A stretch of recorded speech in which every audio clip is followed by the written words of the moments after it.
reaffirming our shared goals and political aspirations during these challenging times.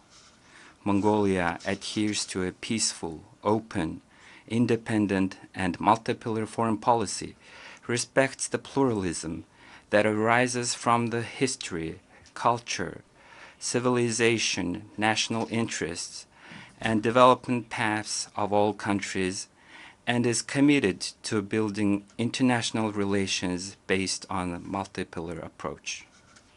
Our country also believes that strengthening multilateral cooperation anchored in international law and the United Nations Charter is vital for ensuring international peace and security. Enhanced dialogue, mutual understanding, and trust are the fundamentals for global stability and coexistence. I am confident that Summit of the Future will play a significant role in advancing the Sustainable Development Goals, including peace building, combating climate change, protecting global health, reducing economic inequalities, ensuring justice, and promoting science, technology, innovation, youth, and governance reform. In preparation for this summit, my country has organized a series of events in collaboration with the United Nations. I take pride in highlighting our successful hosting of the World Women's Forum in August, themed towards a green future, which culminated with the adoption of the Ulaanbaatar Declaration towards a sustainable future.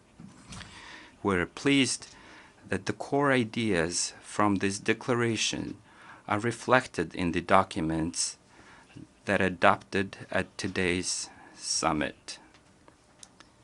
As we move forward, Mongolia will continue to fully support the United Nations in its vital role and coordination in global affairs while further promoting UN-centered multilateralism. I wish the summit's activities great success. Thank you very much for your attention. I thank the President of Mongolia. I invite His Excellency Wavel Ramkalawan, President of the Republic of Seychelles, to address the Assembly.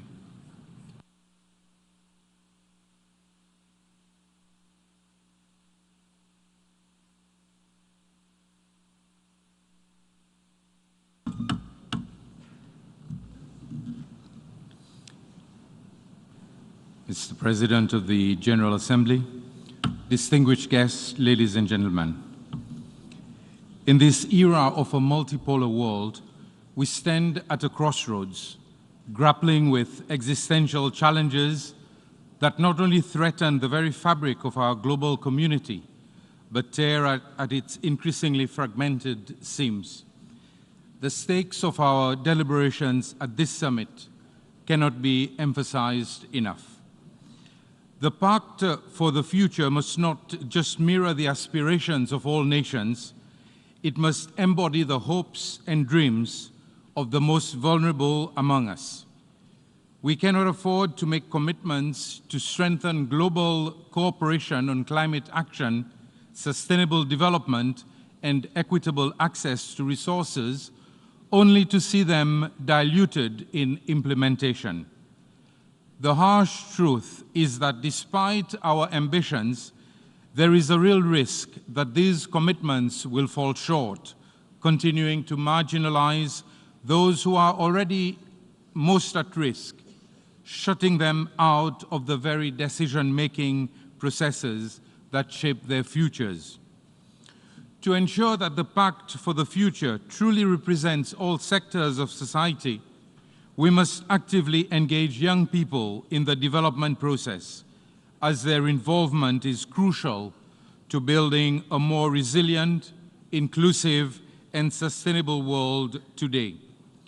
The youth are not merely the leaders of tomorrow, they are the essential stakeholders of today. Their active and early involvement is critical to ensuring the sustainability of our initiatives. addressing the digital divide is just as crucial. This inequality threatens to widen the gap between the haves and the have-nots, making targeted action essential. Strong partnerships are vital to ensuring equitable access to the technologies and infrastructure that underpin modern development. These efforts must be supported by resilient multilateral institutions, international cooperation, global solidarity, and shared responsibility, as no nation can tackle these immense challenges alone. To truly embody the principles of cooperation and shared responsibility, we must recognize and preserve the strategic significance of regions like the Indian Ocean, where fostering peace and collaboration is vital for both regional stability and the broader success of our global community. Just as the stability of the Indian Ocean is crucial to our collective prosperity, so too is the success of initiatives like the Antigua and Barbuda Agenda for Seeds, which demands our unwavering commitment and the active support of the international community to turn its promise into reality. To ensure that the Antigua and Barbuda Agenda for Seeds truly succeeds, we must move beyond rhetoric and into action.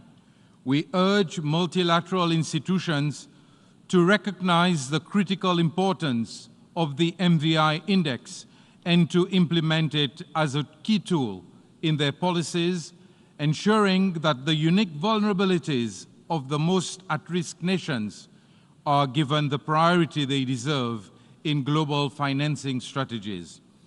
Excellencies, ladies and gentlemen, our collective future depends on the strength of our multilateral institutions and the solidarity of our global community. The challenges we face are daunting, complex, and deeply interconnected. No single country can hope to overcome them alone.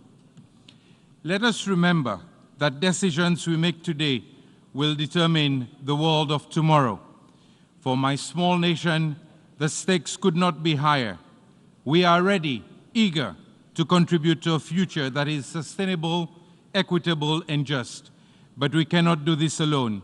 It is only through cooperation, mutual respect, and shared responsibility that we can hope to tackle the enormous challenges. Let us ensure.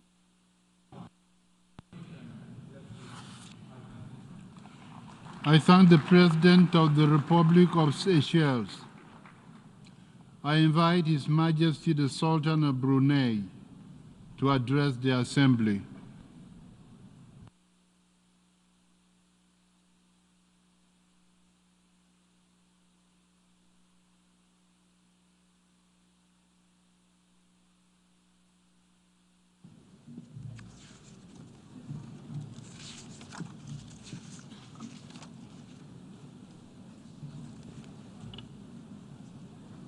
Bismillahirrahmanirrahim. Assalamu alaikum wa rahmatullahi wa barakatuh. Your Excellency Philemon Yang, President of the 79th session of the General Assembly. Your Excellency Antonio Guterres, Secretary General of the United Nations. Distinguished heads of delegation, ladies and gentlemen. Over 80 years ago, the United Nations emerged from a world torn apart by conflicts, embodying our collective aspiration for a future forged on unity rather than division.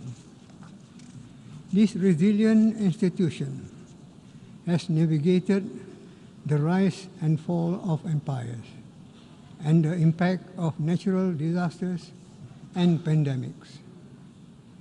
Amidst these difficulties, the UN's core humanitarian principles have remained our guiding lights as we confront new and emerging global challenges.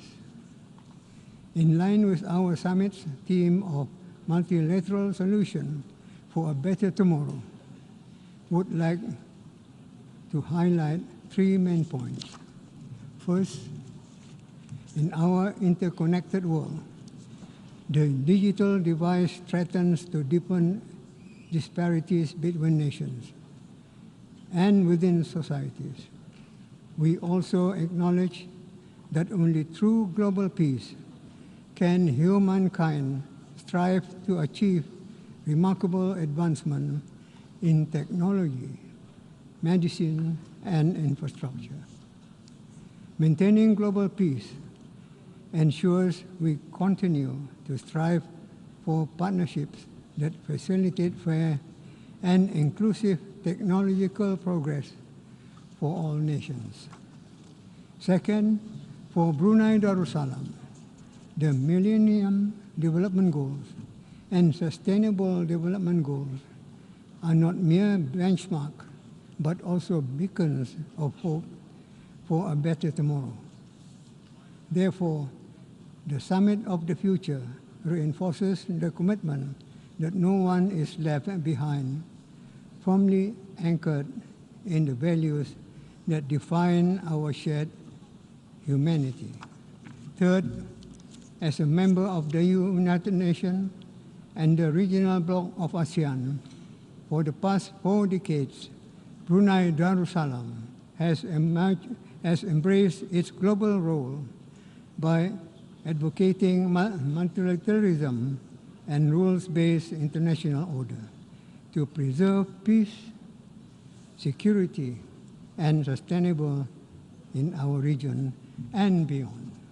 However, the current international peace landscape is at a critical juncture with persistent conflicts and diplomatic impasses testing the resilience of our global cooperation. As we convene at this summit, let us reaffirm our commitment to upholding the UN Charter and international law without prejudice or discrimination, to unite our nations strongly. Together, we can transform our collective vision into a vibrant reality for ourselves and for generations to come. This is our pact for the future. Wabillahi taufiq wal hidayah. Wassalamu alaikum warahmatullahi wabarakatuh. I thank His Majesty the Sultan of Brunei. I invite His Excellency Michael D. Higgins, President of Ireland, to address the Assembly.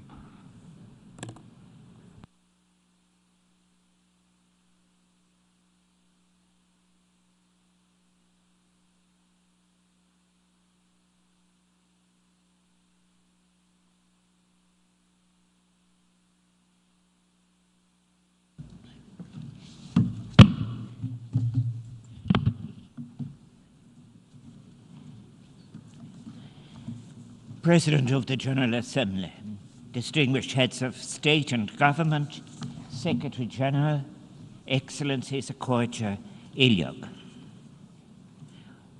We find ourselves in the gravest of circumstances to which it is not sufficient nor morally acceptable that we offer any passivity in the face of what are existential challenges. The task we have been given by Secretary General Guterres is to bring into being a United Nations and related institutions that will lead us through what are undeniable, urgent, interacting crises, political, social, economic, and most importantly, ecological. That urgency requires that what we say must have such authenticity by matching words to actions as will begin to recover and facilitate trust. To achieve this, we can draw on what were our better promising moments of achieving trust, such as in 2015, when we agreed to cooperate in recognizing and responding to the consequences of climate change and the promise of sustainable living. Those agreements released an intergenerational feeling of hope among the people of nation-states that we were willing to change our assumptions as to how we saw the connection between society, economy, and ecology. We are challenged, however, by the fact that our delivery on commitments made on sustainable development and climate change have been so much less than what was committed. We too are living through a pervasive and deepening inequality that scars our world. Never have so many had so little, and so few accumulated so much without responsibility. What we are wrestling with are the consequences of a globalization from above, led by the powerful without transparency, without consideration as to social justice or to ecological consequences. As a response, it is my strong belief that a new inclusive globalization from below can achieve a new invigorated United Nations that will, starting with food sufficiency and led by those on the ground, accompanied by and delivering universal basic services, which will enhance democracy, improve participation, and give the transformative leadership we need.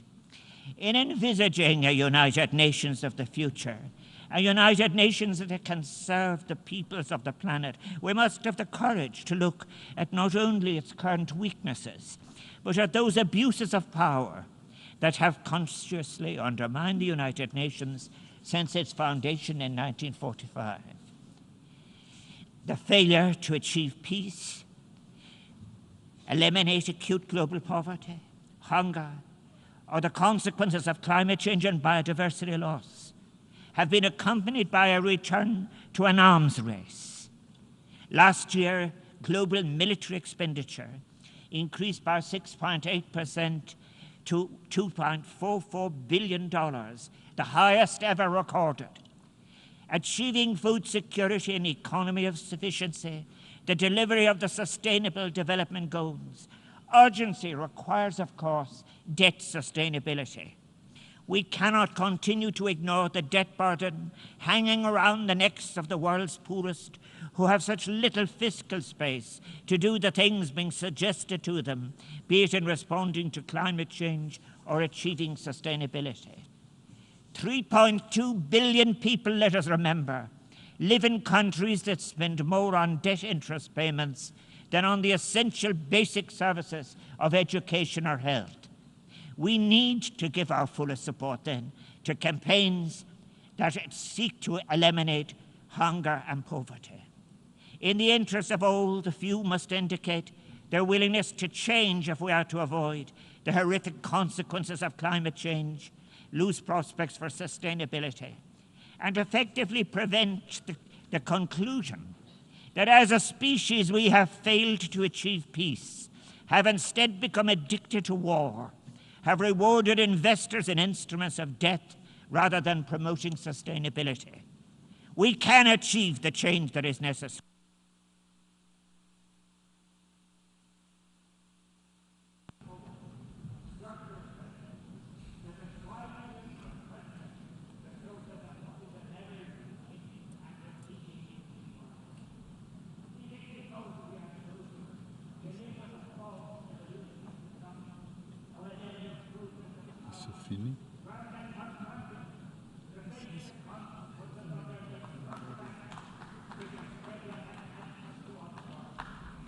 I thank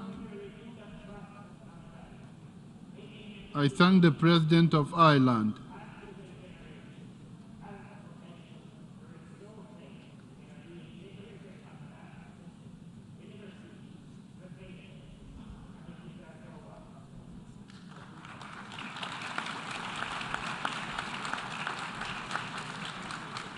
I invite His Excellency Charles Michel to address the President of the European Council to address the Assembly.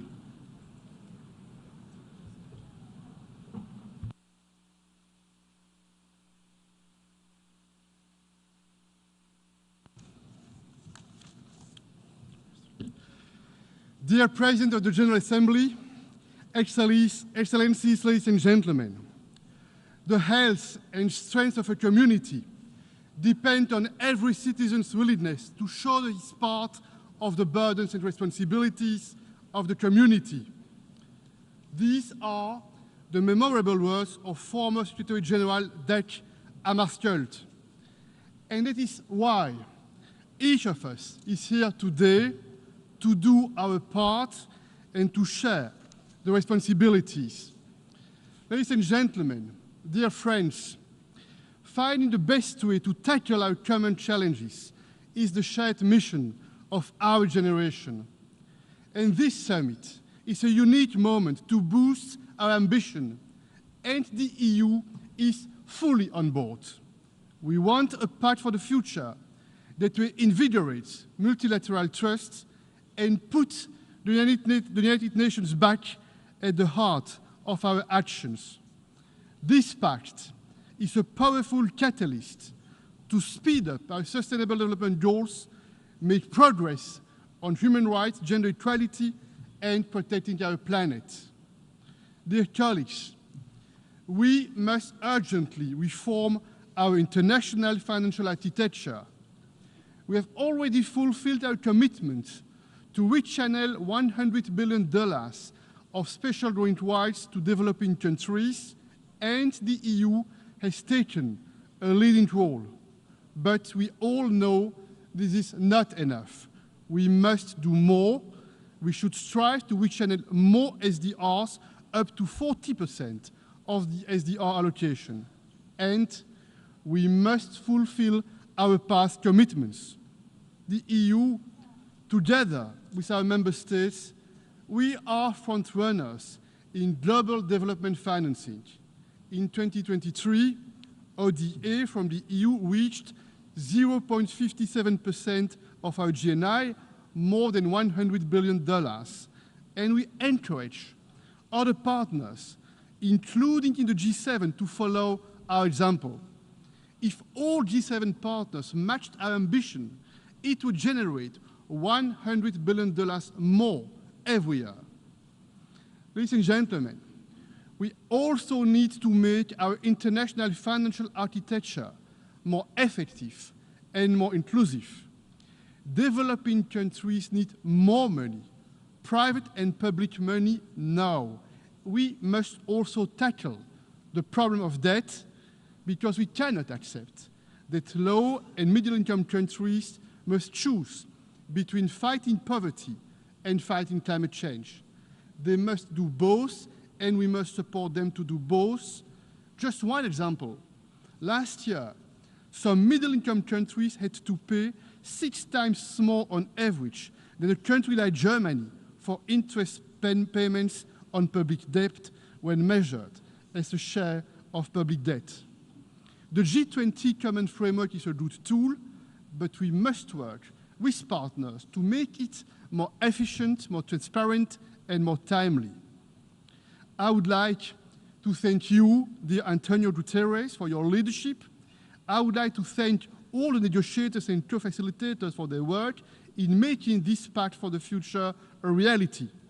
193 countries have signed on to the pact. Developing countries, together with the EU, we have tried to play a particularly positive role in helping reach consensus among all nations of the world, and this signals a path for future cooperation for the benefit of multilateralism and humanity, diversity, tolerance, and mutual respect. Ladies and gentlemen, dear friends, this pact for the future sends a powerful signal of confidence that despite our differences, despite the challenges we face, we can work together, and we want to work together. You can count on the EU to be a strong and reliable partner in making this pact a success. I thank you. I thank the President of the European Council.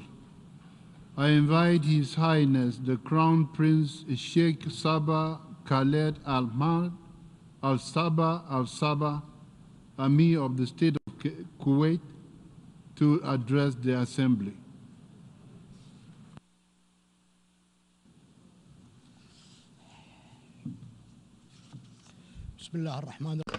In the name of God, the merciful, the compassionate. Your Excellency Philemon Yang, President of the 79th session of the General Assembly. Your Excellency Antonio Guterres, Secretary General of the United Nations.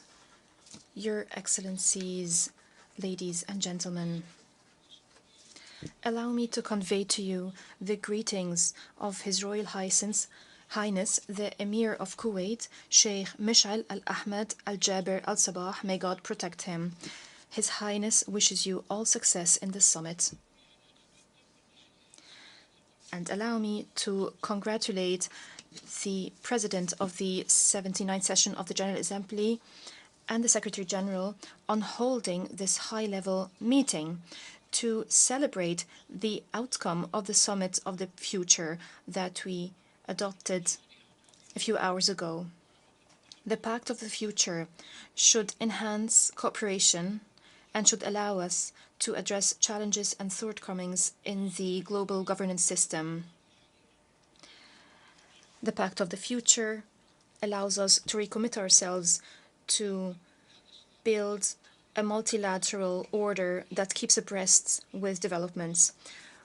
We value in this context the call by the Secretary General in 2021 to hold this summit, which lays a more effective foundation for international cooperation. Mr. President, we have been following consistently the challenges faced by developing and least developed countries. These challenges, many of which are transboundary in nature, include those related to development and climate change. These challenges show the importance of effectively apply the principle of equitable geographical representation and move away from discrimination and politicization. We agree with the Secretary General when he said that it is impossible to build a future for our children and grandchildren through an order or a system that was built by our forefathers without taking into account the future of young people. We are required today to work on introducing serious and practical changes to the global economic governance system, to networks of financial security, to international tax cooperation. We must reform multilateral development banks, and we must address the problem of sovereign debts. Mr. President, concerning the second chapter of the Pact of the Future, the chapter related to international peace and security, once again, we stress the need for us all to comply with international law and international conventions and treaties. It is important to refrain completely from applying double standards. What is transpiring in Palestine, the genocide that has claimed the lives of more than 41,000 Palestinians, most of them are women and children, and the inability of the Security Council to stop this aggression is a case in point. It is extremely regrettable that double standards have been applied in implementing international law. There should be no place for double standards in our future so that we do not descend into a world where the rules of the jungle would prevail. Concerning the fifth chapter of the Pact, entitled Transforming Global Governance, more specifically the provisions related to reforming the Security Council, we call upon the international community to push for negotiating and working on accelerating the reform process so that the Security Council reflects our world and is responsive to our challenges to achieve a Security Council that is inclusive, effective, transparent, and accountable. Mr. President, not long after its independence, the state of Kuwait has established the Kuwait Fund for Arab Economic Development, as we believe that enhancing development for developing and least developed countries is of paramount importance. The fund has provided since then concessional financing amounting to 1,073 grants and loans that were used to implement various development projects in 105 countries. We recall proudly the efforts by the state of Kuwait and its progress in implementing our national development plan and to achieve the SDGs and the Kuwait Vision 2035. We can no longer hear the speaker. I thank the Crown Prince of the State of Kuwait. I invite His Excellency Cesar Bernardo Arevalo de Leon, President of the Republic of Guatemala, to address the Assembly.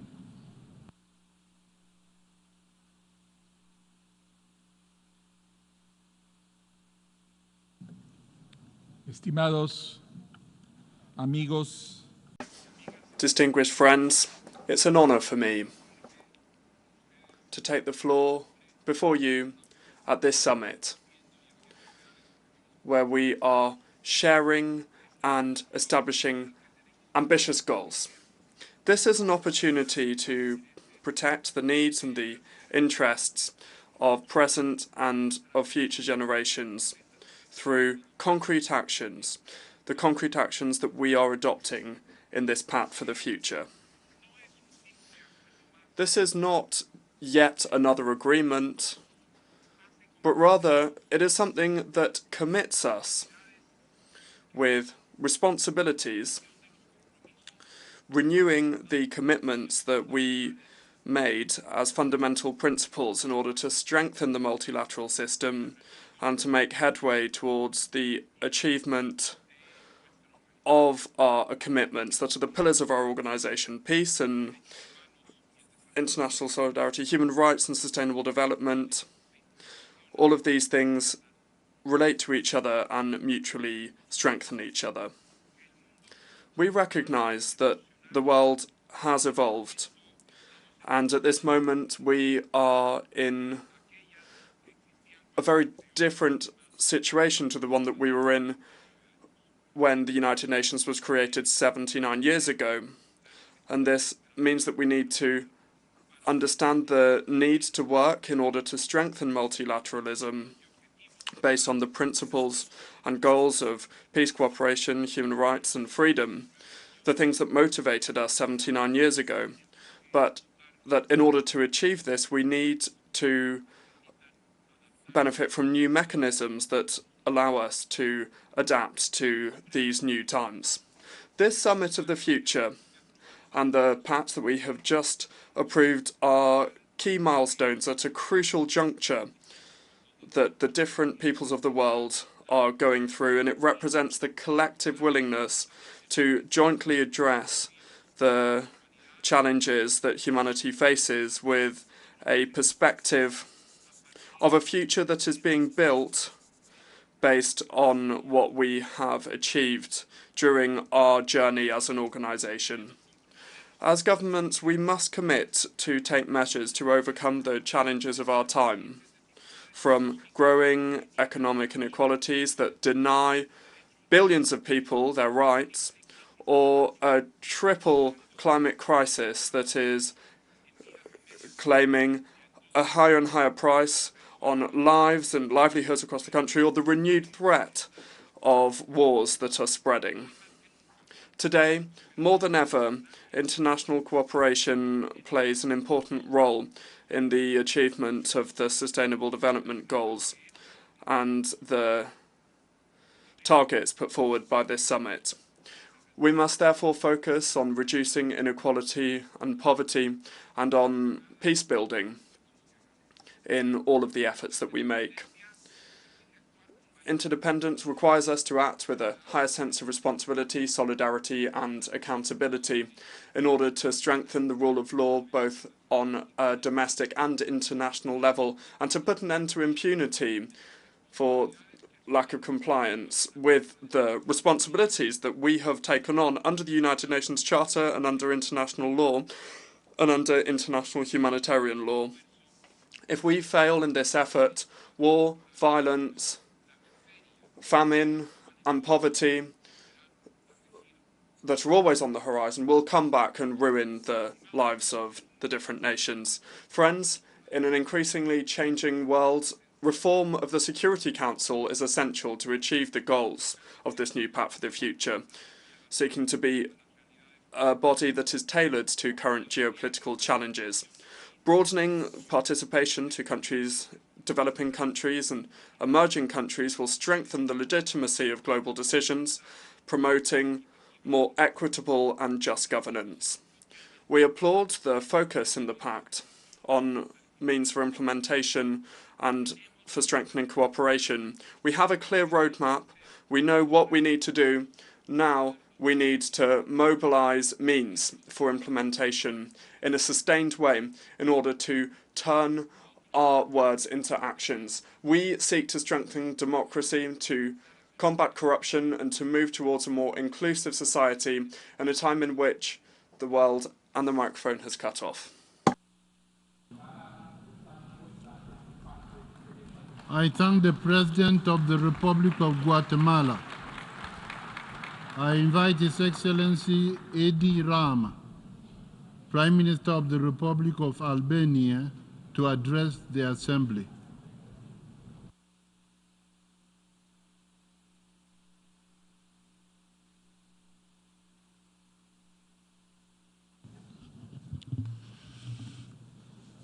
Today, the eyes of the world must be focused on this gathering. But can we honestly say that the people of the world still believe in the promise of a better future as they look upon us here? I have serious doubts, and that is something we must all confront under this roof, the very roof of the United Nations. We must have the courage to admit that lately our actions have too often fallen far short of the expectations of the people we claim to serve. Time and again, the UN has failed to meet the hopes of we, the peoples, and fear for the future continues to grow everywhere, in the East, the West, the North and the South, as crisis after crisis cascades upon us. These crises have shattered common ground, divided us further, and yet, even amid disruption, we have consistently squandered the opportunities each crisis has presented for meaningful change. So how do we begin to rebuild the trust that has eroded? How do we prove that multilateralism is not just a hollow word, but a force that can truly tackle both the immediate and emerging challenges of the time? How do we demonstrate that our collective power is not just far greater than the fragmented, disjointed efforts and sometimes destructive actions of individual nations, but is our one and only remedy to save humanity from collapsing under our watch? How do we inspire instead of demoralize the ordinary people whose lives are torn apart daily by the reckless actions of both large and small powers across the globe, including in Europe, where a new war is questioning not just everything we once thought unquestionable, but even the very existence of our humanity in the face of openly insane threats of nuclear weapon use? Frankly, I do not have all the answers, if any. But one thing is clear: while the world has changed dramatically since the United Nations was founded nearly 8 decades ago and seems to have lost any common sense, this institution remains irreplaceable. This is where we must begin, where we must strive with great effort to regain the sense of togetherness that has been lost. We stand at the brink of immense danger, and no one is safe, regardless of geographic position, size, wealth, or might, regardless of political or social systems. Our challenges are deeply interconnected, and if we do not tackle them through a reinvigorated multilateralism, we will fail altogether. Multilateralism is not a choice, it is an urgent necessity. The problems we face today, whether the result of our own actions or inactions, demand a collective response. They are too extreme, too global, to be addressed through isolated effort or let alone confrontational actions. Albania fully endorses the Pact for the Future and all its commitments. But let me stress, commitments alone are far from enough, more so than ever. They must be fulfilled. Albania may be a small nation, but we have given the world good examples of standing up for our shared humanity. During World War II, Albania became the only country in Europe to have more Jews after the war than before. The Jewish community in Albania grew 20-fold during the Holocaust, thanks to both Muslim and Christian families protecting them from the Nazis. More recently, after the devastating fall of Kabul to the Taliban 3 years ago, we sheltered several thousand Afghans who otherwise would have ended up in the 9th circle of hell, dead, jailed, or blinded forever. Albania also gave the world its newest saint, Mother Teresa, whose life embodied a love for humanity. She reminded us that not all of us can do great things, but we can do small things with great love. This is the principle Albania stands for. This is what we strive to live by. And this is our source of inspiration in supporting the transformation of our Muslim Bektashi Order World Center in a sovereign state within our capital, Tirana, as a new center of moderation, tolerance, and peaceful coexistence. Thank you all.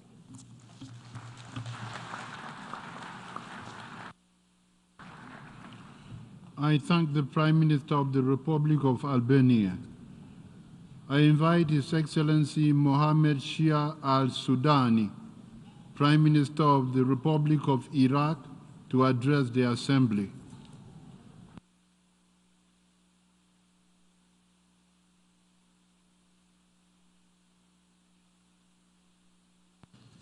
Bismillah ar-Rahman ar-Rahim. Sayyid Rais. In the name of God, most gracious, most merciful, Your Excellencies, ladies and gentlemen,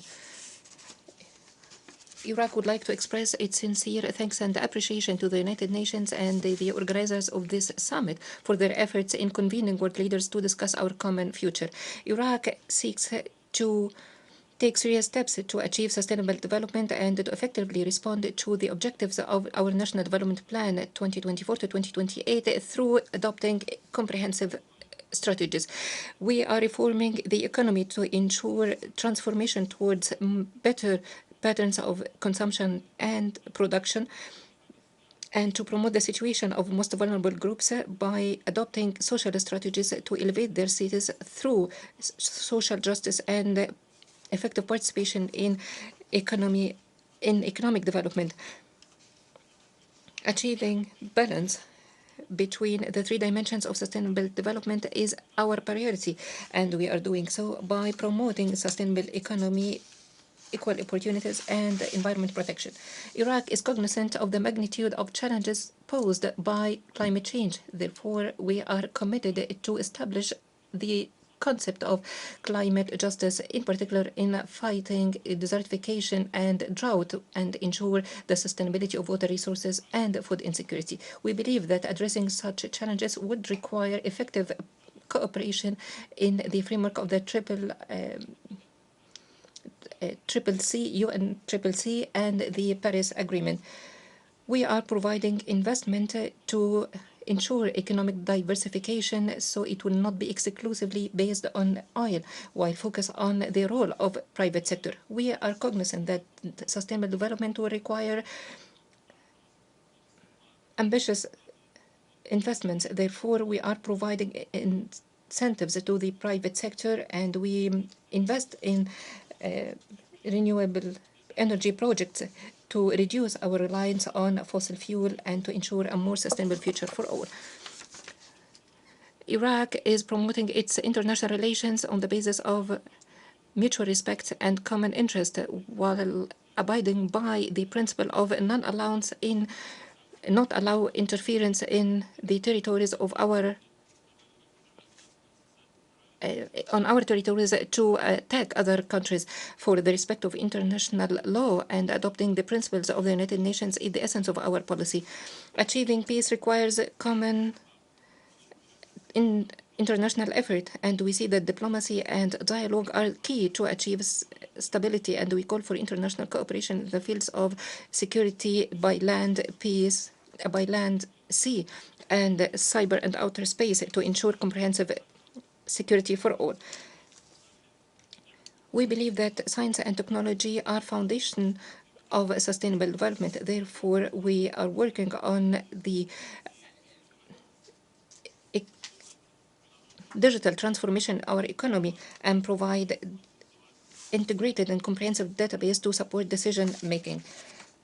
We stress the need for international cooperation to ensure that all countries have access to the tools and capacities to benefit from AI in a responsible and moral way. Youth are the driving force of the future, and we are providing the environment conducive to them by organizing workshops to promote their role in development, and we are supporting activities that increase their participation in social development. Ladies and gentlemen, we are calling for reforming international institutions to advance their representation and ability in addressing global challenges.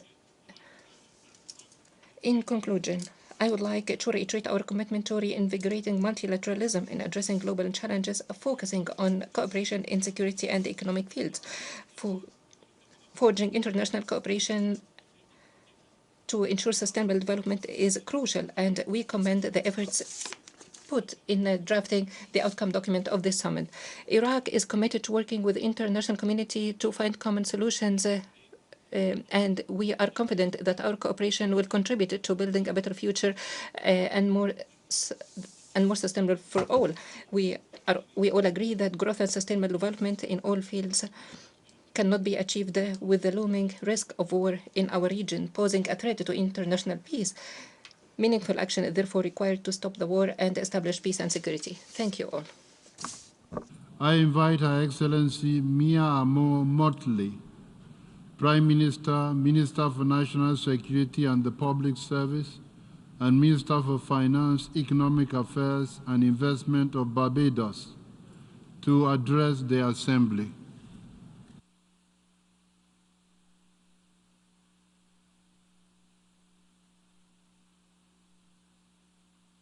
Mr. President, dear friends, we are one, and we come today as one human family, sharing one planet, intent on building together a common future based on shared hope, mutual interests, consciously working together to find common solutions. Our interconnectedness has long been recognized in spiritual traditions and practices around the world, and in the philosophy, the African philosophy of Ubuntu. Desmond Tutu explained that it is the expression that my humanity is bound up in yours. I am because you are. I am because we are. This interconnectedness compels us, as it did generations before us, to find the moral courage and take the decisive steps to end the horrors faced by humanity and to create new structures and new opportunity. Generations before us ended wars.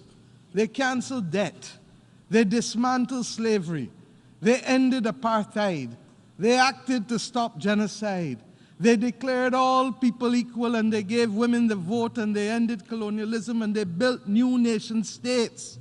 They generated prosperity from deep poverty. I ask you today, will we summon the global moral strategic leadership necessary? I want to congratulate the Secretary General and his deputy and the team of ambassadors from Namibia and Germany who have led us safely to this pact over the course of the last 2 years of negotiations. My friends, we will not succeed in overcoming our existential challenges if we are not prepared to change the global governance structures that are rooted in the outcome of World War II and have become unsuited to today's world. The distrust in our institutions of governance, the mistrust between the governors and the governed, will continue to foster social alienation the world over, at the very time that we need to find as many people as possible to shape a new world, not governance, but people. This approach to governance reinforces the notion that it is acceptable to have first-class and second-class citizens, a notion that we all find, I hope, repugnant. The tentacles of power today remain almost as it was a century ago. If, my friends, we do not create the space and the new voices are not heard, we will not secure the transformation needed to save people and to save planet. What the world needs now is a reset. What the world needs now is a little more love. A reset to embrace our common future. a reset that allows us to work together to navigate spaces together. We've seen the floods and the hurricanes, the droughts, the wildfires. They've affected us all. The failure to share the world's resources, which are more than adequate for everyone, will continue to drive us to war and to social disintegration and to migration. The absence of access to digital technologies and even basic electricity in Africa will condemn us to living in two separate worlds and may even, with AI, if unregulated, threaten completely the existence of human civilization as we know it. We know what the world needs, as I said. And what our people want to hear from us today is that we can overcome these challenges by working together, and that the visible actions that are necessary are being agreed today and tomorrow to secure the future in this pact. But our people know instinctively that this will only be talk unless there's a fundamental change in what we do and how we do it, in who is seen and heard in the corridors of decision-making.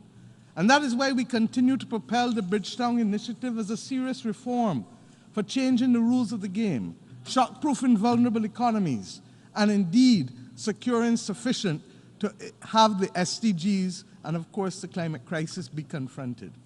Now is the time for us to choose hope and love over hate and division. We can change this global governance system.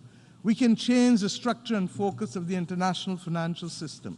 We can make both fit for purpose for the majority of world's people, not just a few. It doesn't require new technologies. It requires action and humanity, accepting that we are human together, that we are because of each other, and that we can, in this generation, secure the future of human progress. And I truly believe that we can, because we, the peoples of the world, have no other choice and no other planet on which to live. The only issue will be how quickly we can act.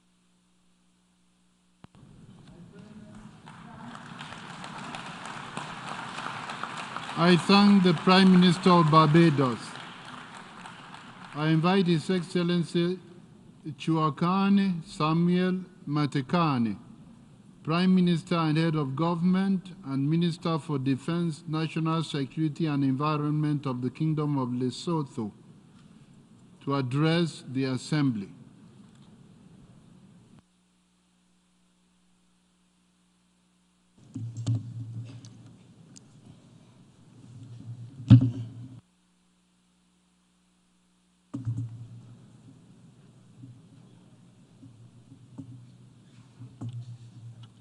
Mr. President, Excellencies, distinguished ladies and gentlemen, at the onset, allow me to congratulate the co-facilitators, Namibia and Germany, for the job well done in developing the Pact for the Future, which we have just adopted. I further wish to pay tribute to the Secretary General of the United Nations, Mr. Antonio Guterres, for championing the Summit of the Future in his report entitled Our Common Agenda 2021. While not all our aspirations as the individual countries may have found their way into the document, it is gratifying to know that after several months of intense negotiations, our respective delegations reached consensus on the Pact for the Future that represents our collective trajectory. Mr. President, every modern organization starts from a mission statement that sets its clear objectives. The UN is not an exception in this regard. The purposes and principles of its charter continue to be relevant in today's world. When the UN was formed in 1945, the expectations of all peoples of the world were high for an institution that promised an era of peace, security, and the betterment of the living conditions of all peoples. Having adopted the Pact for the Future, we find ourselves at a pivotal moment in human history. This is a time to reflect on the role of the United Nations in the 21st century, an institution in which much of humanity places great faith and hope for a brighter future. Can we then confidently assert that such faith and hope are well-founded? Regardless of our answer, I believe it is within our power to make it so. As today's challenges become increasingly global, the importance of international cooperation and solidarity has never been greater. In this connection, the UN should endeavor to break traditional tendencies and employ innovative strategies to give practical meaning to the lofty aspiration of the global citizens, as enshrined in the Charter. The Pact for the Future exhibits actionable commitments to respond to the current and future global challenges and reflects the interconnectedness of the three pillars of the UN. Mr. President, the Summit of the Future presents an opportunity for the international community to revitalize and fortify the multilateral system, ensuring that the UN remains relevant, resilient, and capable of fulfilling its core mandate. We must, however, be cognizant of the fact that solving today's problem with yesterday's solution will not yield the desired result. The COVID-19 pandemic served as a reminder that in an interconnected world, no one country can deal with global shocks alone. This is why we must work together to defend international cooperation and resist inward-looking policies. Given the challenges we are facing today, in implementing the SDGs, the window for action is narrowing. We must seize the opportunity of this summit to bring back hope to our respective nations. Mr. President, please allow me to briefly share Lesotho's thoughts on key issues of the pact adopted at the end of this summit. First, on sustainable development and financing for development, we need to execute action-oriented strategies to accelerate implementation of the 2030 Agenda. It is imperative that we, as a global community, unite in our efforts to address these issues. Second, on international peace and security, a strong multilateral framework for peace and security issues must keep pace with the times and be equipped to respond to realities in the current geopolitical and security environment. Third, on science, technology, and innovation and digital cooperation, there is an urgent need to close the digital divide and to address the challenges of digital transformation. We therefore advocate for creating strong digital inclusion policies.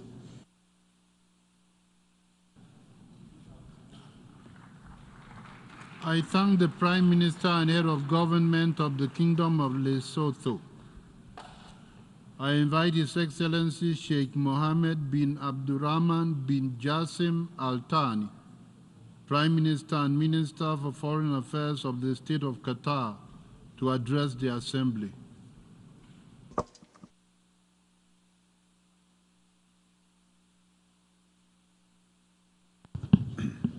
Bismillah ar-Rahman ar-Rahim. In the name of God, most gracious, most merciful, Your Excellency, the President of the General Assembly, Your Excellency, Secretary General, Your Excellencies, Your Majesties, ladies and gentlemen. At the outset, I would like to congratulate Mr. Fleeman Young for his election President of the 79th session of the General Assembly. I would also like to express our appreciation to the co-facilitators for their wise leadership of the intergovernmental negotiations on the Pact for the Future. We align ourselves to the statement delivered by the G77 and China. We welcome the adoption of the Pact for the Future earlier today.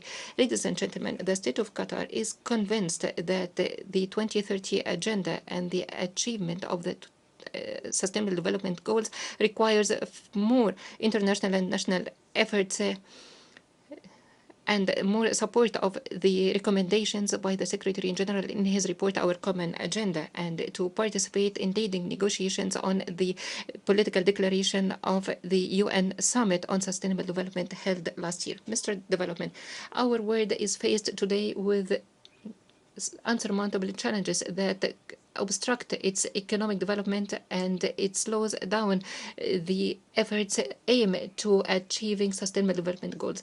Wars, armed conflicts, negative impacts of climate change are serious challenges, in particular on developing countries, least developing countries.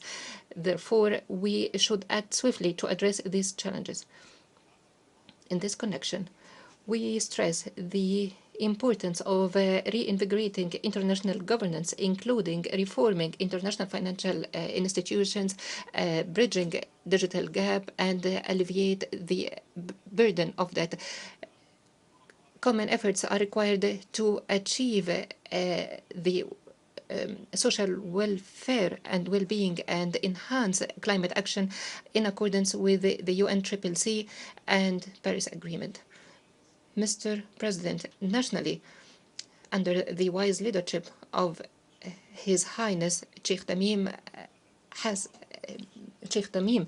Al Thani, Qatar launched its third phase of its strategy of national development within 2030 vision of Qatar to build a diversified, sustainable economy based on knowledge and applications of digital technology, AI, science and technology, and human development.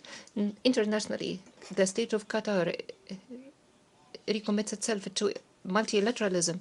In 2018, His Highness the Emir committed $5 million in support of UN agencies for 10 years. And during the climate summit in 2019, Qatar committed $100 million in support of least developing countries and small and developing countries. In 2023, Doha committed the 5th UN Conference on these developing countries, and Qatar committed $60 million to implement development programs in these countries.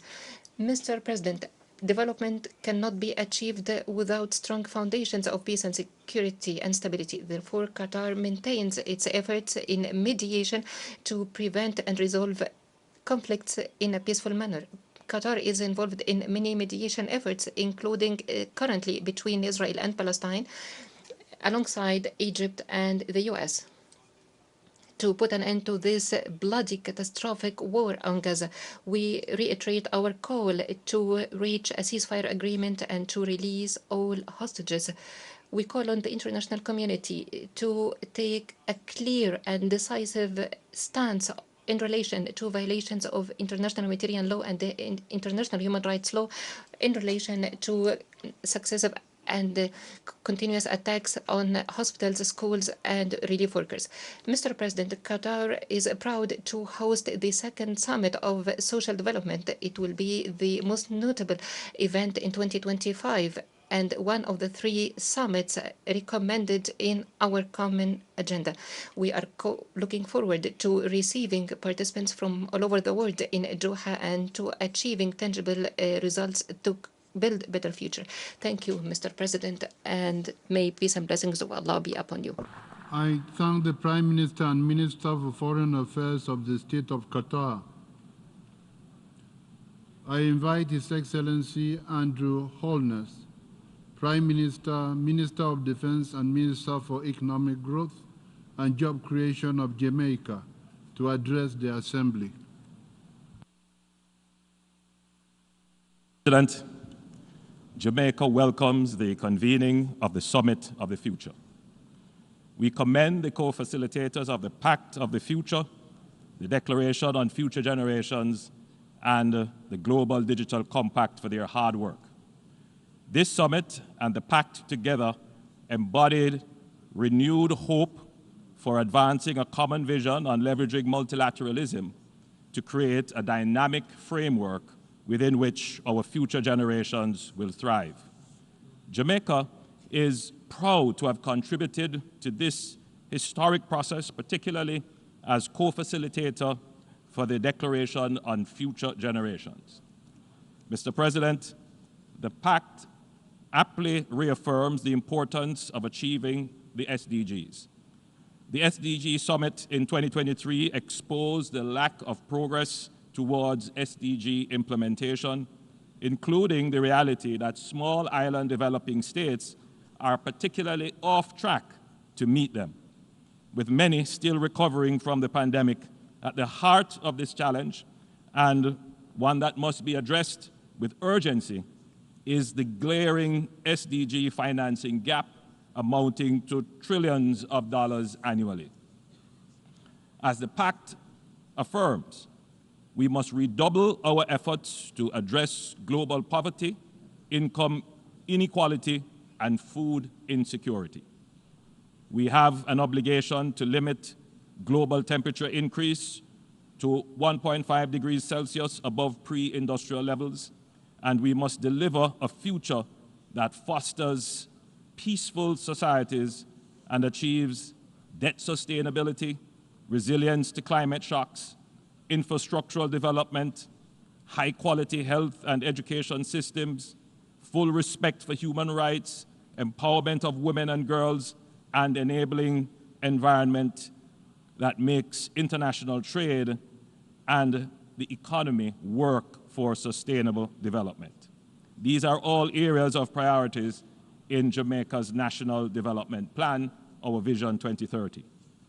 Mr. President, we are facing unprecedented challenges to international peace and security, mainly driven by geopolitical motivations, but increasingly by transnational organized crime networks. These challenges strike at the very heart of the UN Charter. The pact provides a framework within which we can all coexist in peace and harmony within and among countries and transfer the nature of such coexistence to our future generations. It is therefore well aligned with and supportive of the Secretary General's agenda for peace. We welcome the focus of the pact on the importance of science, innovation, and technological advancement, including digitalization. Admittedly, new technologies such as artificial intelligence and robotics create new challenges to security and some livelihoods. However, they also create important opportunities, especially for young people, and hold great potential to empower generations to transform economies and to solve complex challenges.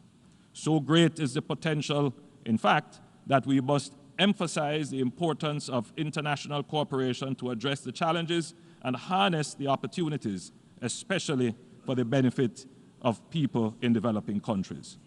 I must make the point that reform is needed in our international system to better serve the needs of the world today. More particularly, we agree with the Secretary General that the international financial system is in need of radical reform.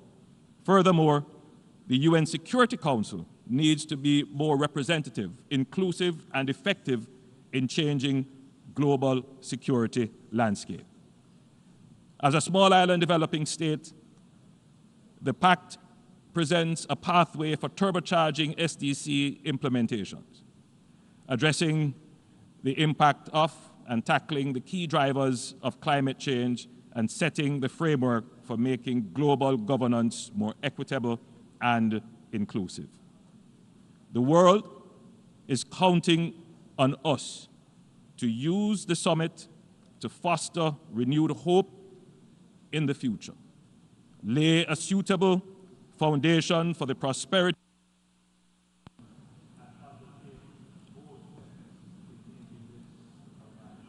I thank the Prime Minister of Jamaica. I invite His Excellency Kyriakos Mitsotakis, Prime Minister of the Hellenic Republic, to address the Assembly.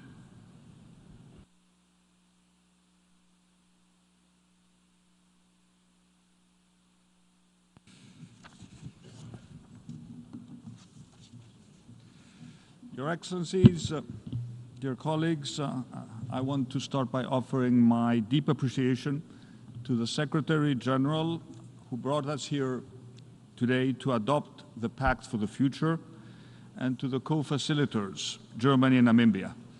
Thank you for undertaking this important and very complicated task. All of us who are here today recognize the urgent need to take action, to implement the many detailed, specific initiatives that are outlined in the Pact for the Future, for sustainable development, for peace and security, for addressing climate change, for the restoration of trust in global governance, a trust which has come under intense scrutiny, for our own sake and for the sake of future generations. We managed to come to an agreement, and it was not an easy task, at a time of heightened mistrust, strife, polarization, and conflict. Yet we reached a consensus because we know that the stakes are extremely high, and that the global threats we are facing together as an international community are of much greater order than the individual interests of regions, countries, and governments. This is, after all, why the United Nations was created almost 80 years ago. At the root of its foundation was the recognition that there is such a thing as a global interest, a global common good for humanity, which supersedes and transcends the individual interests of member states. The generation that created the United Nations and adopted the UN Charter left us an invaluable legacy.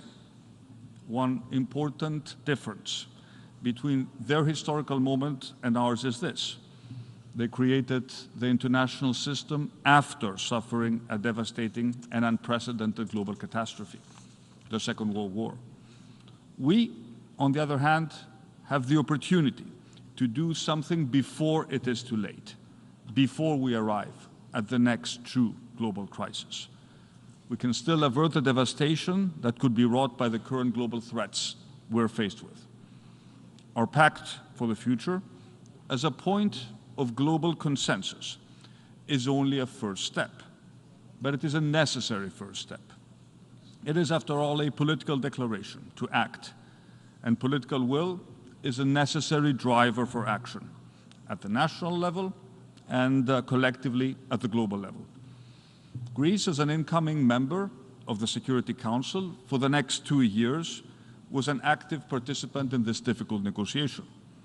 We believe we got to a fairly good outcome, and I note with satisfaction the inclusion of paragraphs of particular concern to us, such as maritime security and the protection of culture as an integral component for sustainable development. Crucially, today we are renewing our trust in the multilateral system, and we reaffirm our commitment to it. At this point in time, it was necessary to have this reaffirmation to go back to the basics of the UN Charter, such as a peaceful settlement of disputes with respect to international law. We can now move forward, solve together the core challenges of our era. They are truly global challenges, and of course they require global solutions.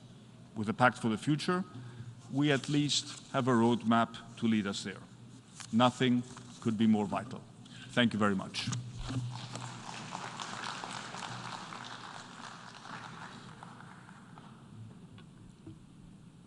I thank the Prime Minister of the Hellenic Republic.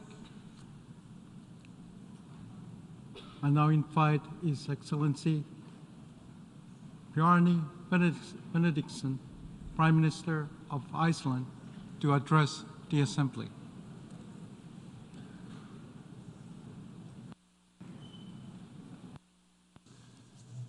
Mr. President, Your Excellencies, ladies and gentlemen, first of all, let me join in celebrating the conclusion of the Pact for the Future, together with the Declaration on Future Generations and the Global Digital Compact. I congratulate all of those who have put grueling hours of negotiation into finding common ground on many difficult issues. The Pact pulls no punches in identifying the challenges before us and identifies the existential risks we face. The Pact is also upfront about saying that the crisis has been caused to a large extent by our own choices. Mr. President, the Pact for the Future and its annexes testify to the vitality of the multilateral system with the United Nations at its core. No other organization has the convening power of this great body. At a time of conflict between and within many member states, a successful outcome of a global summit is something to be celebrated. The actions we have committed to take do not always go as far as we would have liked, but there is much to celebrate where we have managed to find common ground. Among the 56 actions agreed, we have revitalized our commitments under the Sustainable Development Goals.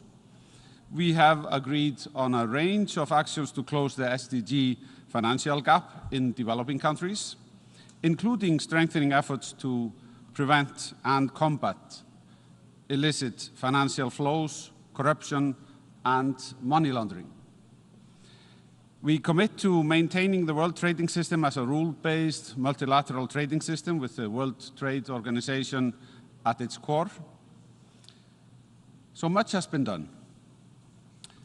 The actions agreed on eradicating poverty by investing in human capital with an emphasis on leaving no one behind are integral to our efforts to achieve the 2030 agenda.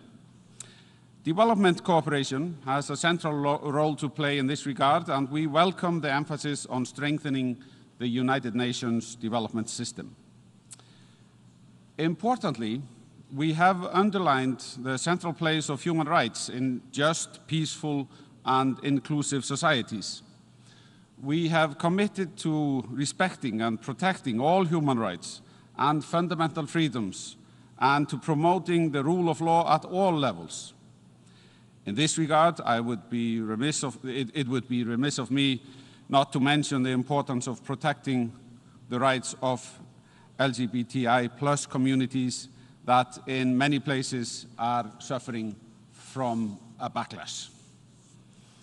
I am particularly happy that we are able to agree that achieving full human potential and sustainable development is not possible if women and girls are denied full human rights and opportunities.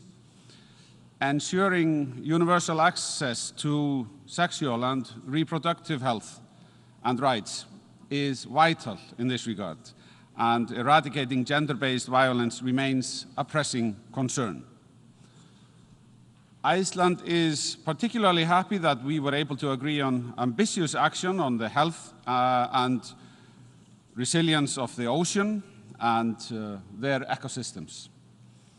Healthy oceans are essential to a healthy planet and to the achievement of the SDGs. Mr. President, at this time of multiple conflicts, we have also reaffirmed our commitment to act in accordance with international law, including the UN Charter, and we condemn in the strongest terms the devastating impact of armed conflict on civilians.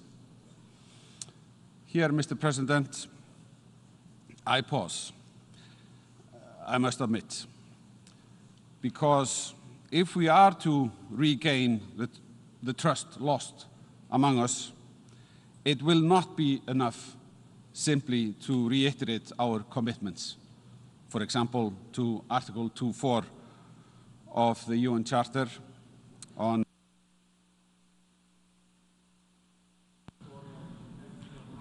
I thank the Prime Minister of Iceland.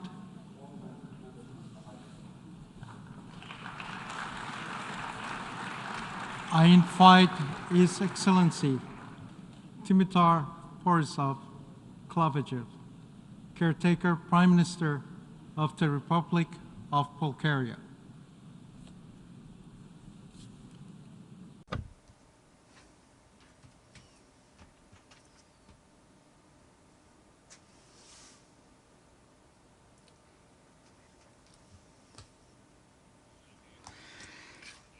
Honorable President, Excellencies, ladies and gentlemen, allow me to express heartfelt thanks to Secretary General Antonio Guterres for organizing the Summit of the Future and to the co-facilitators of the ambitious Pact for the Future, the Declaration of Future Generations, and the Global Digital Pact.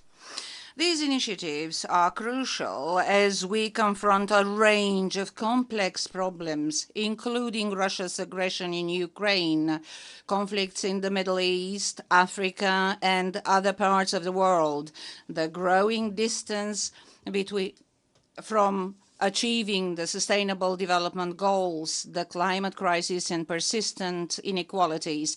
This is what the Summit of the Future and the Pact for the Future are all about. Delivering multilateral solutions that align global institutions and frameworks with today's political, social, and economic realities, tackling the challenges of our time, and coming together for a better future for the generations to come. We expect that this summit and the Pact for the Future, which embodies nearly 80 years of multilateral and national experience, will create a safer, more sustainable, and more equitable world, leaving no one behind. They also signify the international community's commitment to strengthening a revitalized multilateral system based on a new global consensus. Central to these efforts is the rule of law, which is essential for upholding international norms, justice, and fostering global cooperation. Commitment to human rights ensures that everyone's dignity is protected as we strive for a more inclusive global society. To achieve this, we must redouble our efforts to address systemic inequalities, promote social justice, and uphold the fundamental rights of all individuals. As we advance in our efforts, we must also consider the impact of the new technologies that are rapidly transforming our societies. We acknowledge the challenges of digital inequality and advocate for increased investment in digital skills, especially for the persons in vulnerable situations, and quick adaptation to tech changes. Our goal is a free, secure digital world with universal internet access. Supporting the Global Digital Compact, we aim for a human-centered, rights-based digital future that leverages AI to advance the SDGs and ensure information integrity. We must include the views and interests of youth and future generations in our policies by actively listening to young people. We support a dedicated declaration on future generations and align with the National Youth Strategy to engage and empower youth in shaping the future, both in Europe and globally. All these measures necessitate a significant transformation of global governance. We must modernize and rejuvenate the United Nations to ensure it remains relevant and responsive to the challenges of the 21st century. This includes reforming the Security Council to better reflect the current global landscape by adding additional permanent and non-permanent seats. In closing, Bulgaria remains firmly dedicated to its commitment to effective multilateralism, recognizing it as essential for addressing global challenges. We are dedicated to fostering international cooperation and working collaboratively to achieve our shared goals. We call to all of us to embrace. Let us not disappoint the youth and the future generations. Thank you. I thank the Caretaker Prime Minister of the Republic of Bulgaria. I invite His Excellency Fumio Kishida, Prime Minister of Japan.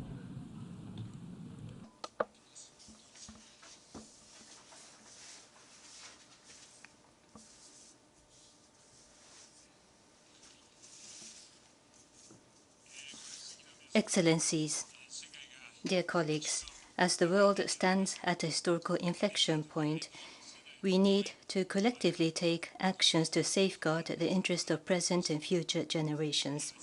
In times where nations with diverse values must collaborate, clear, guiding principles are critical. Allow me to share what I believe are most important to ensure a future defined by peace, freedom, and prosperity. First, we must uphold the rule of law. The principles of the United Nations Charter are the fundamental guidelines for our actions. Unilateral attempts to change the status quo by force cannot be tolerated anywhere in the world. Only the free and open international order based on the rule of law can deliver sustainable development and prosperity. Last May in Hiroshima, I shared the views on this fundamental principle with the leaders of G7, Brazil, India, Ukraine, and other countries. Second, defending human dignity is paramount. No single country can tackle poverty, climate change, and other complex crises alone. International cooperation is indispensable. Human dignity is the foundation for all international corporations, and reaffirming this principle is essential to fulfilling the 2030 Agenda's promise to leave no one behind. Third, we must make a determined effort to invest in people guided by the concept of human security. Empowering women, children, and youth is a top priority. Japan has been a global leader in championing universal health coverage, UHC, and quality education. Japan will launch a program dedicated to nurturing the next generation of leaders in the field of gender. Fourth, we must address the increasingly dire situation surrounding nuclear disarmament and non-proliferation. No matter how difficult the path to a world without nuclear weapons may be, we cannot stop our progress. Japan remains committed to promoting realistic and practical efforts, including the forthcoming launch of the Friends of FMCT towards a world without nuclear weapons. Fifth, UN Security Council reform. The Summit of the Future is witnessing a clear call from member states for action on reform, with a majority supporting the expansion of both permanent and non-permanent seats.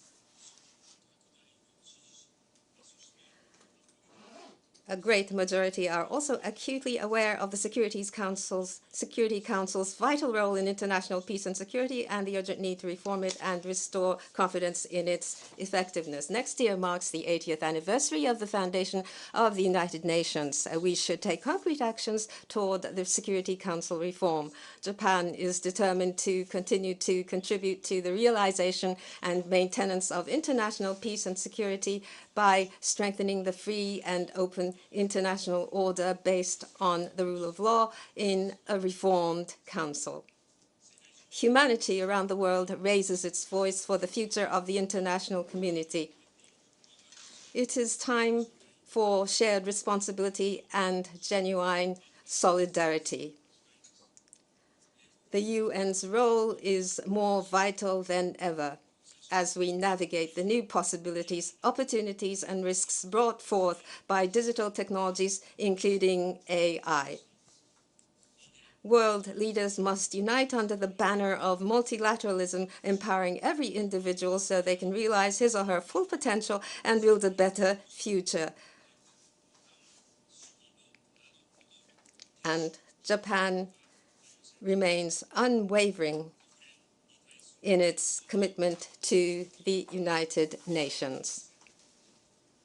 Thank you. Thank you. I thank the Prime Minister of Japan. I invite His Excellency Tshering Tobgay, Prime Minister of the Kingdom of Bhutan, to address the Assembly.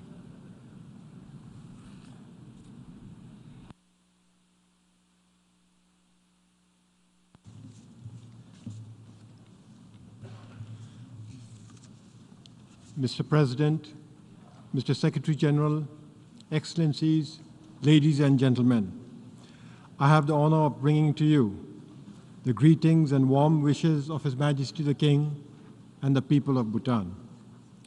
Mr. President, in these challenging times, the Summit of the Future shines as a beacon of hope and ambition. It embodies our collective resolve and unwavering commitment to forging a brighter, more prosperous future for all of humankind.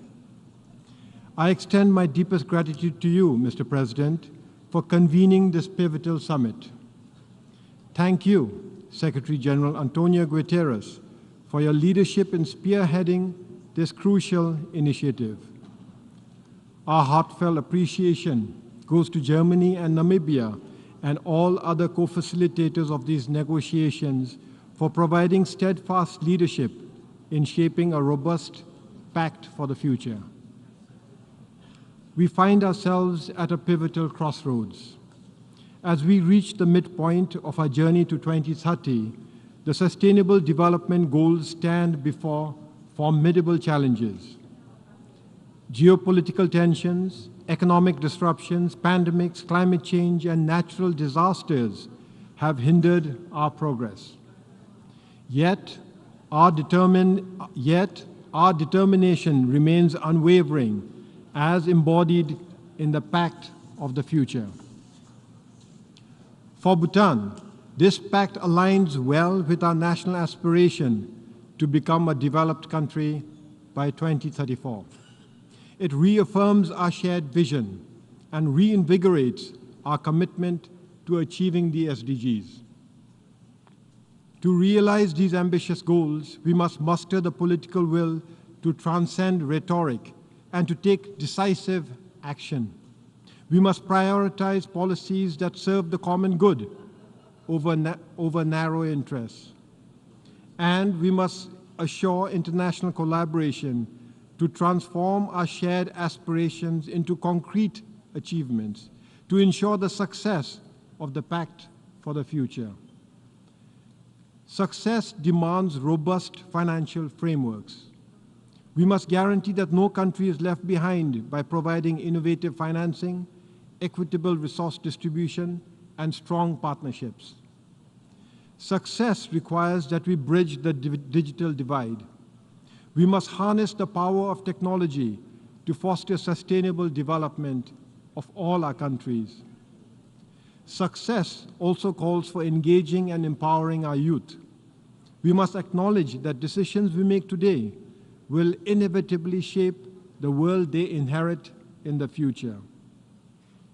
And most importantly, success hinges on a global governance structure that is inclusive, transparent, and accountable.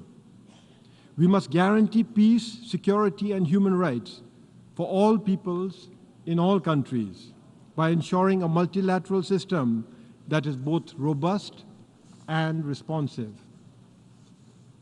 Mr. President, the magnitude of the challenges we confront calls for a renewed commitment to multilateralism and international cooperation.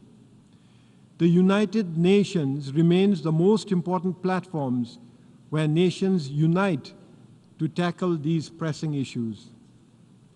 No nation can address global challenges in isolation. Climate change, pandemics, and conflicts require strong, inclusive partnerships that leverage the unique strengths and perspective of all our member states. This summit reminds us of our collective responsibility. Our pact is more than a document. It is a blueprint for a future where peace, human rights, and sustainable development are realized for all our peoples.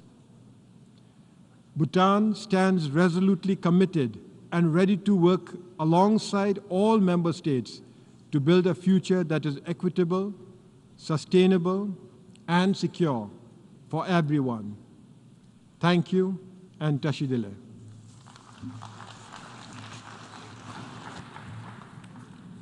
I thank the Prime Minister of the Kingdom of Bhutan. I invite His Excellency Kerala Sanana Kusma to address the Assembly.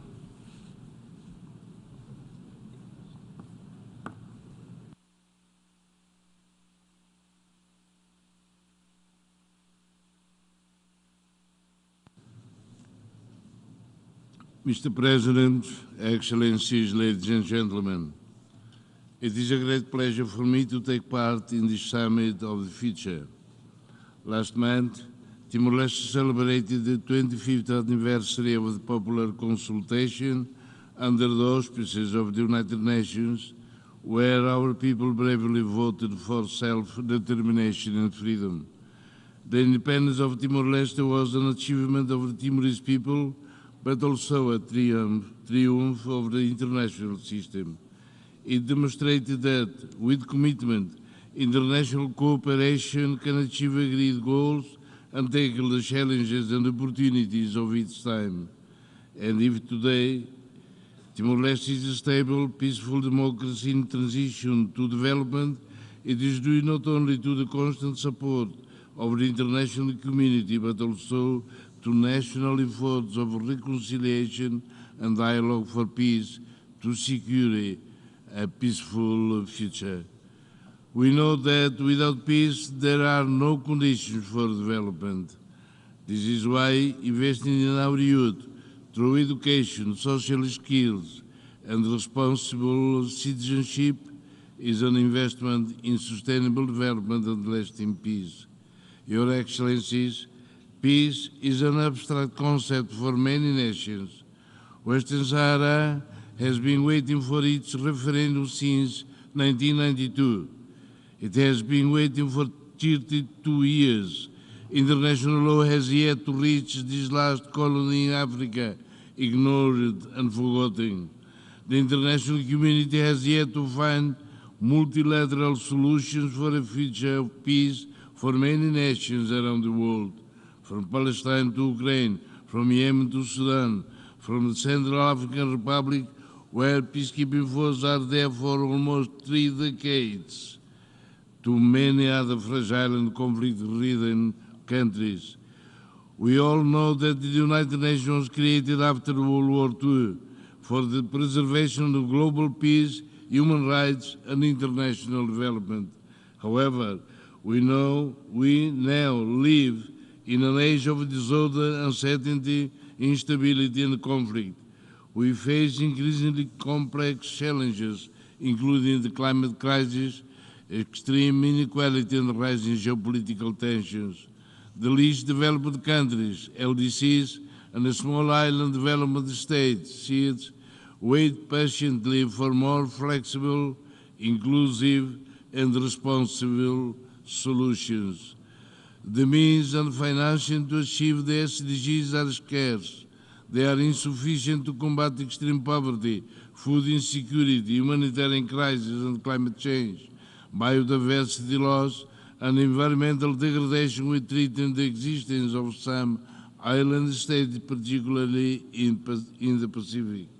Those who have contributed the least to global crises are the ones who suffer first, suffer most, and often suffer in isolation. They are victims of self-interested international actors, and policies that value profit and power more than human dignity. As crises intensify, more and more people are suffering from hunger. The data from the Global Hunger Index is alarming. This when there are only 6 years left to fulfill the SDGs. What kind of world are we living in, where we can fuel wars but cannot feed children? We have, Excellencies, we advocate for a structural reform of the Security Council, which has become obsolete, ineffective, and unrepresentative of today's realities. An international organization is only credible if it responds to current needs and does not remain bound to a mechanism created to address problems from almost 8 years ago. We support the expansion of the permanent members of the Security Council for greater geopolitical, cultural and economic representation and legitimacy. It is difficult to realize principles of transparency, accountability and trust while rich and developed countries continue to make decisions for poor and developing. I thank the Prime Minister of the Democratic Republic of Timor-Leste.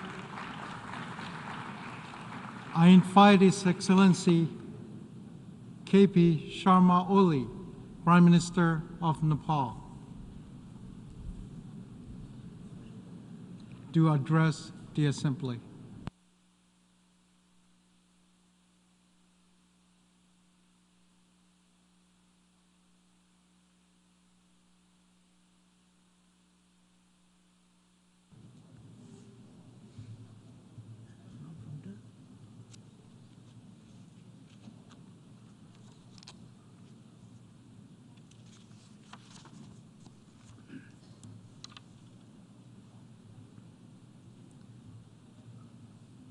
Mr. President,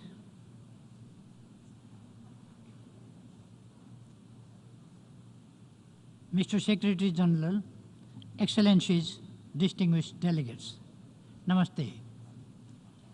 I am deeply honored to deliver this statement. As chair of the group of the least developed countries, at the outset I extend my heartfelt appreciation to the Secretary General for convening this historic and significant summit. Mr. President, the group of LDCs have contributed in the best possible manner to make this summit of the future a success. However, our minds are musing and hearts are hurting from the fact that millions of children in LDCs go hungry every day.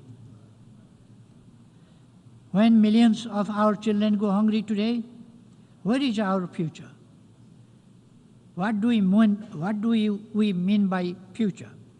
When millions of our youth languish with malnourishment and illiteracy, where can we seek our future?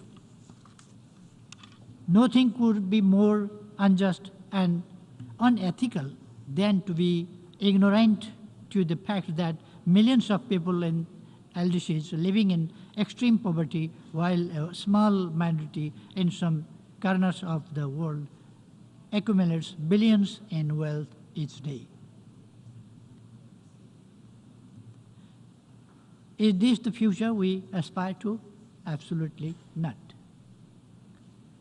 International community must act now to ensure every child and young person has the chance to thrive.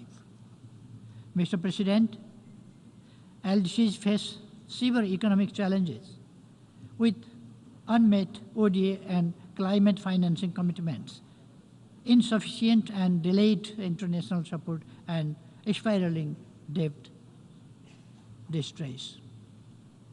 Most critically, global financial and trading regimes remain fundamentally unfavorable to LDCs. Furthermore, the growing digital divide between rich and poor countries threatens to leave LDCs even further behind. Despite contributing a mere 3.3% of global greenhouse gas emission, LDCs are among the most vulnerable to the devastating impacts of climate change. The people of LDCs are frustrated by the continuation of these severe structural impediments and climate injustice which hinder their path to prosperity. Mr. President, we must act now to pull the world back from the brink of catastrophe. For this, we need coordinated, comprehensive, and science-based policies with LDCs at the center. Investing in productive capacities, sustainable industrialization, infrastructure, and economic diversification is crucial. Equally important is transforming global governance and strengthening institutions to make them fit for purpose. Mr. President, in this context, we wholeheartedly welcome the Pact for the Future as a manifesto for future generations, as a blueprint for a peaceful, prosperous, and sustainable future, as a renewed commitment to multilateralism, putting the UN at its core. We equally welcome the adoption of Declaration on the Future Generation and Global Digital Compact, and emphasize the need for its effective implementation for the well-being of people and planet. Mr. President, the Pact encapsulates the hopes and optimism of both people and the planet by reinstilling the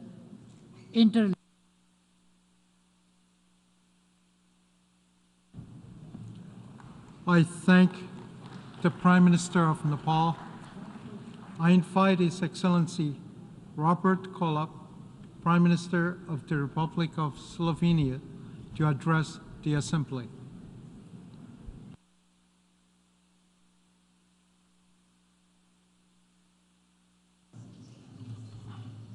Dear President, distinguished leaders, first let me commend President Philemon Yang and all the facilitators that brought us to this day.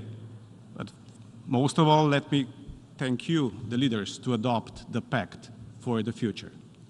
I believe today the Pact is even more important than it was in the past, because the world is really facing a bleak future, from climate crisis to raging wars.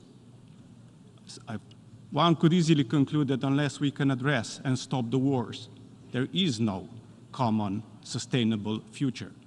Therefore, I call and urge again, stop the aggression on Ukraine, stop the aggression on Gaza and Palestine. And that goes for all armed conflicts where innocent civilians are involved and where kids are suffering for the things they should never see or experience. I believe peace is a vital condition in order to tackle the climate crisis efficiently. We can only do that based on trust, solidarity, and global stability. Unless we can achieve that, everything will be in vain.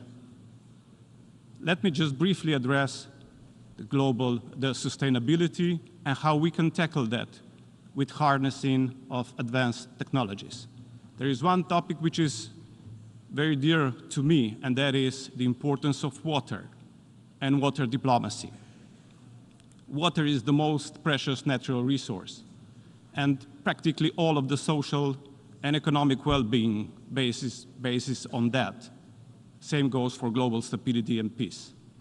The importance of water is such that we shall do all the action that we can, and we shall try to do it in as many possible ways as possible, just in order to be effective in how to tackle the importance of water, including building global partnership.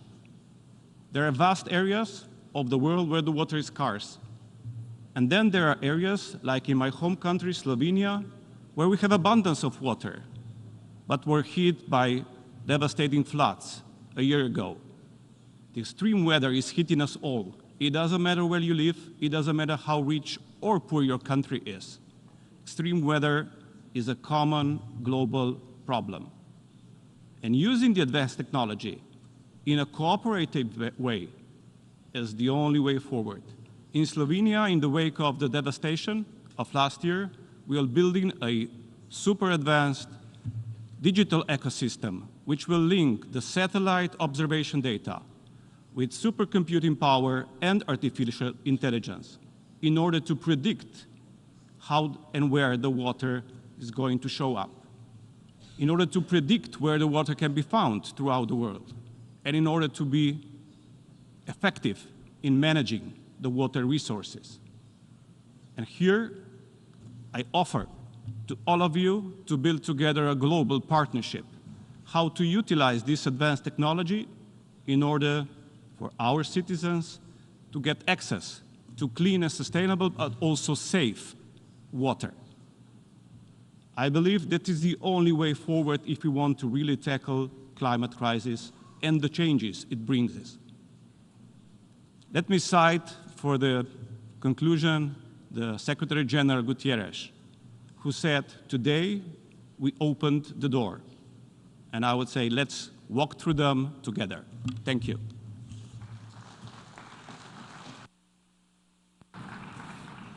I thank the Prime Minister of the Republic of Slovenia. I invite His Excellency Kasim Majaliwa, Prime Minister of the United Republic of Tanzania, and invite him to address the Assembly. Mr. President of the General Assembly, first of all, I want to extend warm greetings from the people of the United Republic of Tanzania, especially from Her Excellency Dr. Samia Suluhu Hassan, the President of the United Republic of Tanzania, whom I have the honor to represent today. Mr. President, we stand at a crucial juncture in our quest for a more equitable, sustainable, and secure world. The Summit of the Future presents a vital opportunity to restore trust in the multilateral system and to commit to a sustainable future for all. The choice we make today will shape the world for future generations. Tanzania emphasizes that our vision must be anchored in inclusivity, equity, and sustainability, ensuring that no country or no individual is left behind. Mr. President, the COVID-19 pandemic has highlighted vulnerabilities in our global economy. As we recover, we must build resilience, inclusive, and sustainable economies. I urge the international community to support the 2030 Agenda for Sustainable Development, particularly for the poorest nations. The United Nations Secretary General's call for biannual summit involving heads of state and international financial institutions is crucial for mobilizing resources to meet those challenges. Mr. President, the escalating climate crisis is a pressing reality, particularly for nations like Tanzania, where its impact are felt daily. Tanzania is committed to global climate action and urge the international community to fulfill its commitments regarding climate finance and technology transfer. Mr. President, peace and stability are fundamental for sustainable economic development. We face complex global challenges that threaten peace and security. Tanzania reaffirms its commitment to the United Nations Charter and call for strengthened multilateralism, where international law and institutions are respected and where smaller nations have a voice in shaping global governance. Reforming the United Nations Security Council remains essential to reflect today's realities. Mr. President, the digital revolution has the potential to bridge gaps in access to education and economic opportunities, but it can be also widen inequalities. We must ensure meaningful connectivity for the over 1/3 of the global population without internet access. A global digital compact with emphasis on universal access and data privacy is essential to share the benefits of digital technology equitably. Mr. President, looking ahead, United Republic of Tanzania believes that global and regional partnerships are vital for achieving our shared goals. No nation can tackle global issues alone. Therefore, multilateral cooperation is critical. We must foster solidarity and mutual respect in addressing climate change, advancing digital equity, and promoting peace. In conclusion, as we move forward from this summit, let us be guided by the belief, action-oriented outcome document that predict a future where anyone can live with dignity and where peace and prosperity are shared by all. Asante sana. Thank you for listening. I thank the Prime Minister of the United Republic of Tanzania. I invite His Excellency Alamaye Alina, Prime Minister, Head of Government of the Republic of Chad, to address the Assembly.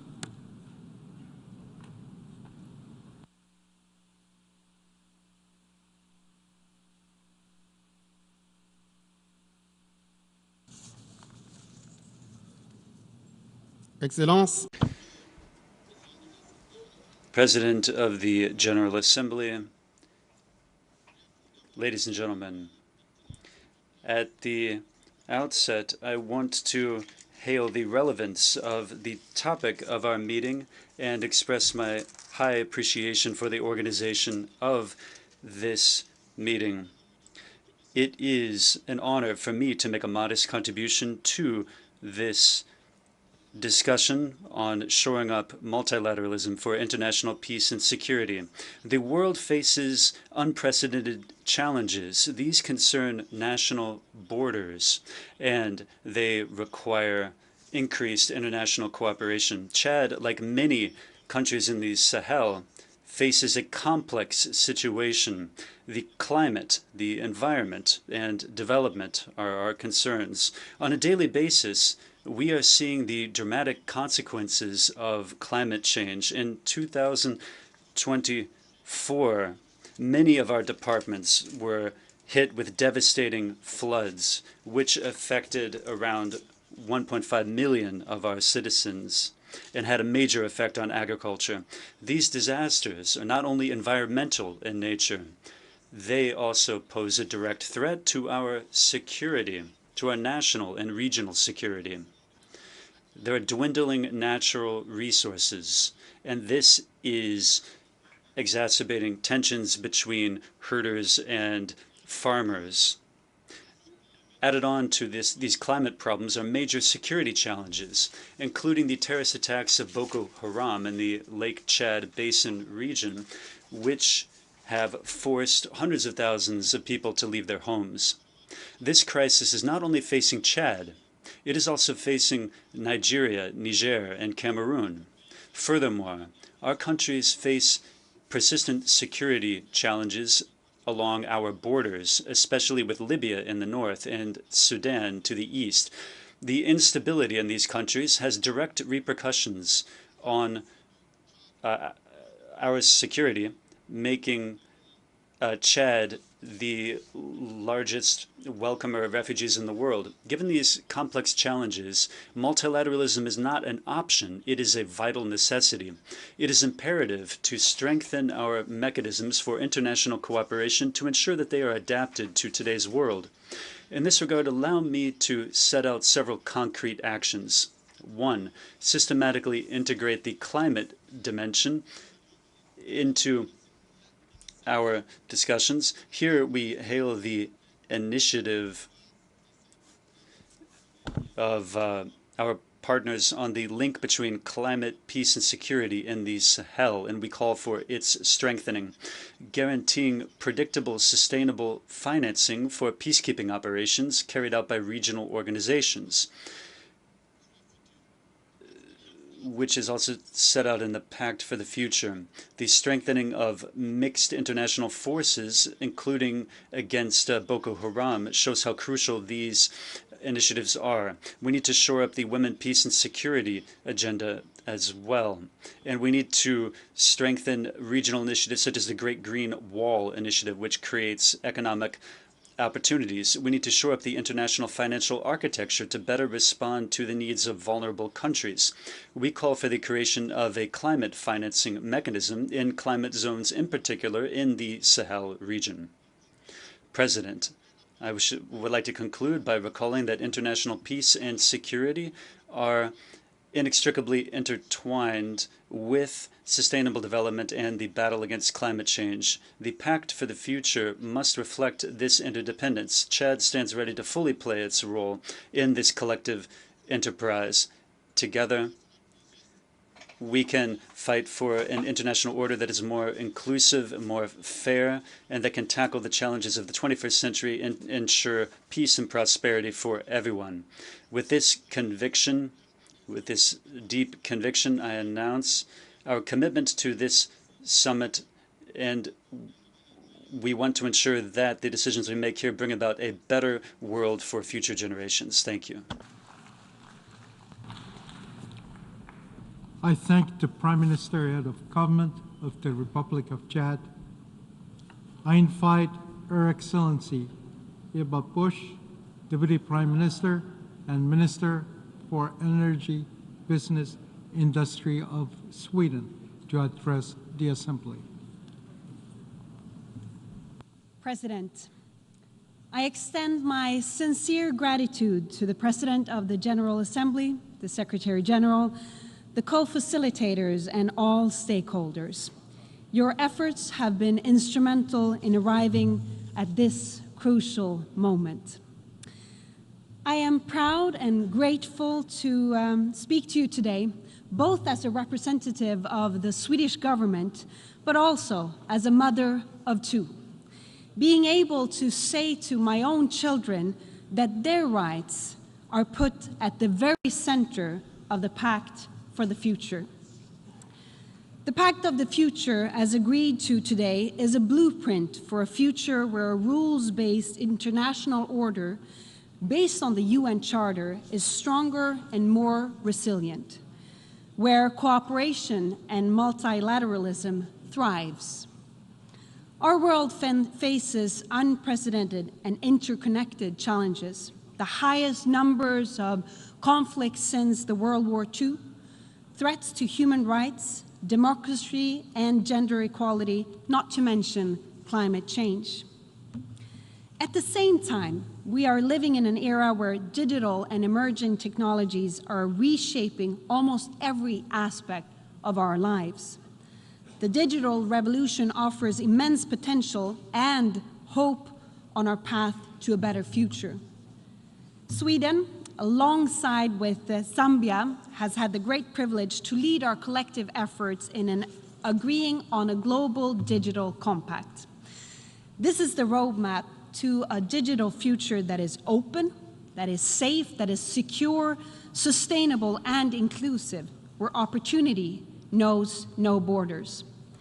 The Global Digital Compact will enable closing the digital divides and sort of turbocharge the Sustainable Development Goals.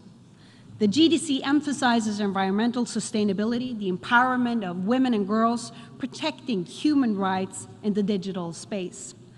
A childhood in freedom requires safety online. At the very heart of this vision is the belief that technology, and in particularly AI, must serve humanity.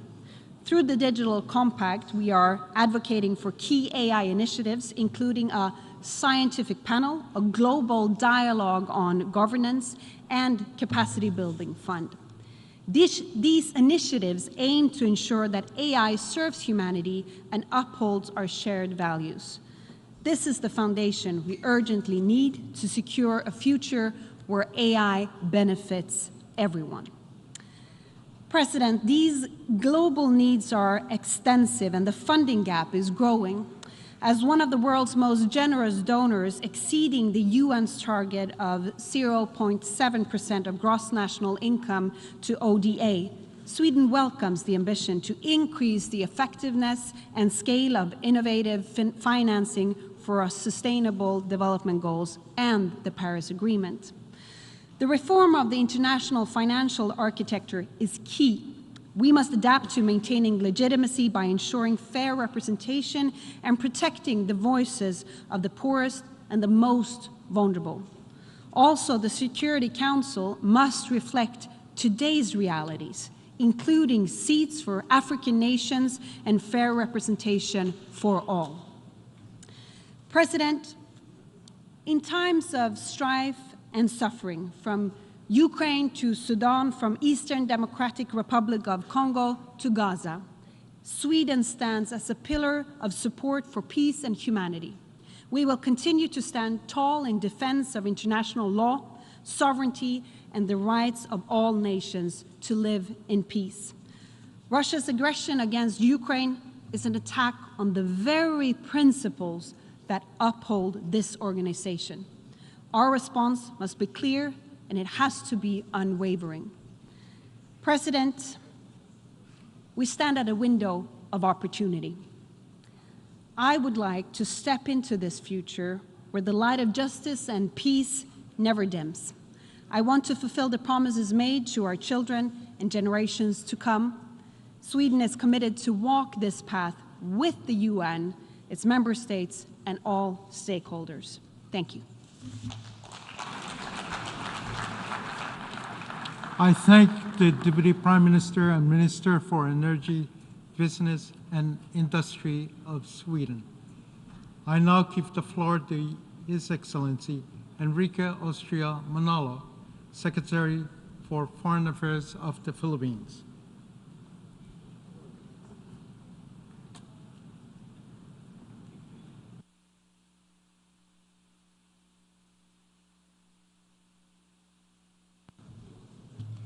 Mr. President, today the Philippines stands with the global community to chart work for our future. The Secretary General sent a resounding alarm last year, reminding us that growing dangers compel us to strengthen the multilateral system. As leaders of the community of nations, we grapple with difficult decisions to stay the course in these moments of complex crises, conflicts, as well as climate change. The Philippines welcomes the Pact for the Future, the Global Digital Compact, and the Declaration on Future Generations, and hails them as a triumph of the persistence of multilateralism to affirm that a better world is possible with the solidarity of nations. The Pact binds us in words and in action, bridging the collective hopes of the past with our contemporary aspirations, with the UN Charter anchoring our will.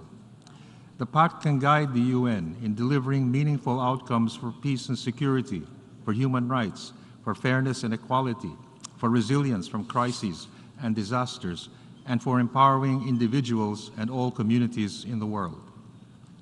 Mr. President, through the wisdom of our forebears, we have built the UN on the foundation of the rule of law.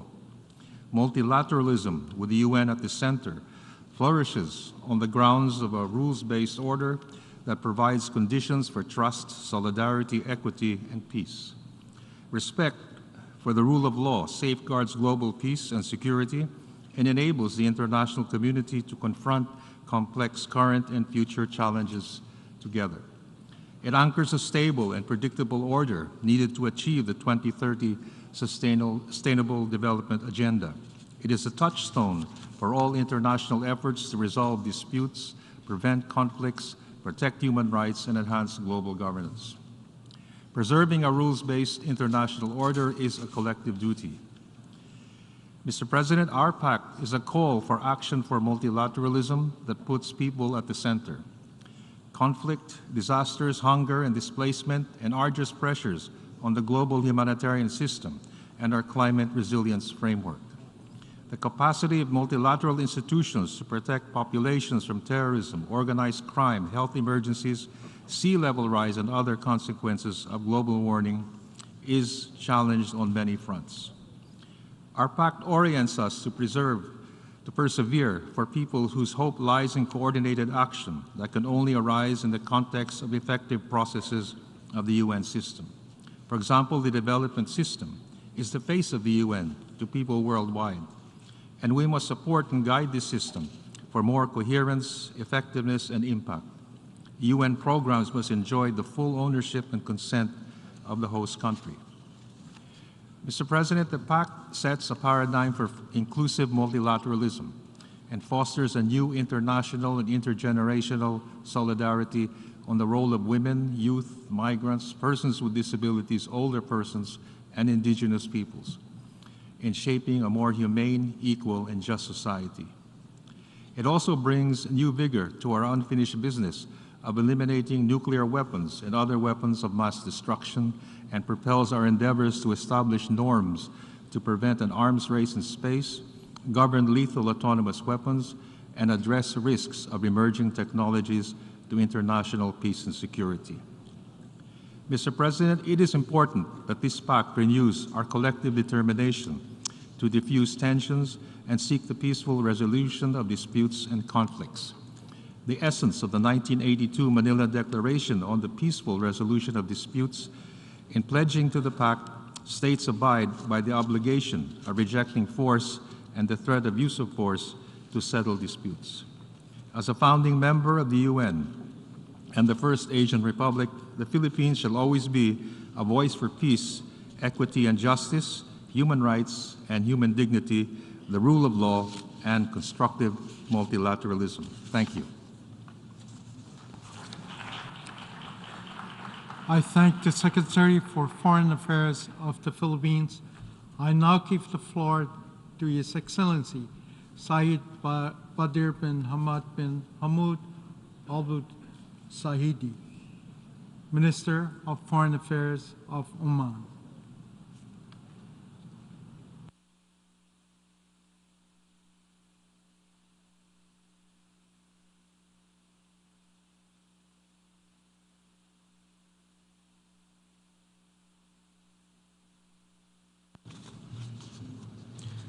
معالي الرئيس الحضور الكريم. Mr. President, ladies and gentlemen,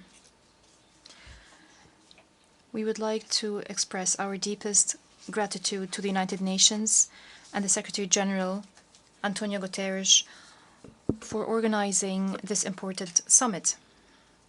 It is held at a moment at which the world is witnessing unprecedented challenges that require a collective response and a deeper and more comprehensive international cooperation, given the grave global events.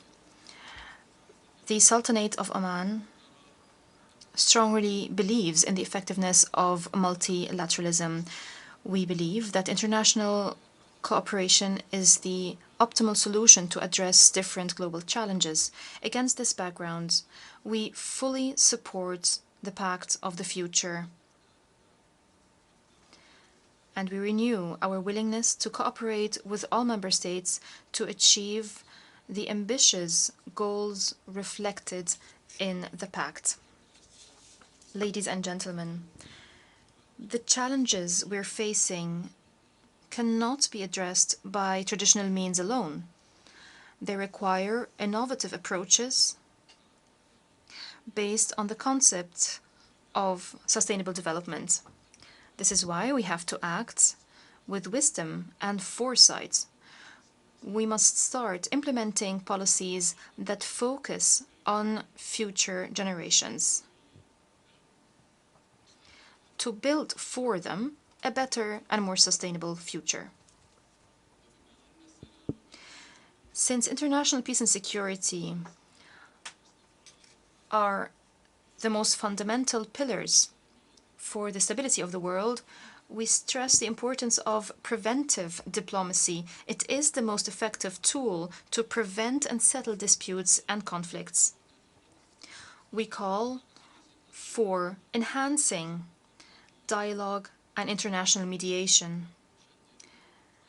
In this context, it is of paramount importance to comply fully with international law and the United Nations Charter to achieve justice, peace, and stability for all. Ladies and gentlemen, modern technology and digital cooperation are decisive factors to address environmental, economic, and social challenges. Technological innovations open up new horizons. They contribute to improving efficiency in the use of resources, they contribute to reducing emissions, and they also contribute to enhancing the use of clean energy, achieving food and water security, and building more prosperous and more sustainable societies. The Sultanate of Oman attaches great importance to the role of young people. They are the true agent to build the future. They are the basis for development. The Sultanate of Oman has launched a number of initiatives and innovation incubators in science, in industry, in culture, and in sports.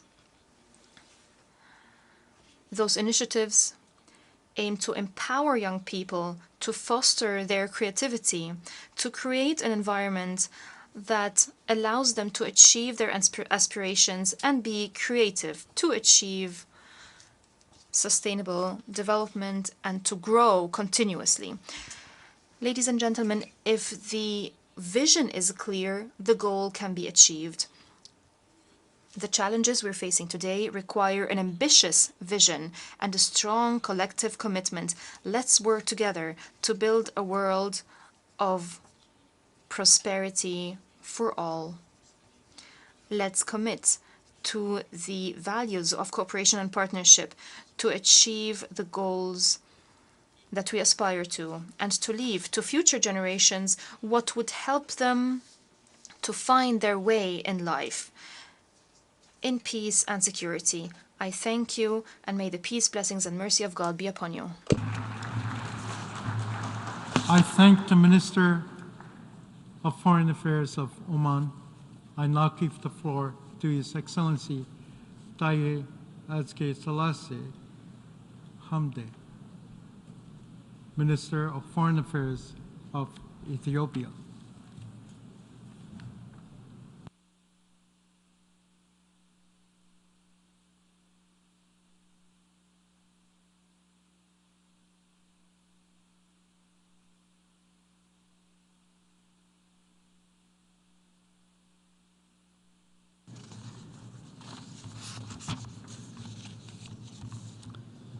Mr. President, first of all,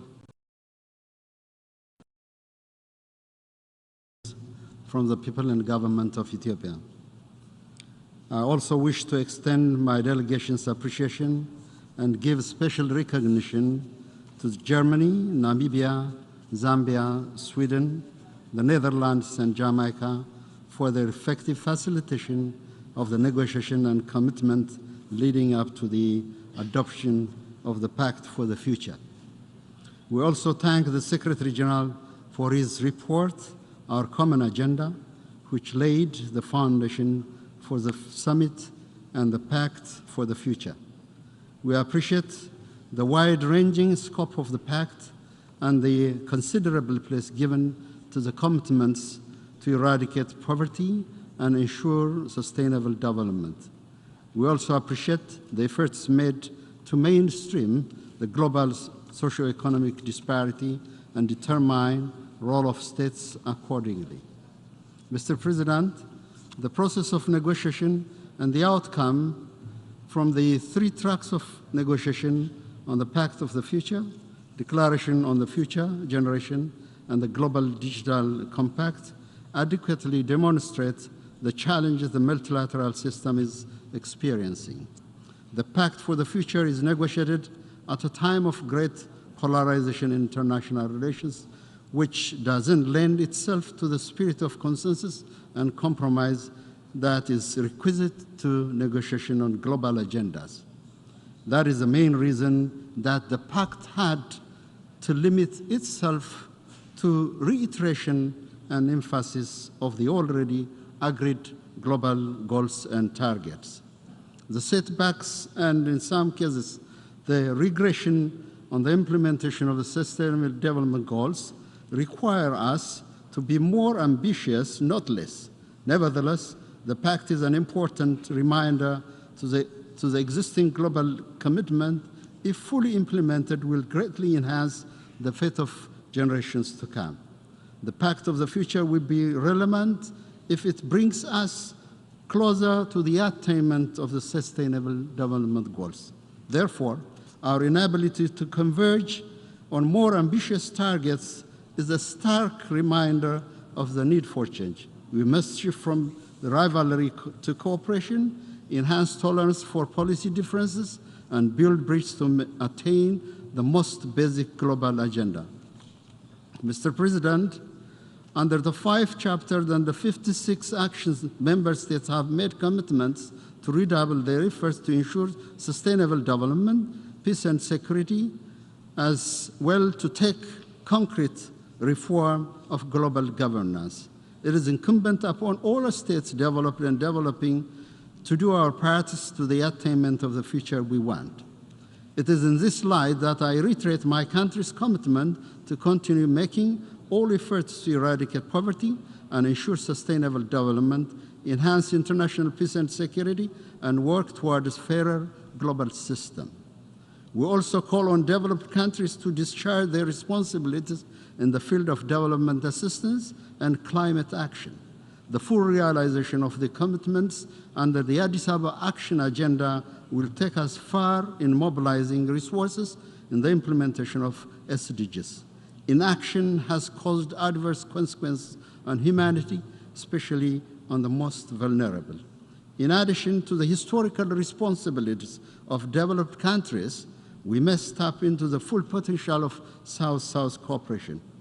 In the continuously evolving multipolar world, there are developing countries with comparative advantages and capabilities on certain fields of cooperation.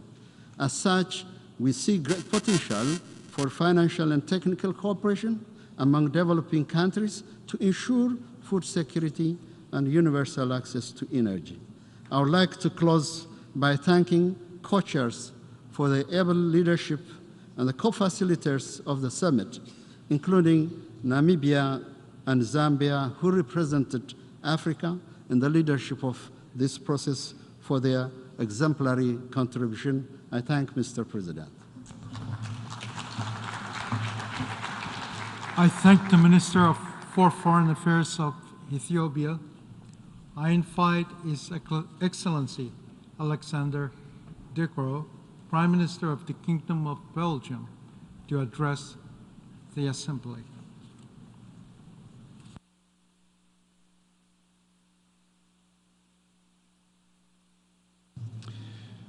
Excellencies, distinguished delegates, ladies and gentlemen. 4 years ago, in this very room, we adopted the UN 75th Anniversary Declaration. It was a call to action, action towards a reinvigorated multilateralism with the UN at its center.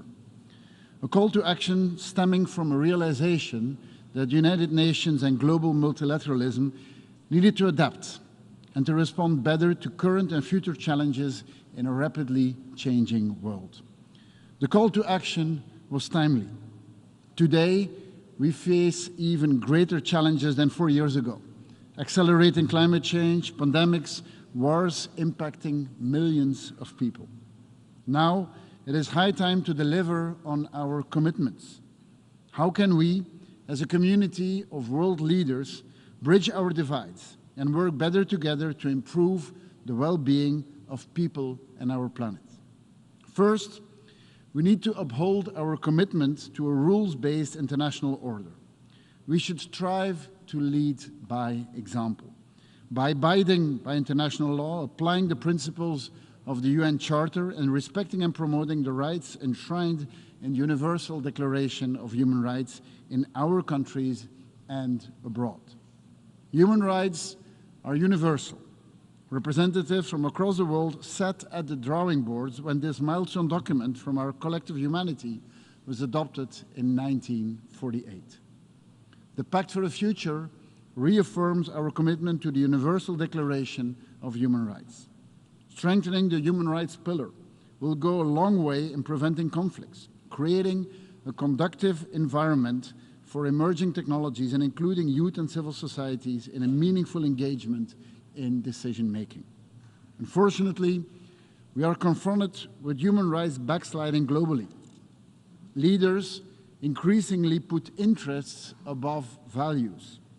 Conservative and populist movements target the rights of women and girls. Attempts to rewrite human rights have been underway for years. We need to resist these regressions. Human rights defenders need to be protected. The freedom of expression needs to be assured. Politicians need to be held accountable. Mr. President, it is time to transform global governance and ensure an international financial architecture that works for everyone, especially for the most vulnerable. None of the ambitious goals set out in the Pact for the Future will be achieved if we fail to make progress here. In the current system, while instrumental in global development, it must evolve to address the growing disparities between nations.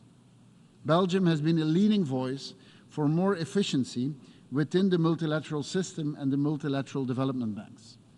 Public sector financing needs to be combined with increased private sector financing to fund sustainable and inclusive growth. Multilateral development banks need to become more strategic, more responsive, and act in a more integrated way to address global challenges and the current imbalances within the multilateral system. Ladies and gentlemen, responding to today's challenges also means unlocking the full potential of digital technologies to create a more inclusive future. These opportunities must be harnessed. The Global Digital Compact is a critical step towards enhancing global digital cooperation. If digital technologies hold the potential to deliver immense benefits to humanity, they also present significant challenges that must be addressed. Robust public guardrails for high-risk applications will be needed. All regions of the world need to be able to contribute to research and development. And we must ensure that new technologies are human-centric and safeguard human rights. In this respect, the EU Artificial Intelligence Act and the GDPR regulation sets a standard for a strong, forward-looking regulation that can serve as an inspiration for all. In conclusion, the challenges we face today are immense, but so is also our collective capacity to overcome them. It is up to all of us to deliver and to turn these documents into milestones for the UN and the international community. Belgium stands ready to contribute to this endeavor, working alongside with all of you to turn the vision of a UN 2.0 into a reality and to create a brighter and fairer future for people and planet. I thank you. I thank the Prime Minister of the Kingdom of Belgium. I now give the floor to His Excellency Mohammed Hassan, Minister for Foreign Affairs of Malaysia.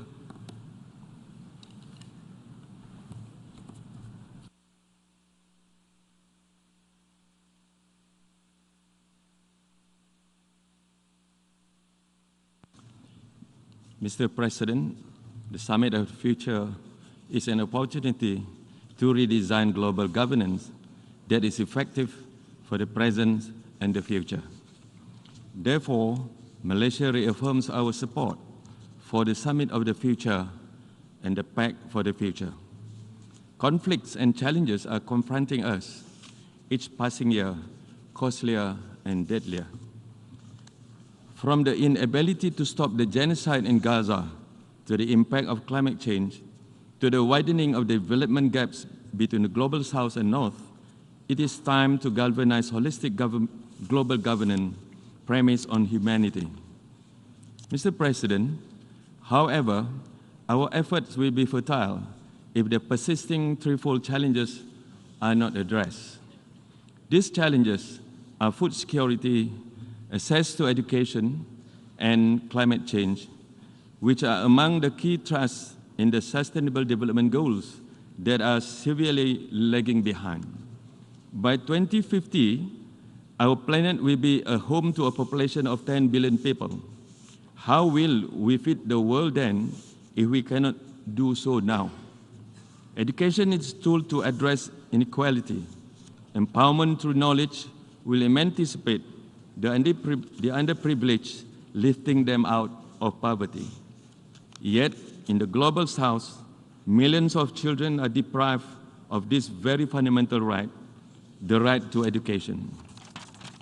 We must break barriers and ensure access, quality, and affordability. The global community must democratize education. The Global Digital Compact is crucial to address the digital divide. This includes creating adequate digital infrastructure to ensure education for all. Climate crisis is not a distant threat. It is here, Mr. President. It's real. And it's affecting us with floods and forest fires, resulting in, among others, famine. We have no choice but to act on it.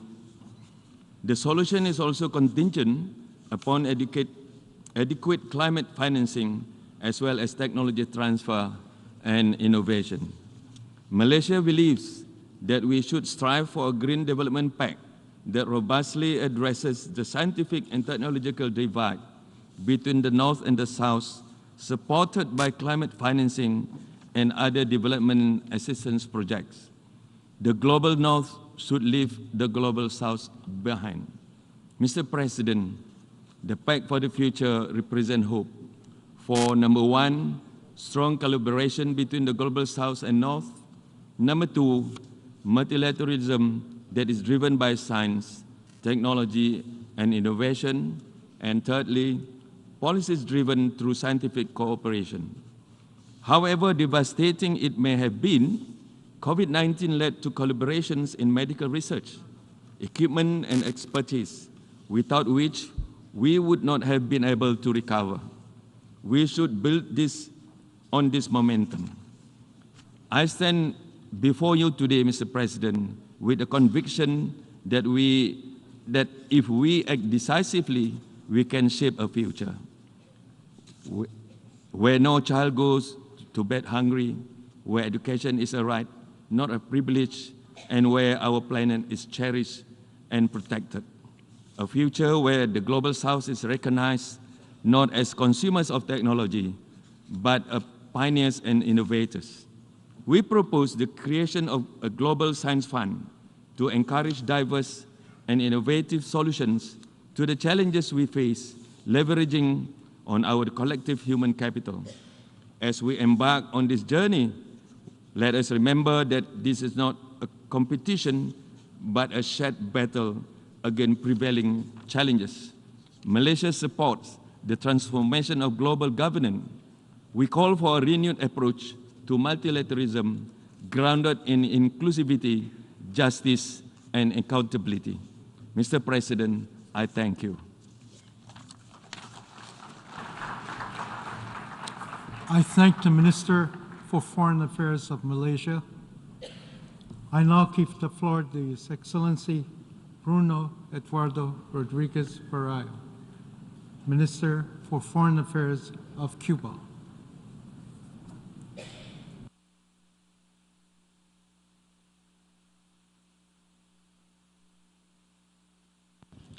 Señor Presidente.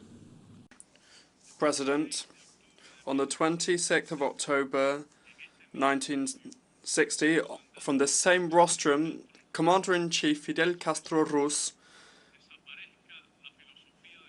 expressed the philosophy of looting and talked about the philosophy of war. And nevertheless, we are still suffering from the effects of colonialism and neocolonialism. The bounties promised from neoliberal globalism were a pipe dream. Inequalities and exclusion have been accentuated both in the real world as well as in cyberspace. Wars are increasing as well as the nuclear threat.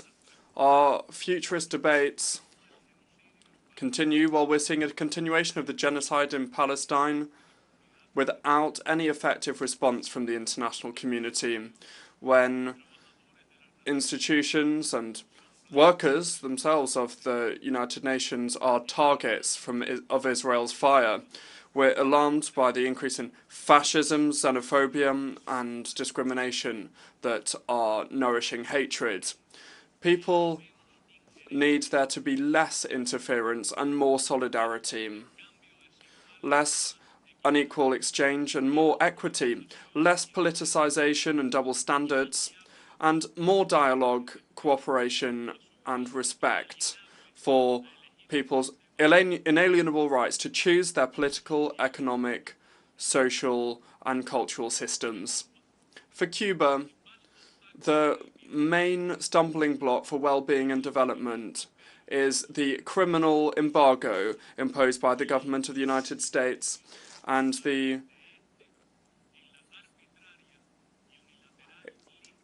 inclusion of us on the arbitrary list of states that supposedly sponsor terrorism. The planet is suffering from the devastating effects of climate change.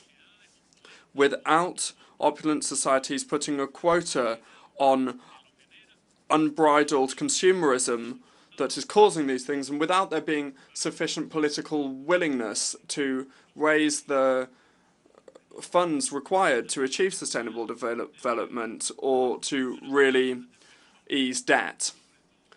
For millions of people, especially in the global south, the possibility of a decent future is and will continue to be a utopia. It will be difficult to believe in this promising future while developed countries oppose a deep-running reform of the international financial architecture, the discussions of which should be focused on the United Nations. And if this historic and just call, while it might have been diluted in the Pact for the Future, perhaps we should believe in the promise of better access to the resources that are so essential for our development. And how can we trust in the promise of peace, non-interference and multilateralism while we're seeing an increase in coercion, selfishness and hegemony against the UN Charter and international law? The future that we aspire to was laid out decades before with cross-cutting resolutions that this Assembly has already adopted. However, shamefully, these things have been forgotten. What must prevail, once and for all, is the political will to address the structural and moral failures in the international system that prevents us from achieving these things. For millions of human beings, tomorrow will be too late. Thank you very much.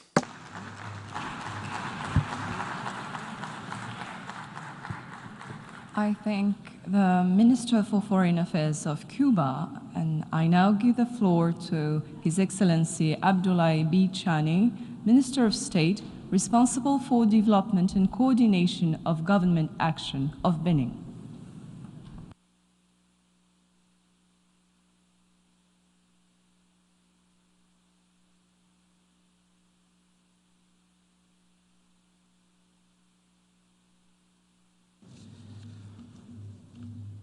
Monsieur le Président, President, ladies and gentlemen, the holding of this summit is testament to the willingness of the members of our organisation to address the challenges of our time and to build a prosperous and sustainable future. Our world faces several crises, in particular environmental, health, geopolitical and security crises. In addition to these different crises, we can add the financing crisis. This host of factors is not conducive to sustainable development. It divides, separates, excludes, and poses significant threats for our common coexistence. Multilateralism and international cooperation are fraying day by day, opening the world to a divided world where we're seeing problems managed in silos. It's in this context that the Summit of the Future, based around the theme of multilateral solutions for a better future, finds its relevance. This morning we adopted the Pact for the Future, and now it is time to act. Benin has many reasons to welcome progress made in the implementation of the SDGs. We're the first nation in sub-Saharan Africa to issue Eurobonds dedicated to funding SDG impact projects, and in 2021 Benin's commitment to achieve the SDGs saw no setbacks at all, and thanks to many projects our country has seen significant increases in progress over recent years. In the same vein, particular attention has been allocated to the social sector, and this is something that has also been extended to other sectors, and significant impact projects have enabled us to reduce poverty by close to 4 points over recent years. In order to entrench this dynamic, the government of Benin has established a national development vision for 2060. Ladies and gentlemen, we are living at a time of paradox, where we are In a world where resources have never been so important and where we have never seen such significant technical progress, however, the world is still seeing increases in poverty. For Benin, the answer lies in multilateralism, planetary responses to these challenges, and this must lead us all to be committed to protecting global public goods like climate, international security and economic stability, and to achieve sustainable development. The degradation of public goods for countries, for any country at all, actually prevents it from achieving the full prosperity of that country and prevents other countries from achieving it too. We must be aware of the trickle-down effect of good things as well as bad things. The international issue that we must attach the most amount of importance to is the fact that an issue or a disaster in any country is likely to impact other countries too. And in these conditions, we must work to establish balance, inclusion, justice, democracy, and transparency in all decision-making fora. This also includes the international financial system and the global governance system that jointly participate in the building of our collective global actions. Multilateralism is the only way to contribute to the future that we want. By way of conclusion, once again, I wish to reaffirm the absolute commitment of Benin to multilateralism as the only answer to build a peaceful and prosperous future. We are convinced that with active commitment and strong and collective actions, we can overcome the challenges that we're seeing before us and provide future generations with a safe world with peace, prosperity and sustainable development. Thank you.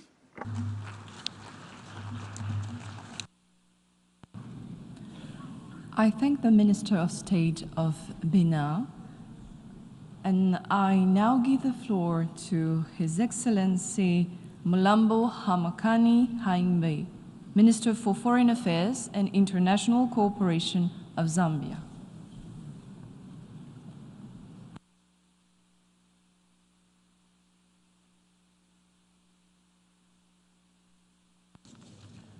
Your Excellency, Mr. Philemon Yang, President of the 79th session of the United Nations General Assembly, Your Excellency, Mr. Antonio Guterres, Secretary General of the United Nations, Your Excellencies, Heads of State and Government, distinguished ladies and gentlemen, we gather here to forge a new international consensus on how to deliver and safeguard a better future which leaves no one behind. This once-in-a-generation summit presents us with an opportunity to reinvigorate multilateralism, supercharge implementation of prior commitments, and tackle existing and emerging threats to the attainment of the SDGs. Mr. President, today's world is faced with multiple intersecting crises which threaten the attainment of SDGs and the maintenance of international peace and security. It has become imperative now, more than ever, to collaborate in addressing the numerous threats. A united approach is essential to confront violations of the UN Charter and international law, as well as emerging threats such as climate change, terrorism, disinformation, and cybercrime. Zambia will, in this regard, continue to support multilateral efforts that uphold the maintenance of international peace and security. Mr. President, Zambia joins calls for a more effective and inclusive multilateral framework to address global challenges in a changing world. Efforts to enhance more equitable global governance can therefore not be overemphasized. Zambia thus supports the Common Africa position on the Security Council reforms. Mr. President, our race to attain the SDGs by 2030 is vividly off track. This has been compounded by multiple converging threats in the form of global conflict, economic shocks, growing inequalities, climate change crisis, widening digital global divide, as well as an unbalanced and an unfair international financial architecture. Further, with the global financing and investment gap estimated between $2.5 and $4 trillion annually, there is urgent need to scale up action and increase financing towards the implementation of SDGs. In Africa, for instance, an unprecedented $1.3 trillion investment is required annually for infrastructure alone between 2024 and 2030. Mr. President, over 300 billion United States of America dollars has been spent on debt servicing by developing countries from 2021 to date. For instance, between 2019 and 2021, Zambia was one of the 25 African countries that spent more on interest payments than on health. Similarly, Zambia was among 7 African countries that spent more on interest payments than on education. It is for this reason, therefore, that Zambia welcomes the UN Secretary General's proposal for a significant multi-year SDG stimulus package of at least 500 billion United States of America dollars per annum. Mr. President, we are delighted by the historic adoption of the Global Digital Compact. Digital technology advancement is a prerequisite for development and attainment of the SDGs. We call for increased investment and funding towards developing digital public goods and infrastructure, especially in developing countries. We also call for implementation of the Global Digital Compact to make internet governance more inclusive. We take this opportunity at this time to take cognizance of the hard work and commitment put in by Sweden, our co-facilitators in the negotiation of the Digital Global Compact. Mr. President, allow me to conclude by congratulating member states on the adoption of the Pact for the Future and its annexes. It is now time for implementation and to create an equitable and just world. I thank you. That's great. I thank the Minister of Zambia, and I now give the floor to His Excellency Olivier Nduhungirehe, Minister for Foreign Affairs and International Cooperation of the Republic of Rwanda.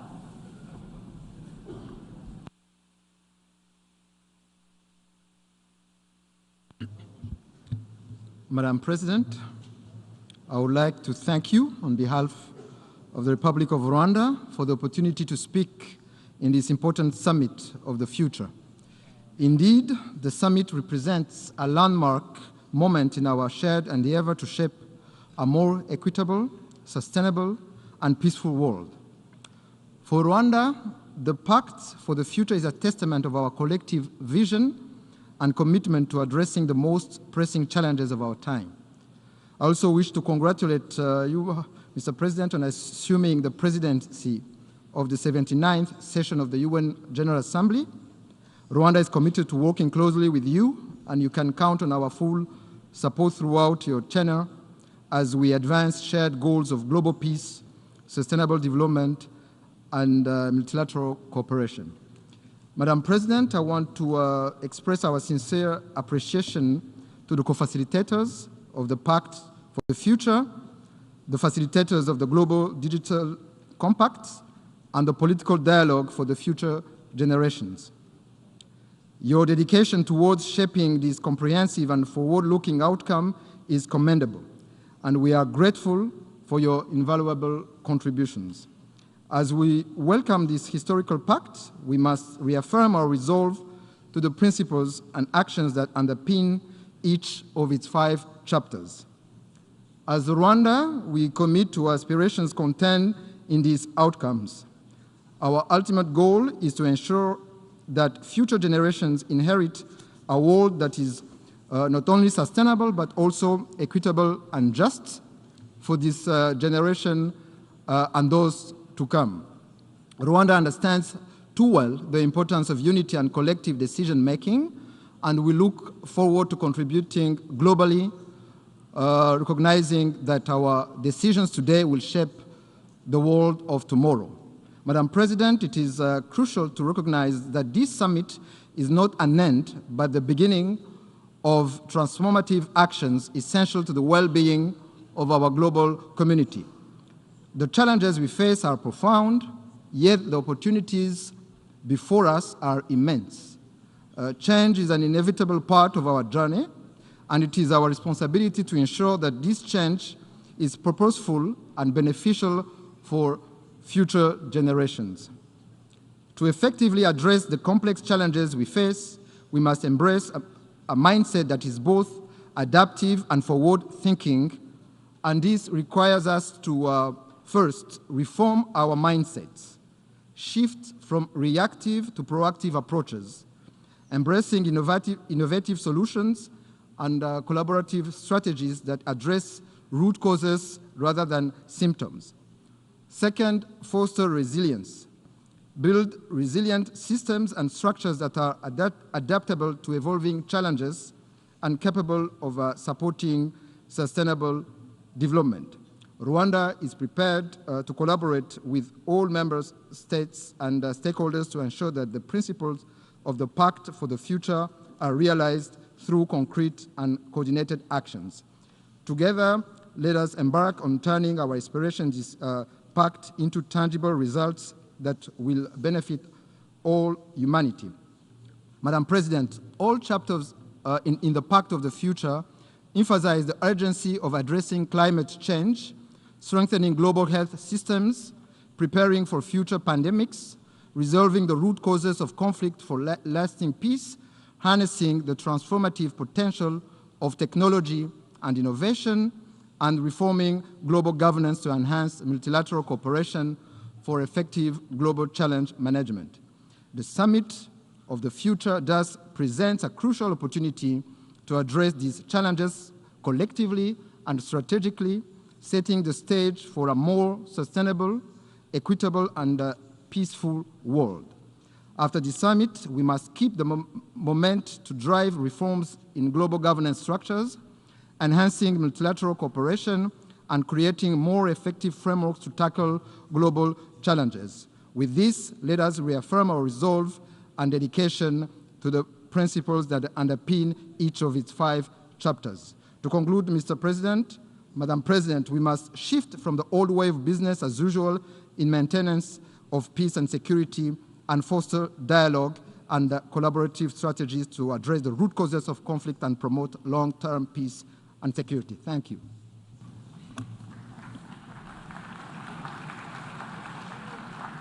I thank the Minister for Foreign Affairs and International Cooperation of Rwanda. I now give the floor to Her Excellency Joëlle Clark, Minister of Sustainable Development, Environment, Climate Action and Constituency Empowerment of St. Kitts and Nevis.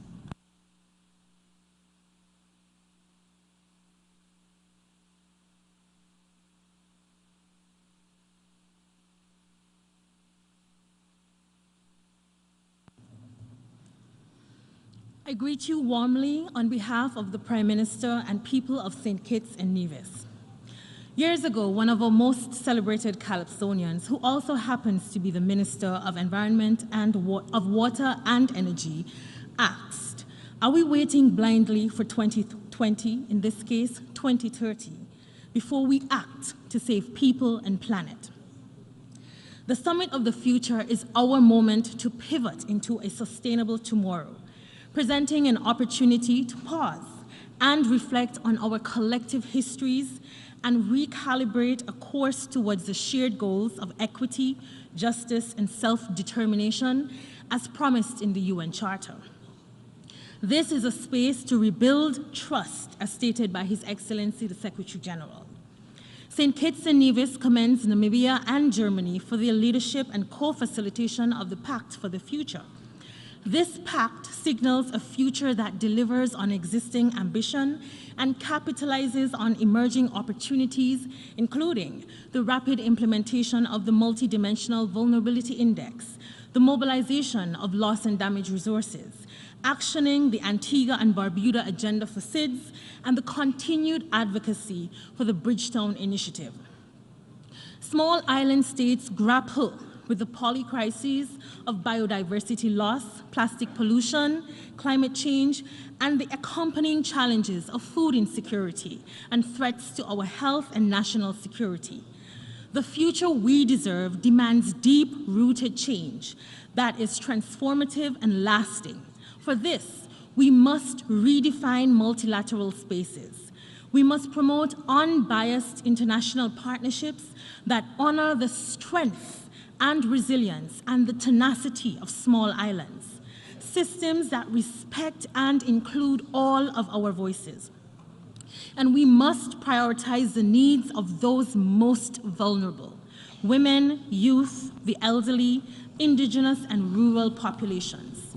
Let us ground our decision-making now with a critical assessment of the global historical patterns of disempowerment and exploitation, which constituted progress for a few and underdevelopment for many. This new contract has the much-needed potential to reimagine small island capacity. For centuries, our islands fueled the global economy. It is time for all to prosper, regardless of size. We must alchemize our common vulnerabilities into engines of innovation, prosperity, and lasting peace.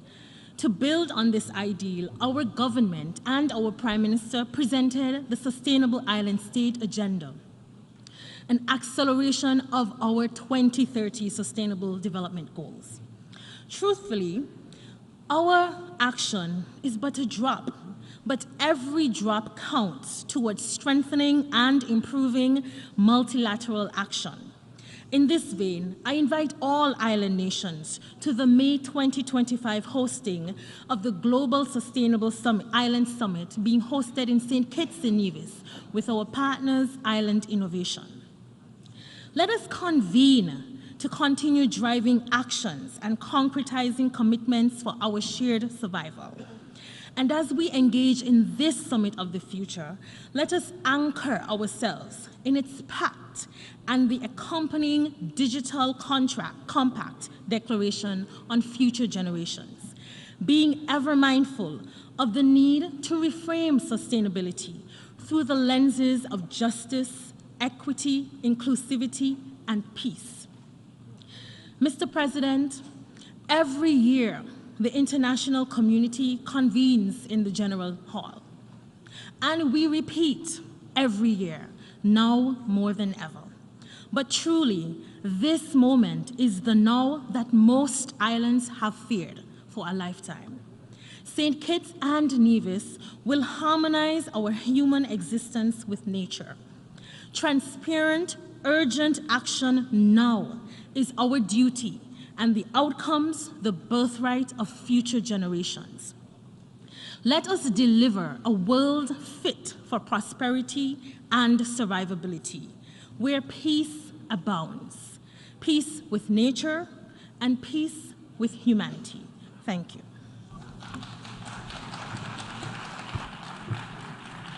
I thank the Minister of Sustainable Development, Environment, Climate Action and Constituency Empowerment of St. Kitts and Nevis.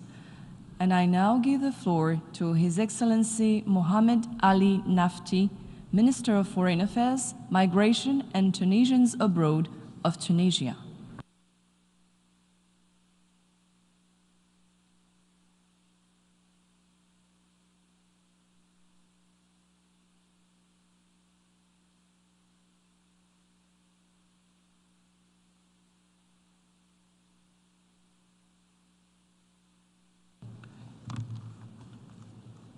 السيد الرئيس إن المشاركة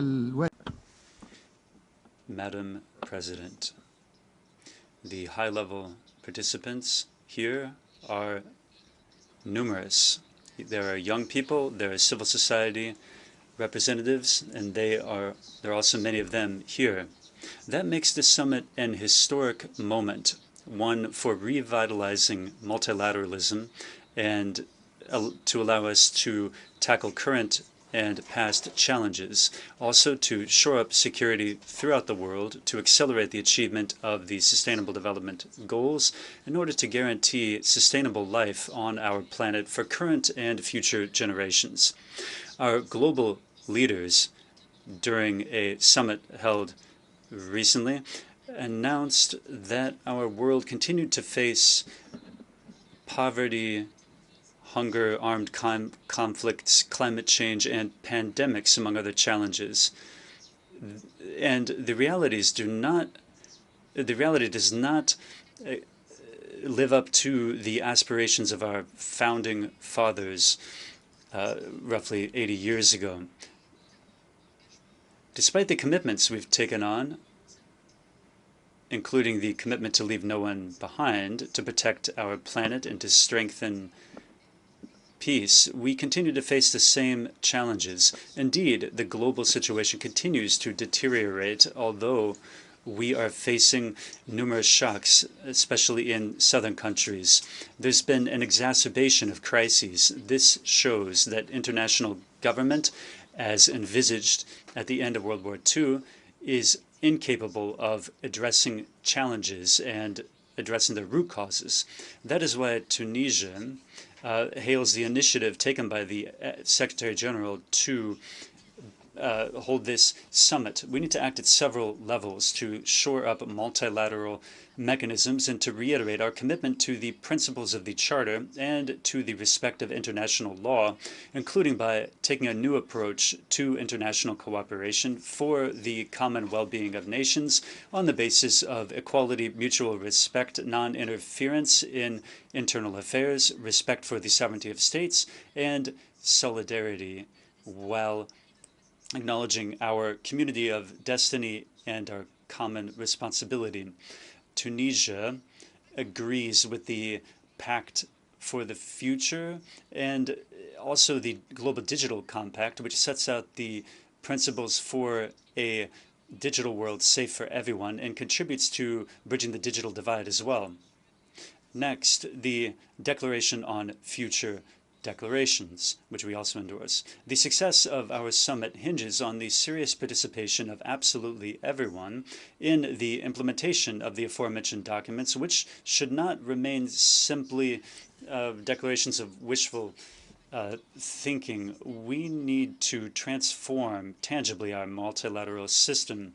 This effort will depend on the political will that we show toward implementing the various recommendations of this summit. That will allow us to overcome the gaps in global governance. We call upon developed countries to make good their commitments for financing and for sustainable development and for climate action. They must do so by helping the developing countries to overcome debt, and they must assist populations in allowing them to make use of their own resources. President, at our last summit, we agreed on the need to leave no one behind. We made it a genuine slogan. This slogan will lose all of its credibility and sense if we exclude the Palestinian people who are experiencing the most atrocious crimes against humanity perpetrated by a barbarous occupation at odds with international law. This organization has a responsibility, a moral and a historic responsibility. We cannot abandon the Palestinian people, a people which is deprived of its liberty, dignity, and right to life, and right to live in security and in stability. Madam President, it is our hope that this summit, which was brilliantly prepared by the United Nations, we hope that this summit will clear the way to a new phase in multilateral action, one grounded in common responsibility and solidarity for a world that is more just, fair, and sustainable. Thank you. I thank the Minister of Foreign Affairs, Migration and Tunisians Abroad of Tunisia. I now give the floor to His Excellency Badr Ahmed Mohamed Abdelati, Minister for Foreign Affairs and Immigration of Egypt.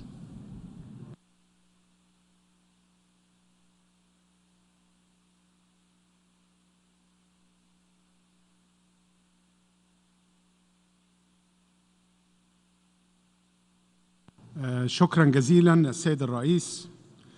ترحب مصر بقمتنا اليوم ونراها فرصة لتعزيز العمل المتعدد الأطراف في مواجهة التحديات التي تلقي بظلالها على الدول النامية وتؤثر على مساعيها لتحقيق التنمية المستدامة بحلول 2030. كما تعرب مصر عن تقديرها à l'horizon 2030. L'Égypte voudrait dire combien elle apprécie l'initiative du secrétaire. أجندتنا المشتركة من أجل تطوير الحوكمة الدولية حفاظاً على السلم والأمن وتحقيقاً للتنمية والازدهار وضمانة. In order to promote international governance for safeguarding peace and security, to carry out development, ensure prosperity, and guarantee that everyone is able to enjoy their human rights on the basis of equality. That's why we organized the ASWAN Forum for Peace and Sustainable Development last July as a prelude to the Summit of the Future in order to present our vision with regard to the multilateral priorities for governance and for the role of young people. Egypt welcomes the adoption of the Pact for the Future and the Global Digital Compact and the Pact for Future Generations, and we'd like to share with delegations our views on how we can build on the outcome of this summit. With the exacerbation of the situation with regard to peace and security, we need to renew our commitment to the UN Charter in respect for the sovereign equality of states in order to maintain the credibility of international order in accordance with these constant parameters and not have dual standards. We defend the Palestinian cause. We are in favor of an independent Palestinian state in the 1967 borders with East Jerusalem as its capital, and we confirm our trust in the justice of the international system, but this is being sorely tested given the impotence of the international community in putting an end to the tragedy happening in Gaza, and which is in danger of extending to Lebanon and the whole region. Egypt is very much attached to the territorial integrity and the stability of Somalia throughout its national territory. We stress the importance of the territorial integrity of Sudan as well. And then these successive developments, I think, reflect the need to increase development funding and to reform the global financial architecture in order to reduce the gap between states and address the current imbalance that exists, and which has left a lot of people behind in terms of prosperity. We must respond to the aspirations of our peoples to eliminate poverty and hunger, increase growth levels. And for this, we need funding for development, and we need to reach understanding on innovative solutions and mechanisms that will be beneficial for developing countries with a view to concessional funding that will not add additional burdens on these countries. Thirdly, we need to ensure that we're able to promote technology transfer by forging digital cooperation and increasing research and development programs and strengthening capacity, particularly in Africa, in addition to the need to support African countries' efforts to counter the negative effects of climate change on the principle of common but shared responsibility. Common but differentiated responsibility. We must do everything to address water shortages as well and promote cooperation with regard to water and cross-border water arrangements according to international agreements. And Egypt fully endorses the absolute priority to totally remove nuclear weapons to guarantee current and future generations a safe future, given the disastrous consequences that arise from the use of these weapons. And we're also in favor of a Middle East area free of nuclear weapons. The speaker's microphone was cut off. Minister for Foreign Affairs of the Comoros.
Monsieur le Président.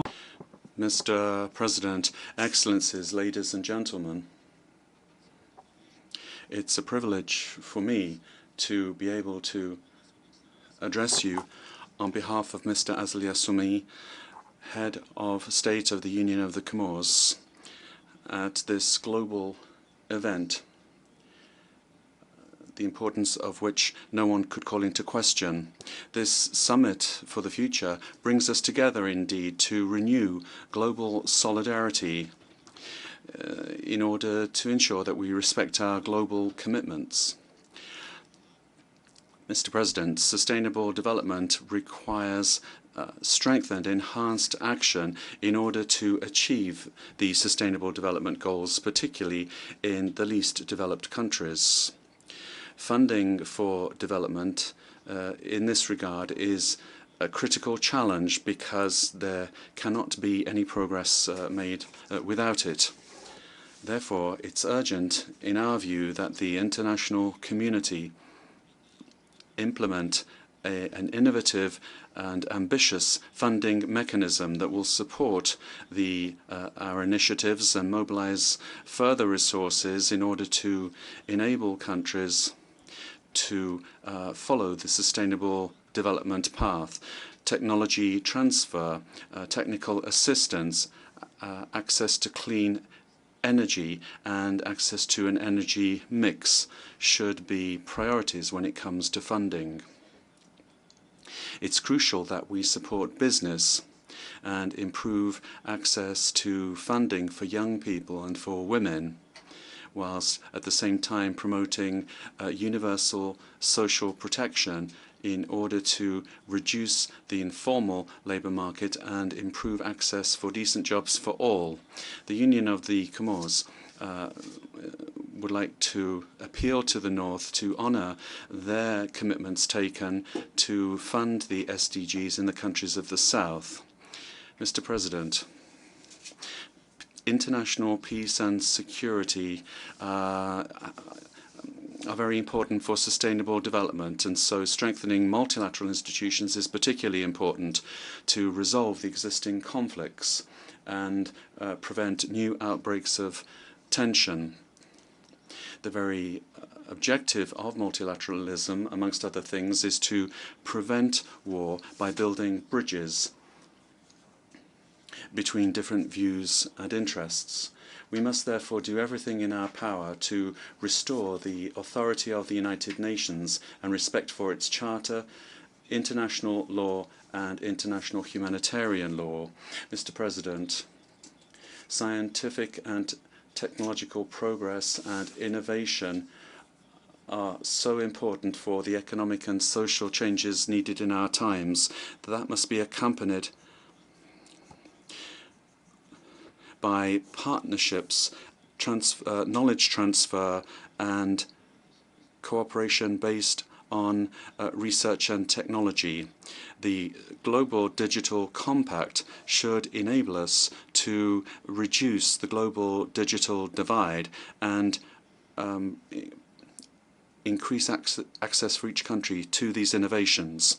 We must cooperate together to ensure that the digital revolution is of benefit to everyone and that it is guided by principles of inclusivity, ethics, and accountability, particularly in the sensitive area of artificial intelligence.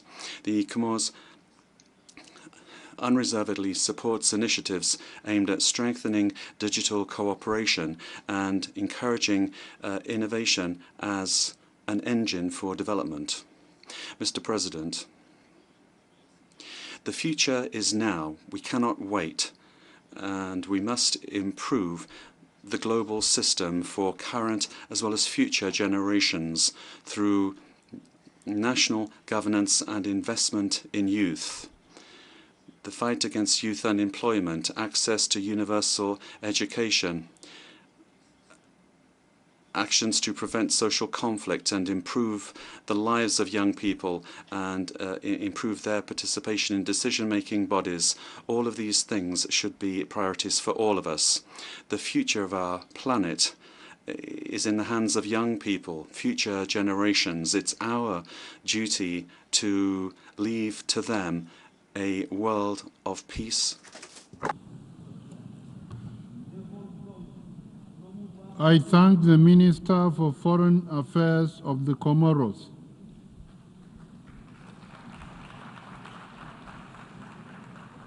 I give the floor to His Excellency Lejeune Belambela, Minister of Foreign Relations of Cameroon.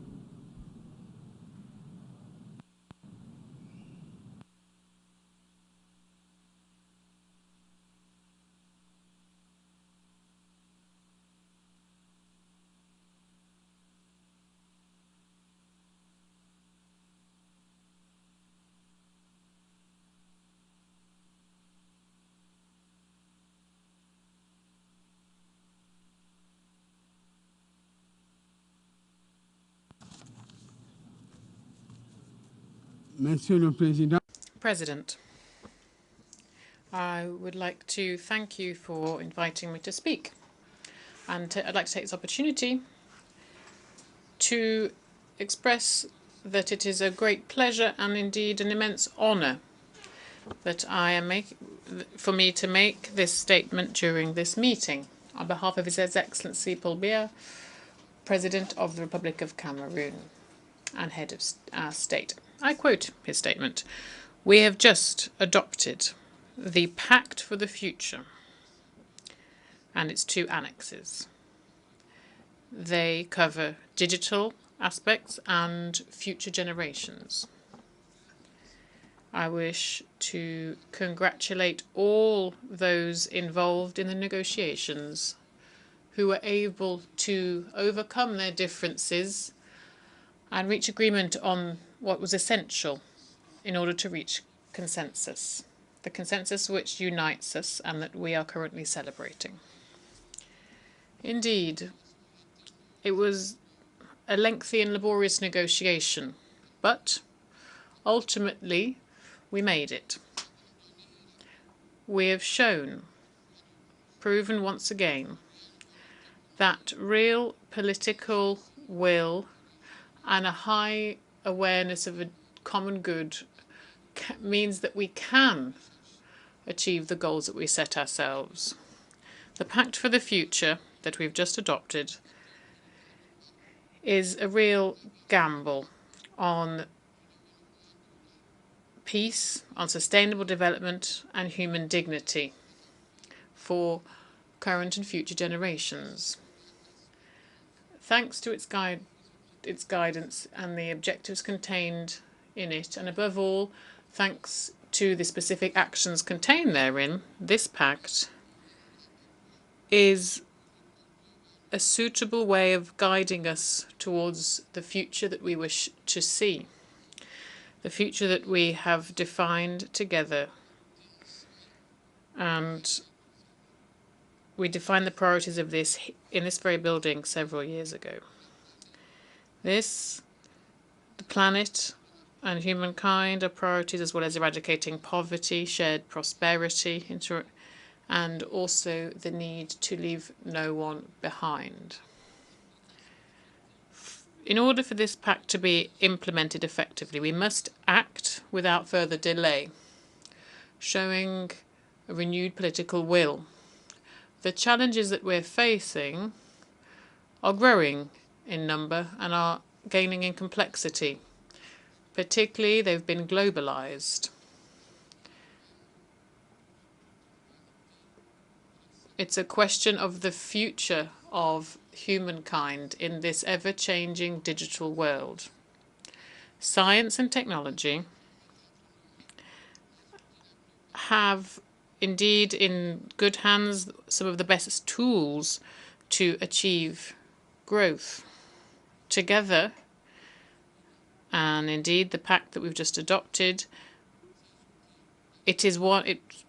brings all these tools together with unity, solidarity, and humanity at its heart. This is the end of the quote. Thank you very much. I thank the Minister for Foreign Relations of Cameroon.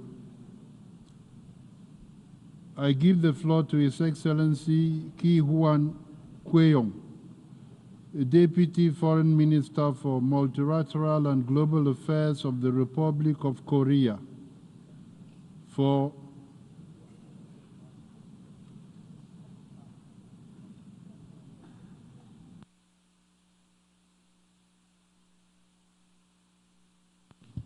Mr. President, Excellencies, distinguished representatives, first of all, I would like to extend my gratitude to Germany and Namibia for their dedicated efforts, which have led to the adoption of the Pact for the Future. The international community have worked tirelessly to identify actions that should be taken to bring about meaningful changes and benefit future generations. The Pact charted a path to a better future for all of humanity and reaffirmed our commitment to multilateralism. Now it is our duty to ensure that our commitments resonate far beyond this room to shape a more sustainable future for all. The actions outlined in the Pact must be implemented collaboratively by member states, international organizations, civil society, and private sector. With this in mind, I will highlight key priority areas that Korea is focusing on to advance sustainable peace and prosperity. First of all, science, technology, and innovation must be harnessed in a way that promotes and protects human rights and serves peaceful purposes. Korea is committed to advancing human-centered AI technology to drive progress towards the UN SDGs. Following the AI Seoul Summit in May, Korea convened AI Global Forum to push for the establishment of AI norms in the private sector. In early September, we also hosted the Responsible AI in the Military Domain Summit 2024, where we presented a comprehensive blueprint for military AI norms. Tackling new and emerging challenges is also crucial for building a more inclusive, open, and safe future. As a member of the Security Council, Korea prioritizes responses to cybersecurity and climate security. In June, Korea hosted an open debate on cybersecurity as president of the Security Council, which helped establish a solid foundation for planning an effective response to cyber threats. Korea also supports the role of the Peacebuilding Commission as a platform for sharing good practice among member states and fostering partnerships among diverse stakeholders.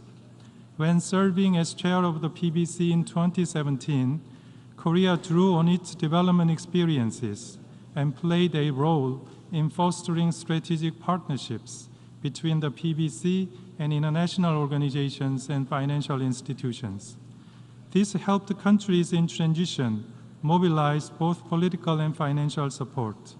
Korea will remain fully supportive of the PBC's efforts to make further progress in this regard. Securing development resources is a key to achieving sustainable development goals.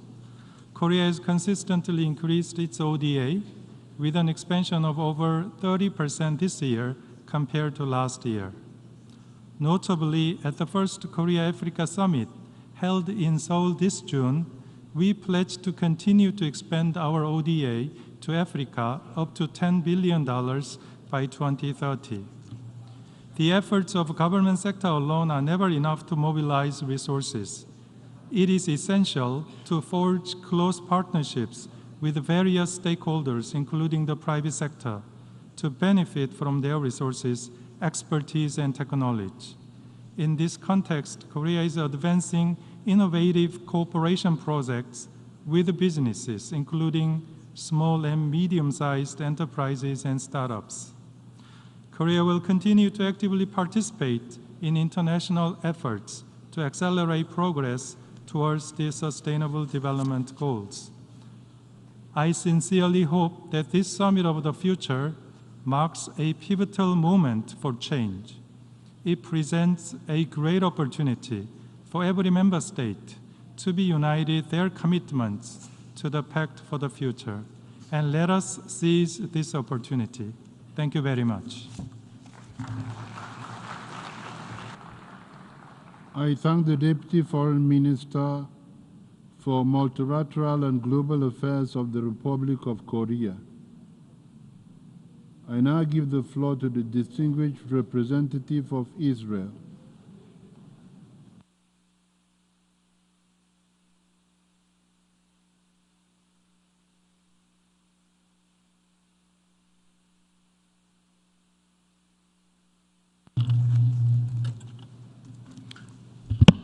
Thank you, Mr. President. While Israel is fully committed to this pact and the pursuit of the SDGs, we continue to face relentless attacks from non-state actors that threaten our very existence. As we gather here today to speak about the future, hundreds of rockets are being fired at our civilian population. Let me be clear, we are a peaceful nation. We do not seek war, nor do we desire it. However, we will not stand by as our people are attacked.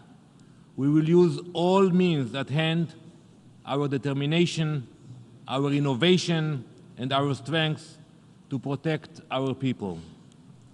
Last night, hundreds of thousands of Israelis slept in bomb shelters as Hezbollah, a terrorist organization which holds Lebanon captive, fired upon them. Since October 8th, over 8,000 rockets have been fired at our people. Over 70,000 have been forced to flee their homes, becoming refugees in their own land. We did not start this war, but we will protect our homes, our land, and our people. Yet, despite these dire conditions, Israel remains steadfast in promoting the SDG agenda.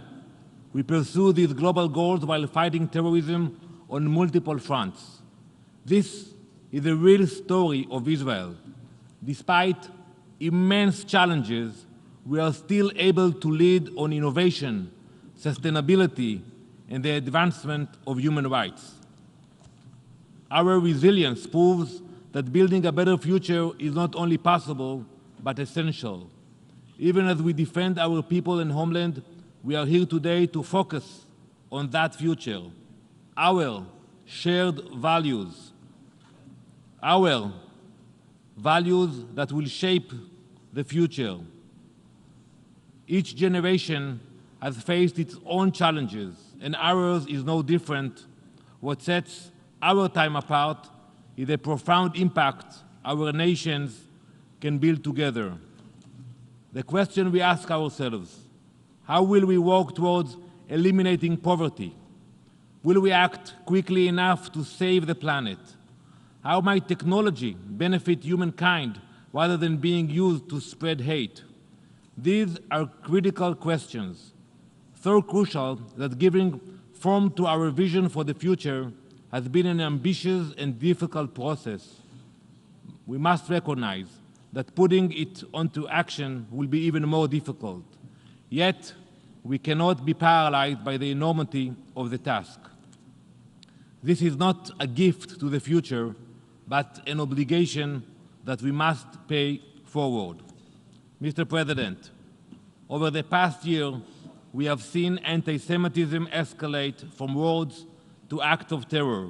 It is imperative that member states confront anti-Semitism wherever it emerges, for only through collective action we can make a lasting difference.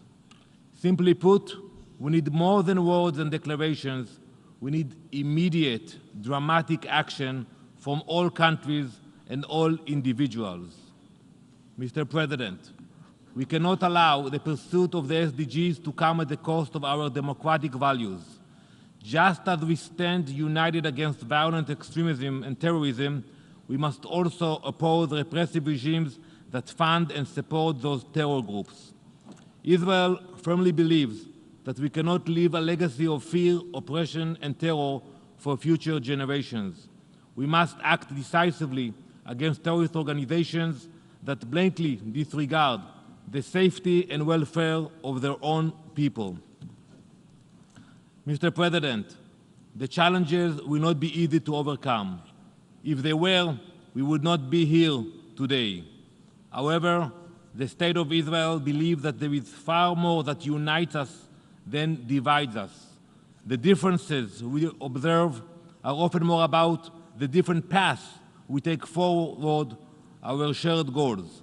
We must come together in this spirit, facing today's challenges head-on and recognizing that delaying difficult decisions is no longer an option. We can and we must meet our obligations, the future, the planet, and all those who will inhabit it. For them,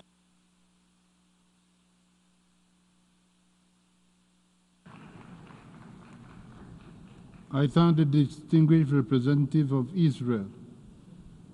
I now give the floor to the Central African Republic, to the distinguished representative of Central African Republic.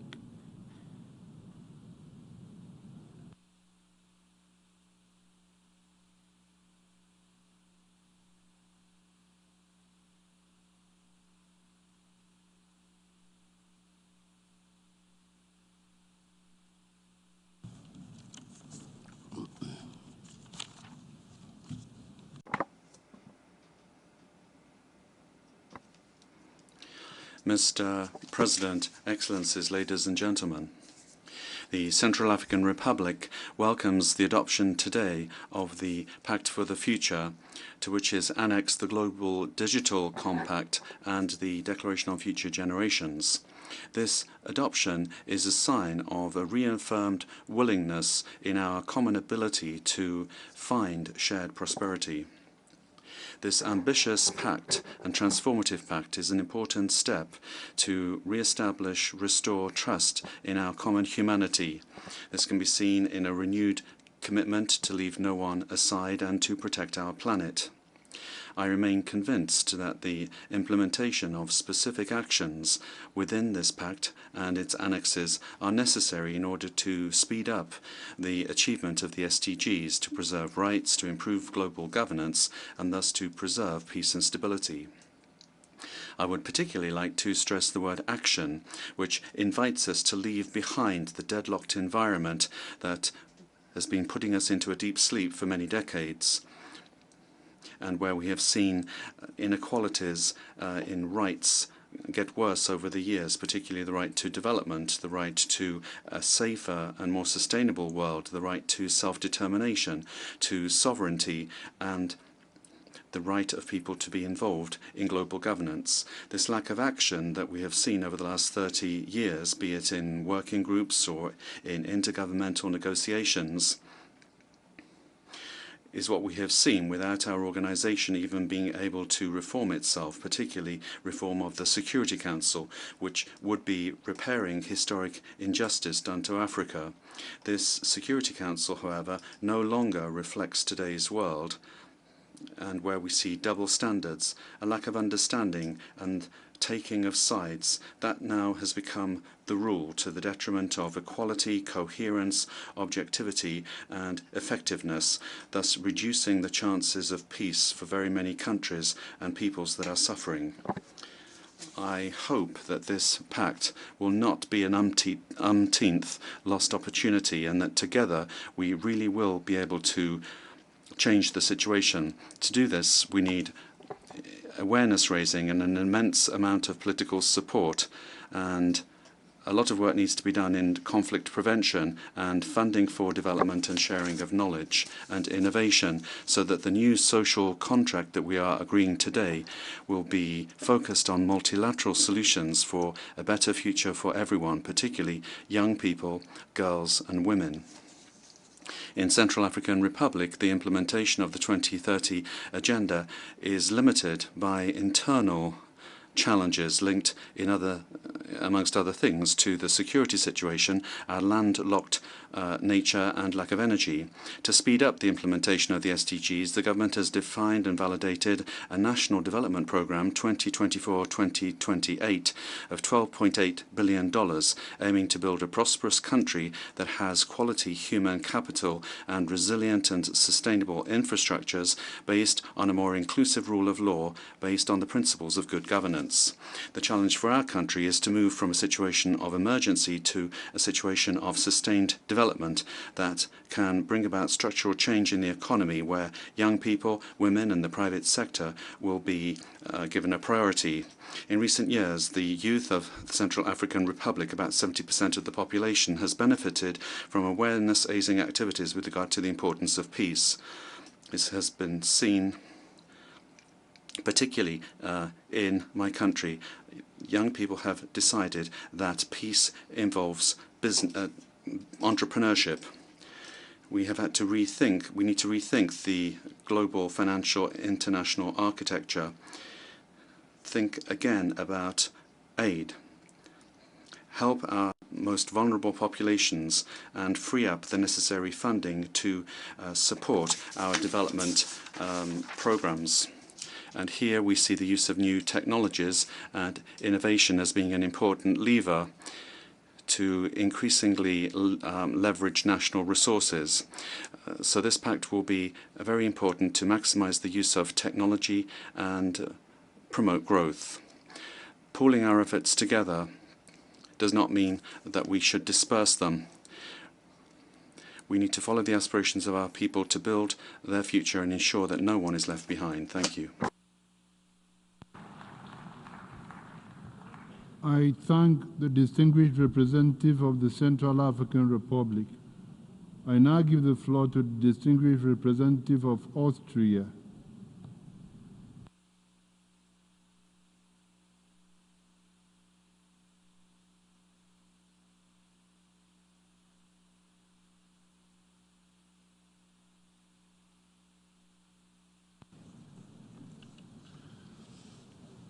Excellencies, so this is the summit of the future. I have to say, it feels much like the present. Permit me at the outset to convey greetings from Austrian President Alexander van der Bellen, as well as his sincere regrets for not joining us today. As you know, Austria, along with our neighbors, has been grappling with the consequences of unprecedented floods.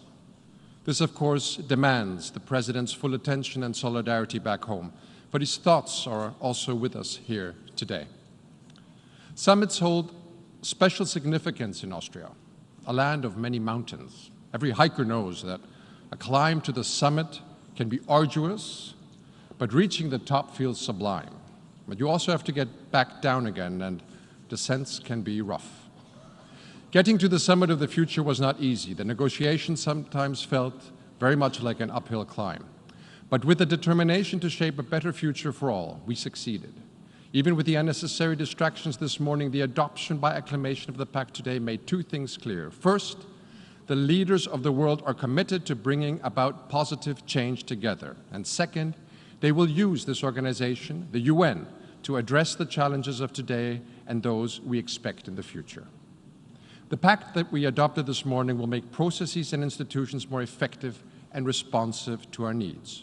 There's much that we agreed to.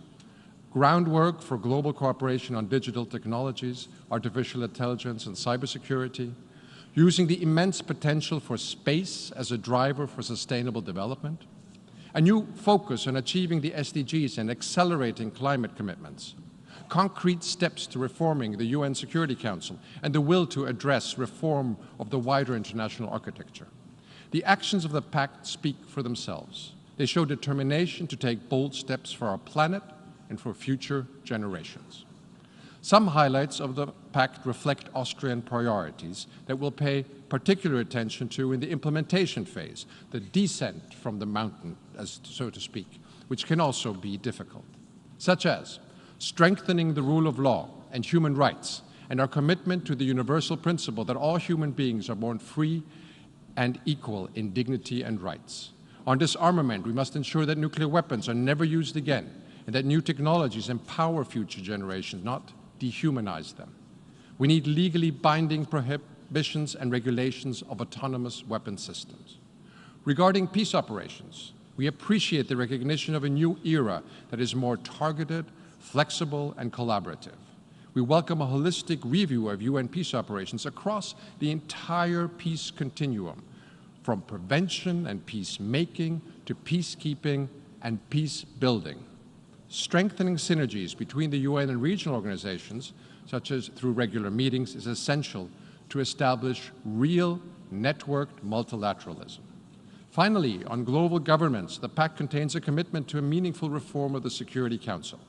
Together with Ambassador Tarek Al-Banai of Kuwait, I had the honor of co-chairing the intergovernmental negotiations on Security Council reform and facilitating the actions in the pact, where leaders pledge to ensure greater representation for underrepresented regions and rectify the historical injustice against Africa, where leaders reaffirm their determination to making the Council more effective, transparent, and accountable, including by discussing limitations of the veto, where they agree to work on the basis of a consolidated model of a new Council, and where they agree specific interim measures until the reform enters into force.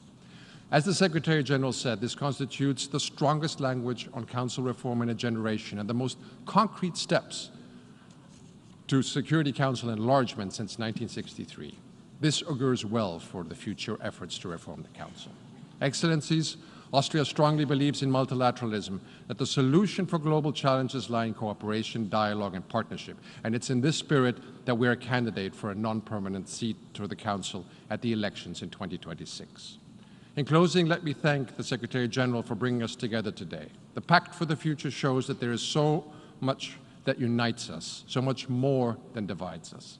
As the Summit of the Future becomes the event of the past, let us set out for the future with optimism and humility. Multilateral diplomacy can only work with open minds. If we come to the UN not to speak only, but also to listen. If we show respect and believe diverse views are positive. If we engage in the spirit of compromise. If we put acting together first in and through the United Nations. Thank you.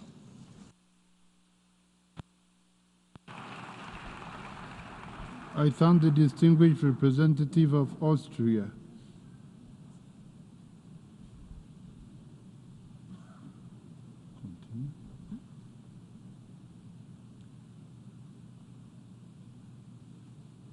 We have heard the last speaker for this meeting. The next meeting of the Summit of the Future will take place immediately following the adjournment of this meeting to hear speakers listed for that meeting.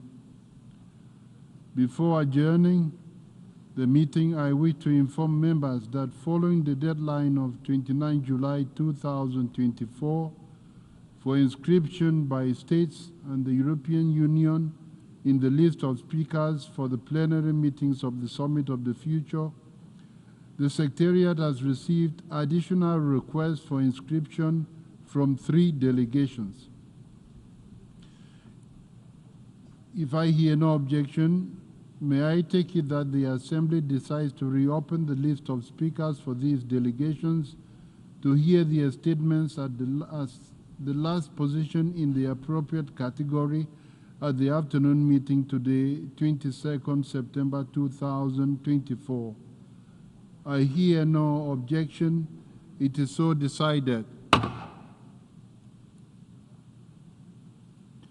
The meeting is adjourned.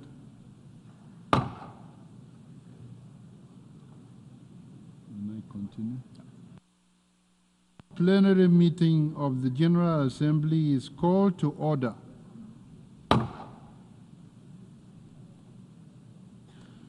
The General Assembly will continue the Summit of the Future under Agenda Item 123, entitled Strengthening of the United Nations System. Before we begin with the list of speakers, delegations are reminded that statements should be limited to 5 minutes for participating states and 3 minutes for other statements. Pursuant to Rule 2072 of the Rules of Procedure, when a representative exceeds his or her allotted time, the President shall call the Speaker to order without delay, which will be done by means of automatic microphone cutoff. In accordance with Resolution 72/313, the All Protocol Observed principle is recommended, whereby participants are encouraged to refrain from the listing of standard protocol expressions during their statements. Within this time frame, I would like to appeal to speakers to deliver their statements at a reasonable pace so that interpretation into the other official United Nations languages may be provided properly. The list of speakers for each meeting shall be completed and no speakers will be rolled over to the next meeting. Speakers who are not present when their speaking turn comes will be automatically moved to the next available speaking slot within their category at the same meeting. I invite His Excellency Alexander Vučić, President of the Republic of Serbia, to address the Assembly.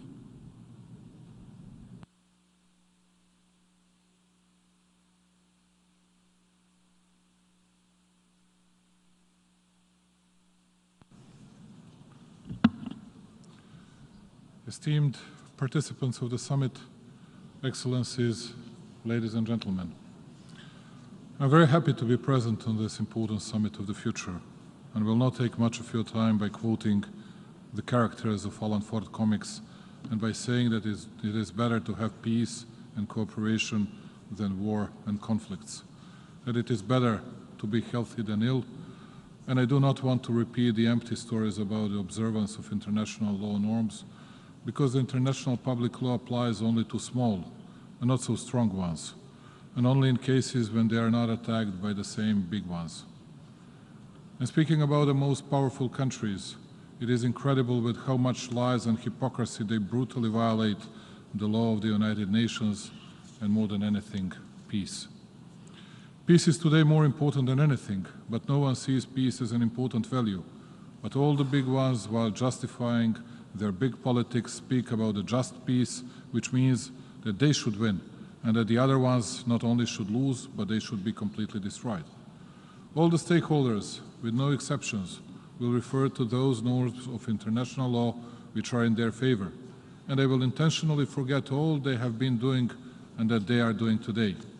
They will be reminded of the respective by the other big ones, which will also forget all those misdeeds, but they will find endless violations of the international law in the case of the first ones.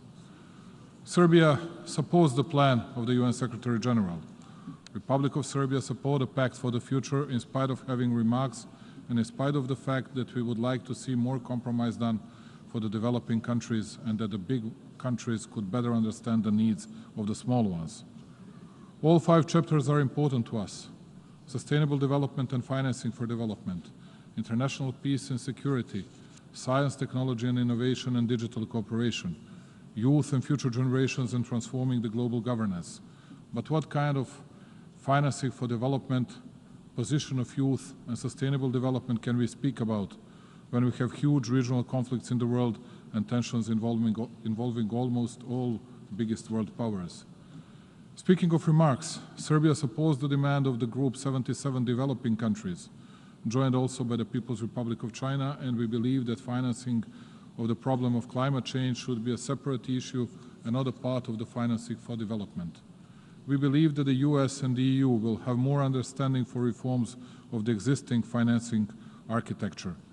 Additionally, we believe that the remarks of Brazil and Russia, where the issues of the climate and the climate change are more related to security than to development, are serious ones and that they deserve attention. Additionally, Serbia believes that it is very important to find the balance between the Western point of view on the issue of the rule of law on one side and the demand of the numerous countries when it comes to the family and traditional values. Because human rights are one thing, and their abuse and overemphasizing lead towards the destruction of traditional conservative societies, which many countries worldwide cannot accept, and particularly when it comes to family values. And precisely those values are cherished and nurtured by the Republic of Serbia. Serbia is on its European path. Unlike many others, Serbia observes the norms and regulations of international public law. At the same time, Serbia is a modern country with a big growth rate, but also not ready to sacrifice its own traditional values, and it will be capable of resisting all the attempts from the outside that the so-called woke movement is imposing to it as the highest possible value and the state of society that we must allegedly reach in the future. I thank you very much. I thank the President of the Republic of Serbia.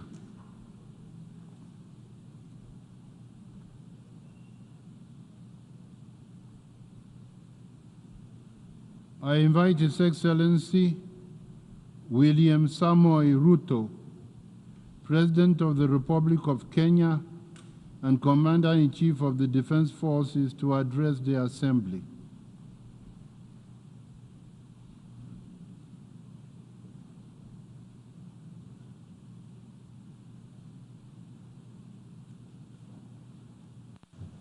Mr. President, a year ago, I stood before this Assembly urging bold reforms of the UN system to tackle the rapidly evolving and increasingly complex global challenges.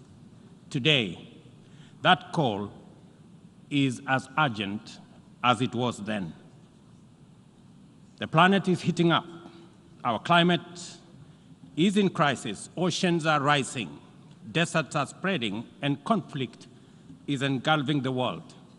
Millions are displaced, poor and without access to basic services. Unfortunately, our multilateral system has proven inadequate in addressing crises such as climate change, inequality, and debt. And it continues to falter in providing any, let alone timely solutions. Without immediate action, humanity will face an unprecedented global crisis. Today, we have no choice but to reject outdated systems and reimagine a framework of international cooperation that works for all 8 million of us in the planet. This means redesigning international financial system, strengthening partnership for common security, bridging the digital divide, and investing in human capacity, especially empowering women and youth. The window to achieve this is, however, fast closing. The Secretary General's 2024 SDG report paints a dire picture. Only 17% of SDG targets are on track, largely due to unmet financial commitments, and developing countries, particularly in Africa and the Global South, are facing severe funding shortages, and the gap is widening. At the 2023 UN SDG Summit, we highlighted the urgent need to overhaul the global financial system.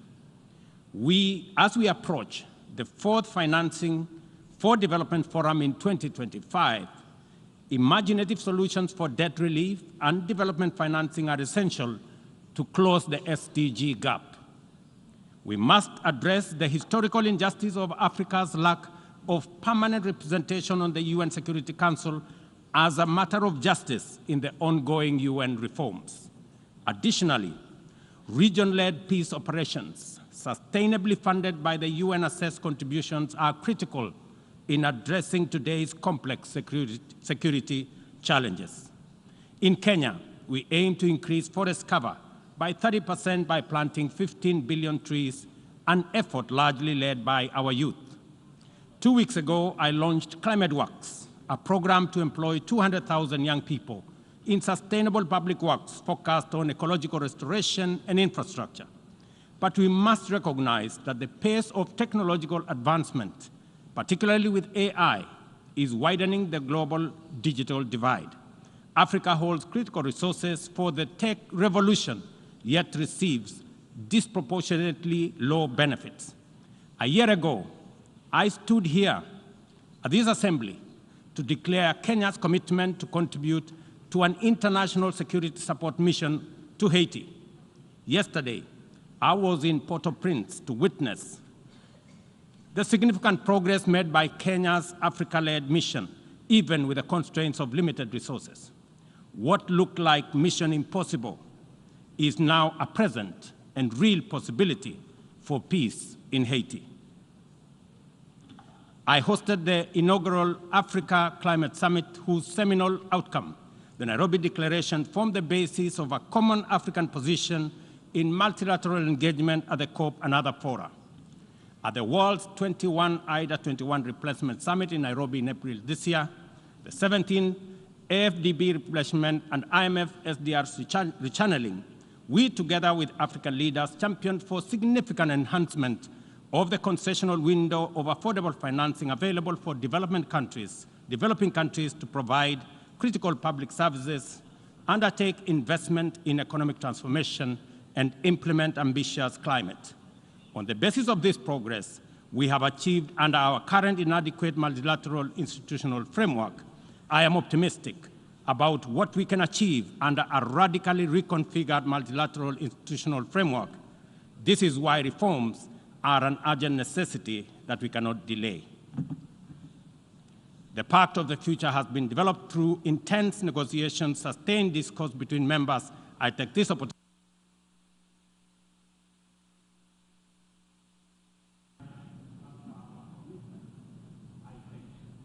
I thank the President of the Republic of Kenya and Commander-in-Chief of the Defense Forces.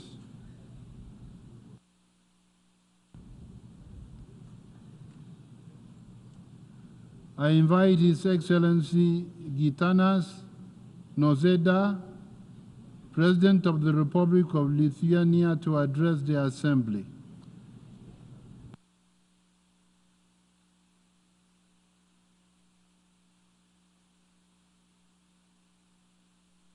Mr. President of General Assembly, I would like to express my sincere gratitude to Germany and Namibia for your work in mobilizing the international community for this Summit of the Future. Your efforts to address the pressing challenges of today deserve the highest praise. Thank you.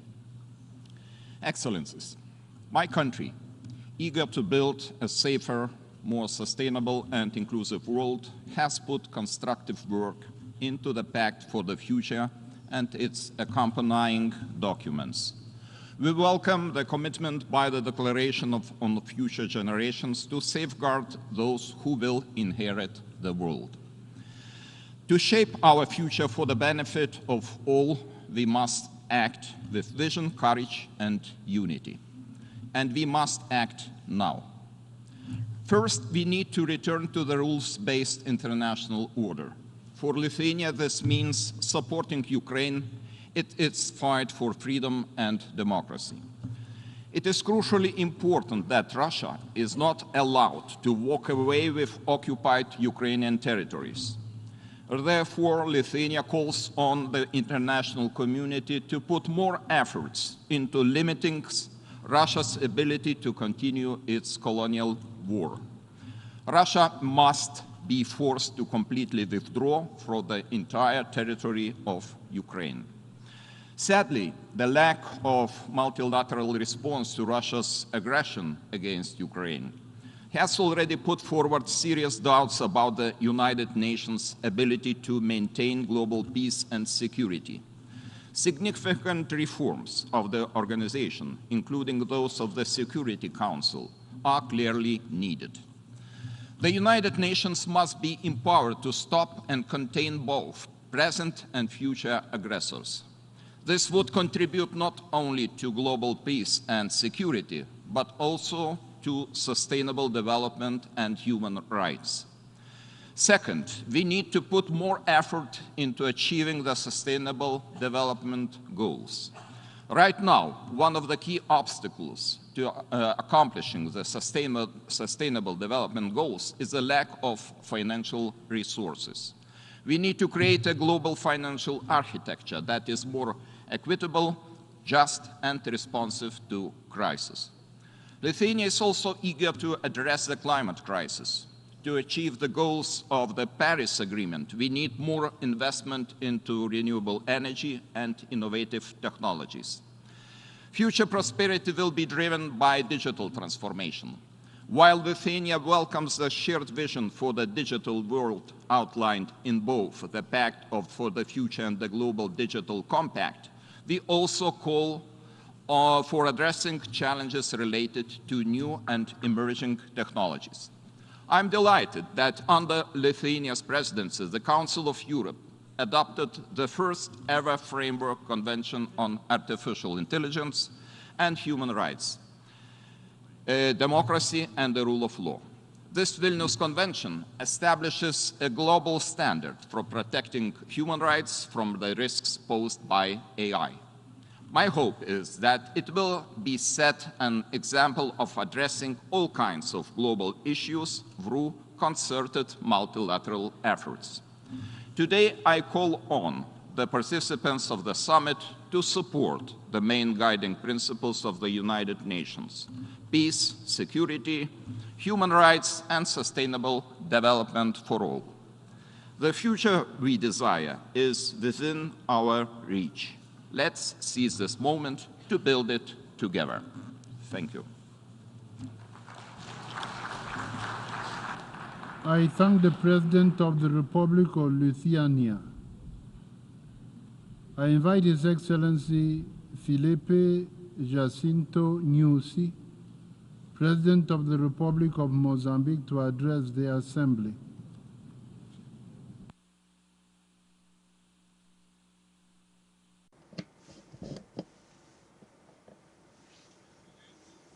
Thank you very much, Mr. President, Your Excellencies. Let me greet and congratulate Your Excellency for chairing this important event and express wishes for success in our deliberations. Excellencies, multilateralism is a key and indispensable tool of cooperation among states. It is a safe vehicle to pursue our common global agenda. The United Nations Charter defined the organization as the center for harmonizing actions of nations to achieve common purposes.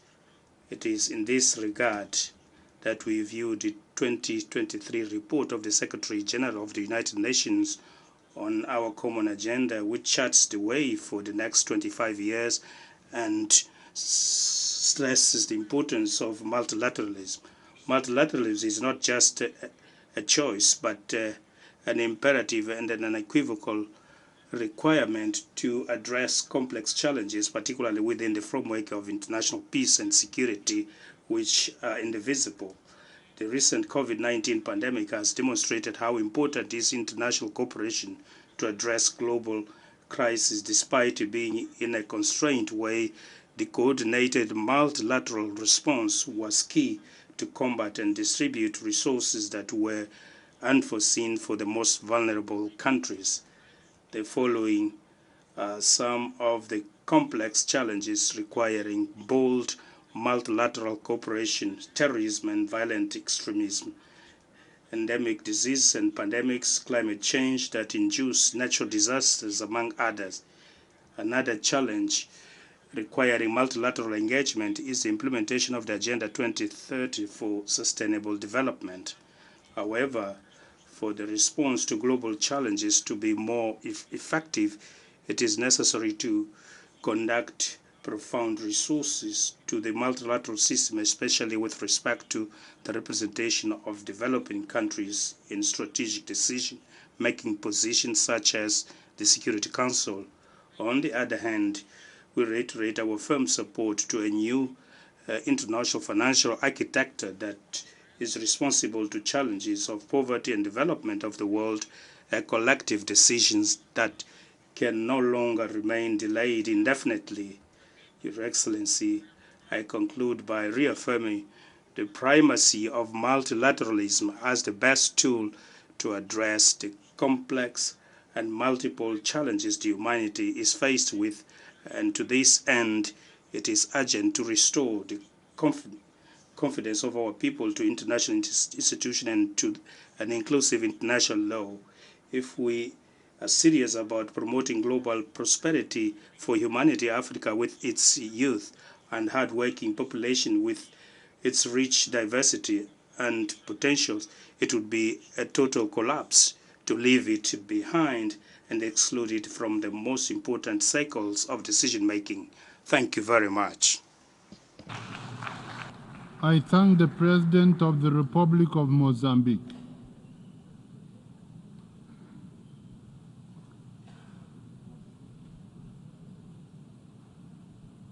I invite Her Excellency Gordana Sidianowska Davkova, President of the Republic of North Macedonia, to address the Assembly. Respected President, distinguished attendees, it's a difficult task and a great responsibility to talk about the future and abstract from the UN, because it is the only organization that enjoys universal legitimacy and has proven integrity and credibility in resolving humanity's biggest and burning problems.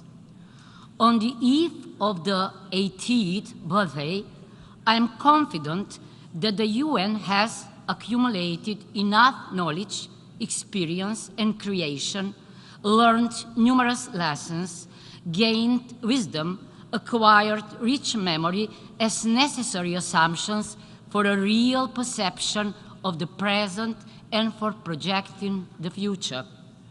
The future is neither a fiction story nor an illusion, but a real assessment of expected changes based on a thorough critical analysis of evidence and diagnosis of natural and social conditions. Hence, the future could perhaps be seen as a certain expectation of change. I believe there is no place more appropriate than the UN for a consensus on the future seen through the prism of the biggest dilemmas and challenges. I believe it is a high time to face the ugly reality of wars, natural disasters, enormous pauperization, inequality and injustice, violation of international law, even of jus cogens, practicing the rule of man instead of the rule of law, sacrificing justice, ethics, and morality for profit and power. Difficult problems ultimately impose ambitious goals, but also require decisive action. Brave undertakings are impossible without profound reform of the UN, strengthen multilateralism in decision-making, a developed checks and balances mechanisms in the relations between the Secretary General, the Security Council, and the General Assembly, greater inclusiveness and transparency of the decision-making process, as well has decisiveness and efficiency in dealing with the enormous threats to peace, sustainable development, and human rights. Sincerely, I think that decorative of the UN with or flying without moving are not enough. But what we need is substance, structural, functional, meritocratic, democratic changes. The role of the General Assembly should be strengthened as a representative body of the United Nations.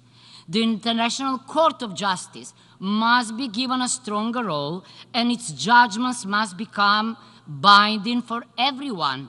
More intensive cooperation and partnership with civil society must be established. Transparency of the work of all authorities and bodies must be increased.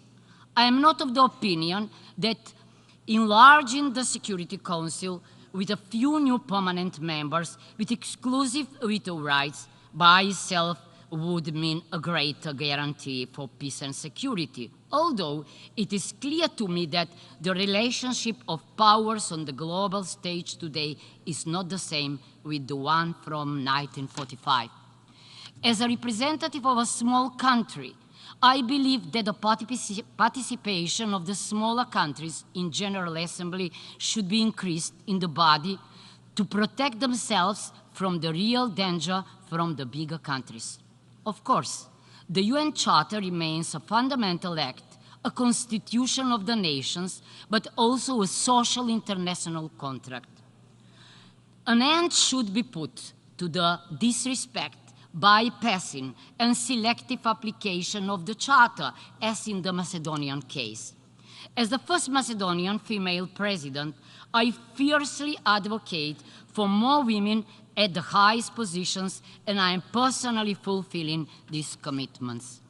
I believe that the Pact for the Future, the Global Digital Compact, and the Declaration on Future Generations are a solid and inspiring framework for tracing and building a future in which peace, prosperity, and justice will not be wishful thinking.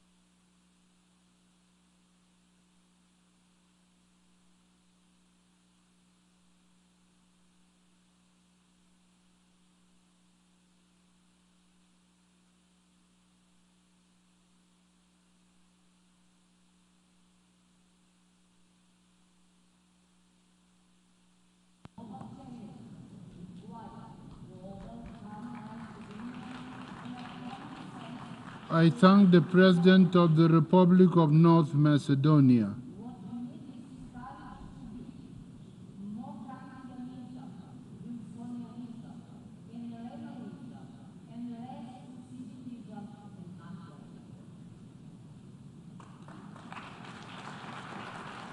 I invite His Excellency Carlos Manuel Villanova, President of the Democratic Republic of Sao Tome and Principe, to address the Assembly.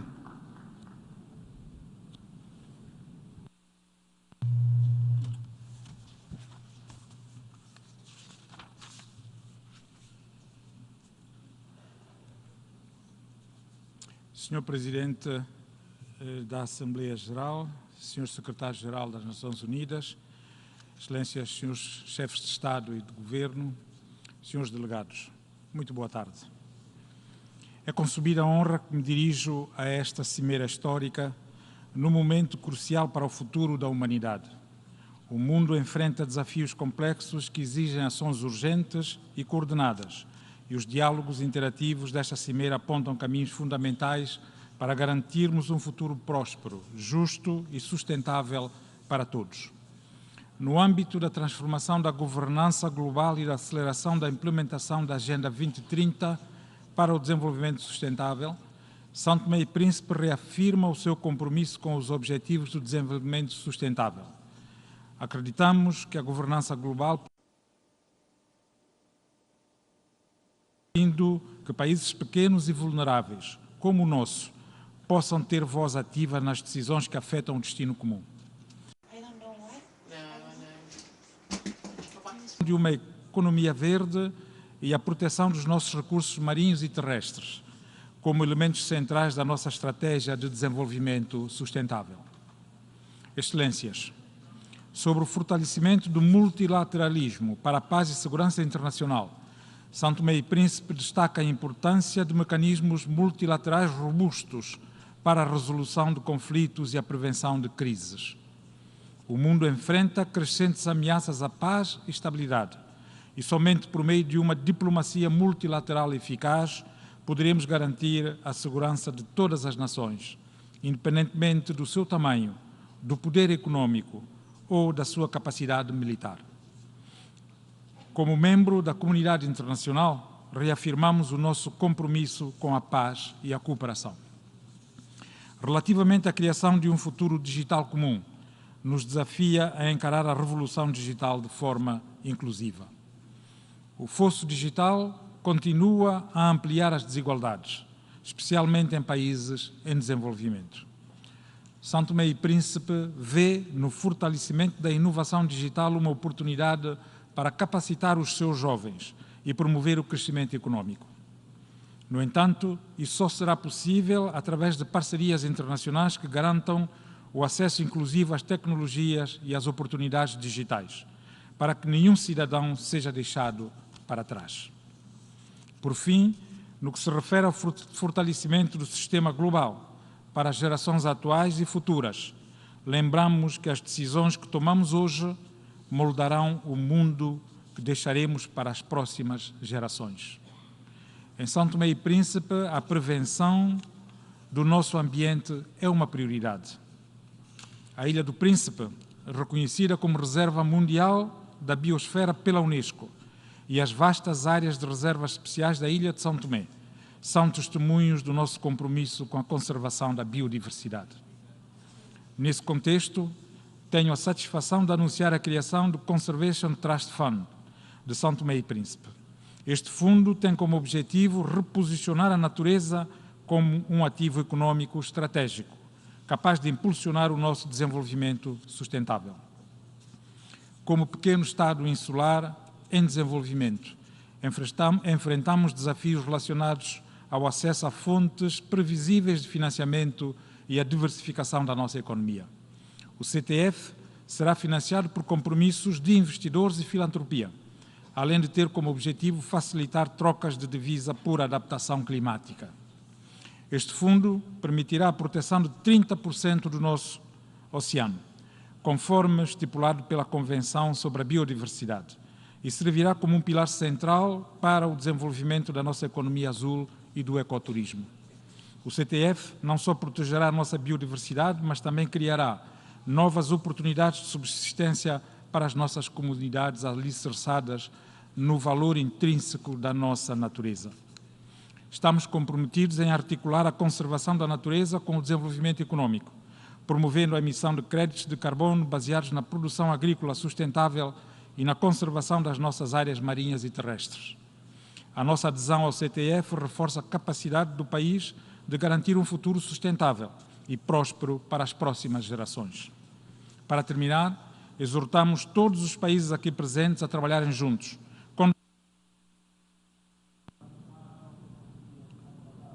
I thank the President of the Democratic Republic of Sao Tome and Principe.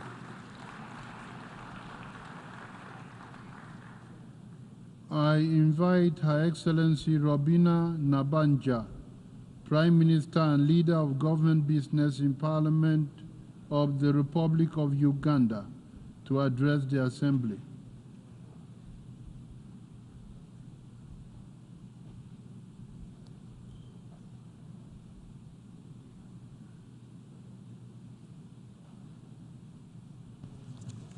Your Excellencies, ladies and gentlemen, I bring you greetings from General Yoweri Kaguta Museveni, the President of the Republic of Uganda.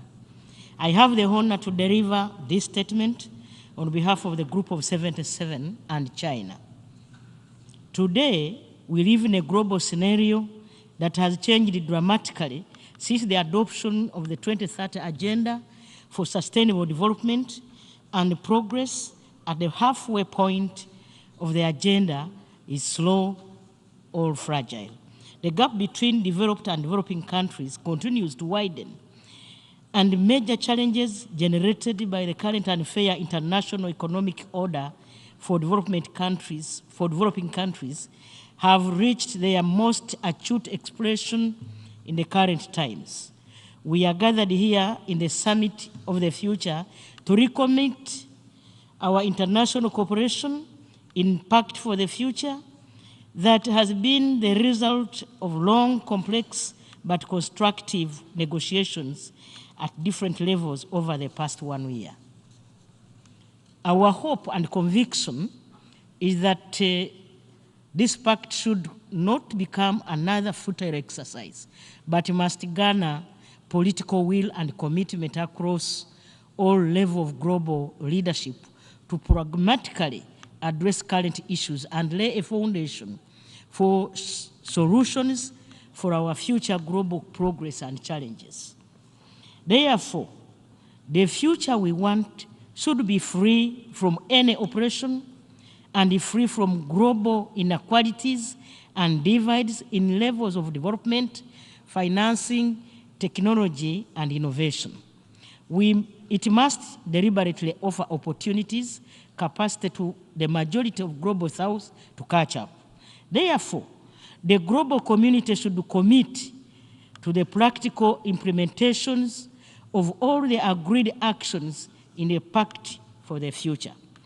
The impacts of climate change, biodiversity loss, environmental degradation, and desertification unfairly burden developing countries and pose additional challenges to their pursuit of sustainable development and poverty eradication. We remain concerned about the growing gap between the needs of developing countries and the support available to face these challenges. In regard to that, we regret that the pact falls short in recognizing the actions needed to close this gap, including developed countries, to fulfill their obligations to provide the means of implementation, including capacity building, technology transfer, and adequate, sufficient, predictable, quality, and additional financial resources for supporting developing countries to implement their nationally determined contributions, adapt to the growing impacts of climate change, and respond to the associated losses and damages. Nonetheless, in the pact we have adopted today, it contains concrete actions to prevent people from falling back into poverty, including establishing well-designed, sustainable, and efficient social protection systems for all that are responsible to SOX. We reaffirm our commitment to the Beijing Declaration and Platform for Action to accelerating our efforts to the empowerment of all women and girls in all domains. We have also agreed in the Global Digital Compact to initiate an annual global dialogue on artificial intelligence governance under the auspices of UN to initiate an inclusive process towards international data governance arrangements. We have decided to deliver a robust, impactful 21st implementation of the International Development Association that includes contributions and strong policy commitments, both new and existing donors, that significantly increase IDA resources and work towards increased funding the pathways to implement the achievement of the 2030 Sustainable Development Goals. Also, we decided to strengthen the multilateral response to support countries with high and unsustainable debt burdens, with the meaningful participation of the countries concerned and all relevant actors ensuring an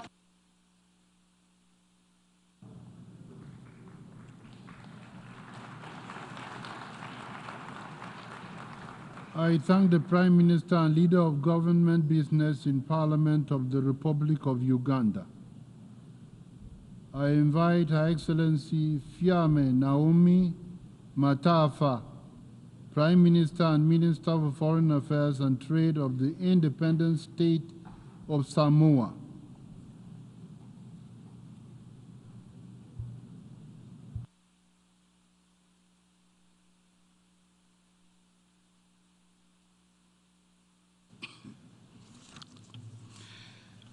Mr. President, it's an honor to address you today on behalf of IOSIS.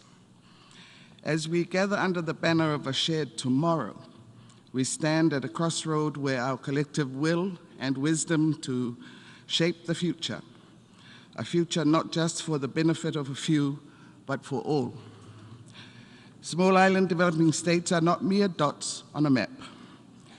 We are vibrant symphonies of life, rich with history and culture, whose resilience and courage stand as a testament to both the beauty and fragility of our world.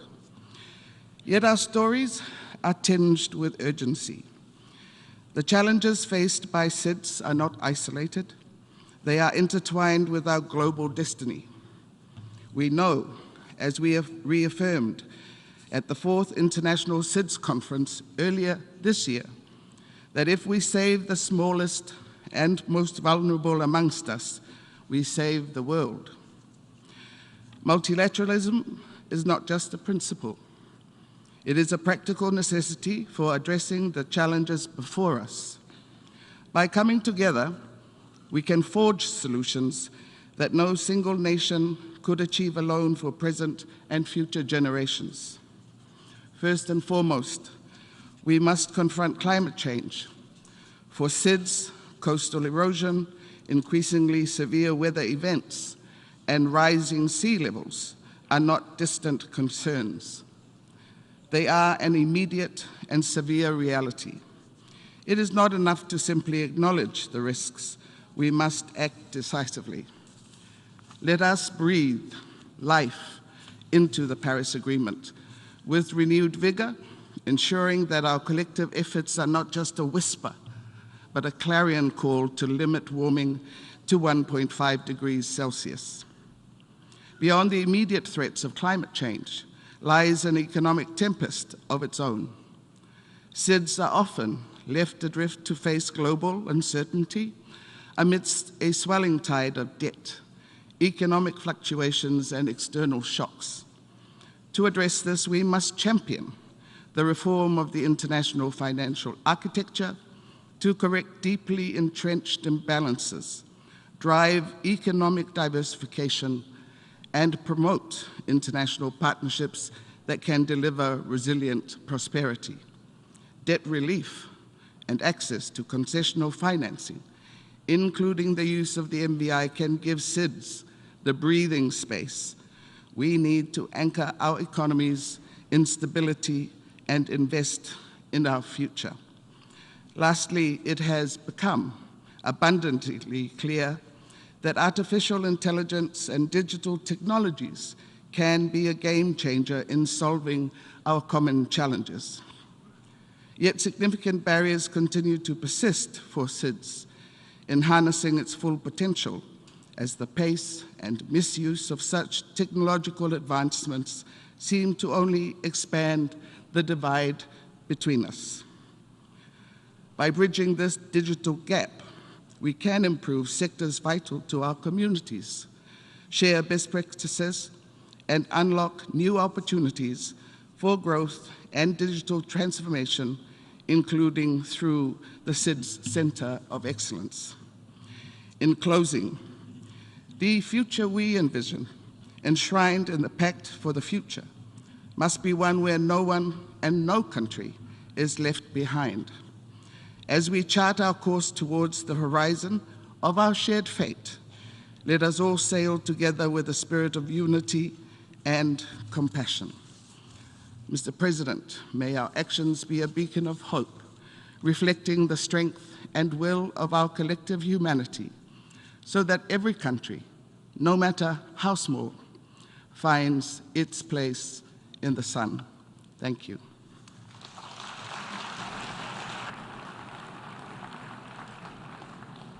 I thank the Prime Minister and Minister of Foreign Affairs and Trade of the independent state of Samoa. I invite His Excellency Justin Trudeau, Prime Minister of Canada, to address the Assembly.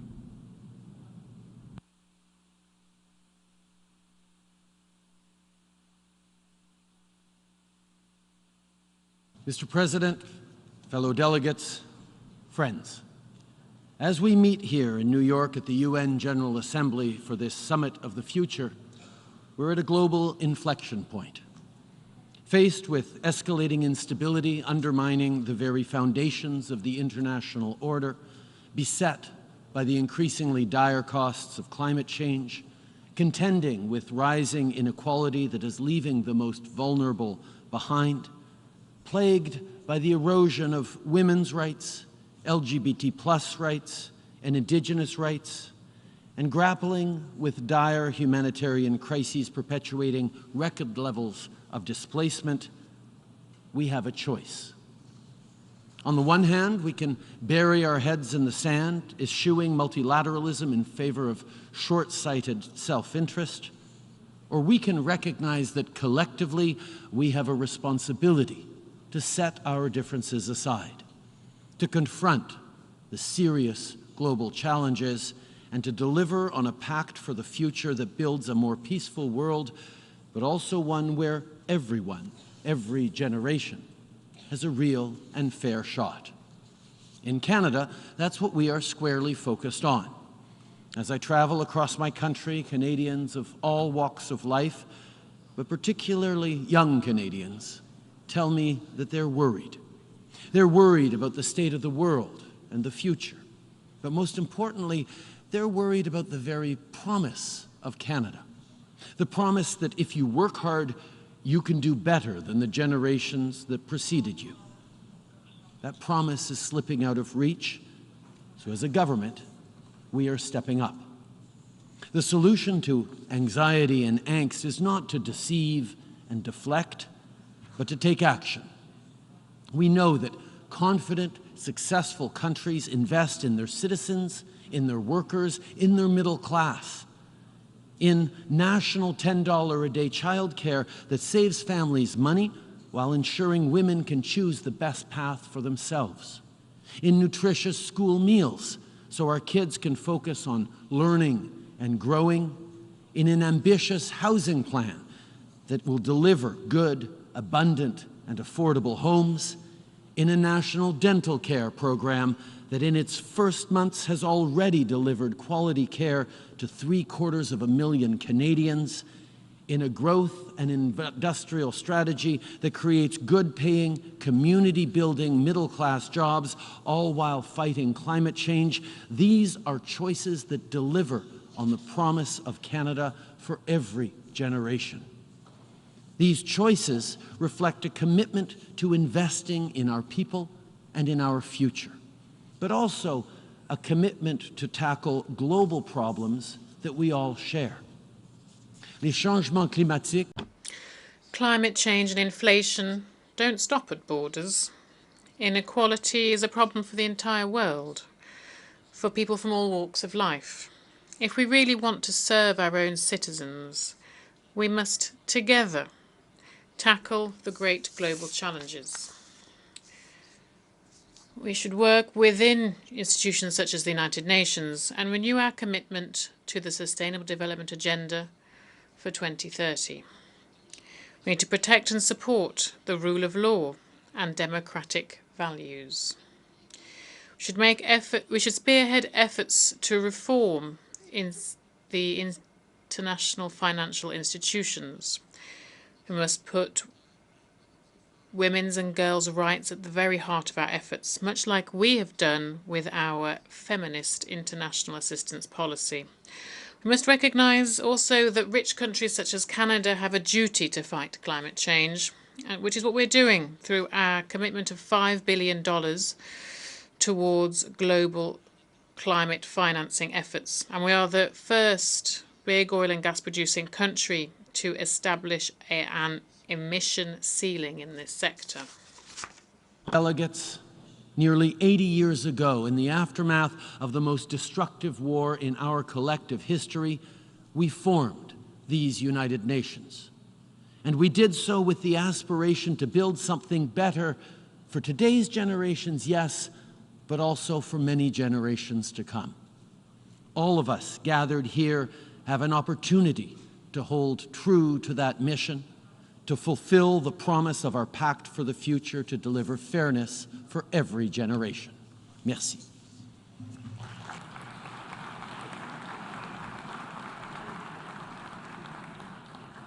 I thank the Prime Minister of Canada. I invite His Excellency Feleti Tayo, Prime Minister of Tuvalu, to address the Assembly.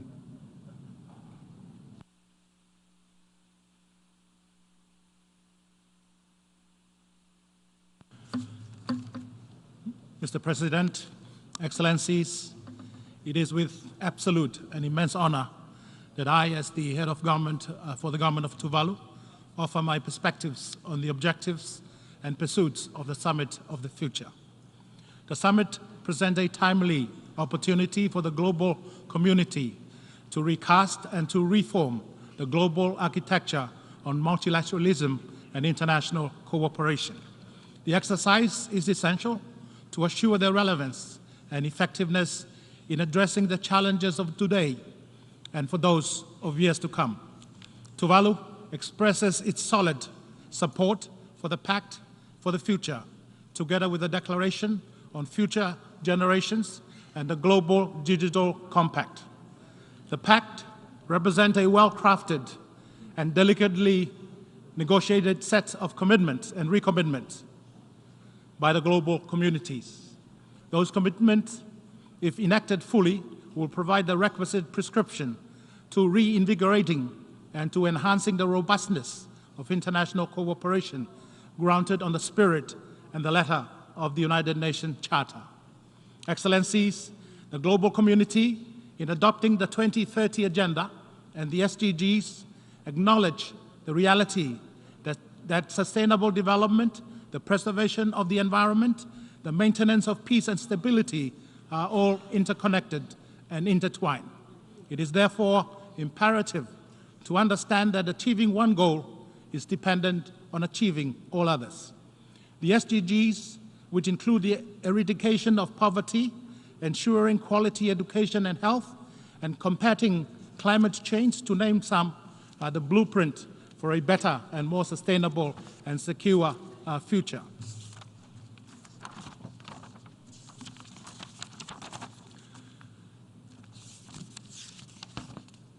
To achieve these noble goals, it is incumbent on the global community to renew with vigor its commitment to a reinvigorated multilateralism system that is adaptable and resilient to new and emerging challenges. This summit has been an opportune moment for the global community to take stock and to reflect on the current architecture of multilateralism and the UN system in general, and to ask the hard question: does the current architecture of multilateralism and international cooperation remain effective? The overwhelming response, with due respect, has not been in the affirmative. So the summit has been challenged to provide the necessary and essential reforms and to come up with the requisite prescription to strengthen, to reinvigorate, and to reboot multilateralism and international cooperation to foster a spirit of solidarity and collaborations. Excellencies, the world we live in today is a world that is characterized by the multiple crises that we must endure. Crises that are, unfortunately, of our own making, be it environmental and climate change, armed conflict, financial crisis, and gross social inequities. Tuvalu is a small Pacific atoll island nation, and is also a large ocean state. As such, Tuvalu has a strong affinity with the ocean and the environment. Tuvalu is of the firm belief that we are only temporary stewards and caretakers of the ocean and the environment on behalf of future generations. The summit must therefore recognize the importance of intergenerational responsibility as we approach multiple tipping points. Our decision today will have profound implications for future generations, and we must act with the utmost respect and care for future generations. For Tuvalu, climate change-induced sea level rise is the greatest and the most devastating manifestation of climate change. The ocean that used to define us as a people and as a community and as a nation will soon engulf us if sea level rise is not halted or the resilience of our land territory is not reinforced. Climate change-induced sea level rise risks the lives and livelihoods of present and future generations of my people. But Tuvalu contributed negligibly, if at all, to the cause of climate change. That is how grossly unfair and inequitable the world we live in today. Tuvalu and other vulnerable states at the forefront of the devastating impact of climate change-induced sea level rise suffer first and the worst, while states that benefit the most from fossil fuel extraction continue to accelerate their development and prosperity at the expense of the most vulnerable states, which are left well and truly behind. That is why Tuvalu is leading and supporting.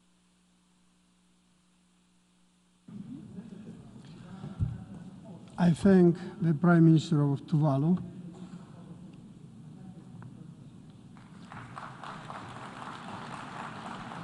And I invite His Excellency Danish Rich, Prime Minister, Minister for General Government Affairs and Minister of Finance of the Principality of Liechtenstein.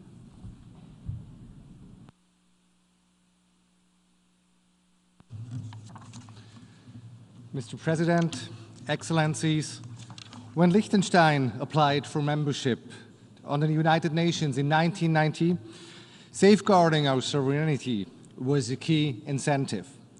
We have certainly greatly benefited from over 3 decades of membership. At the same time, there is also a sense of frustration, occasionally also disappointment among the people of Liechtenstein.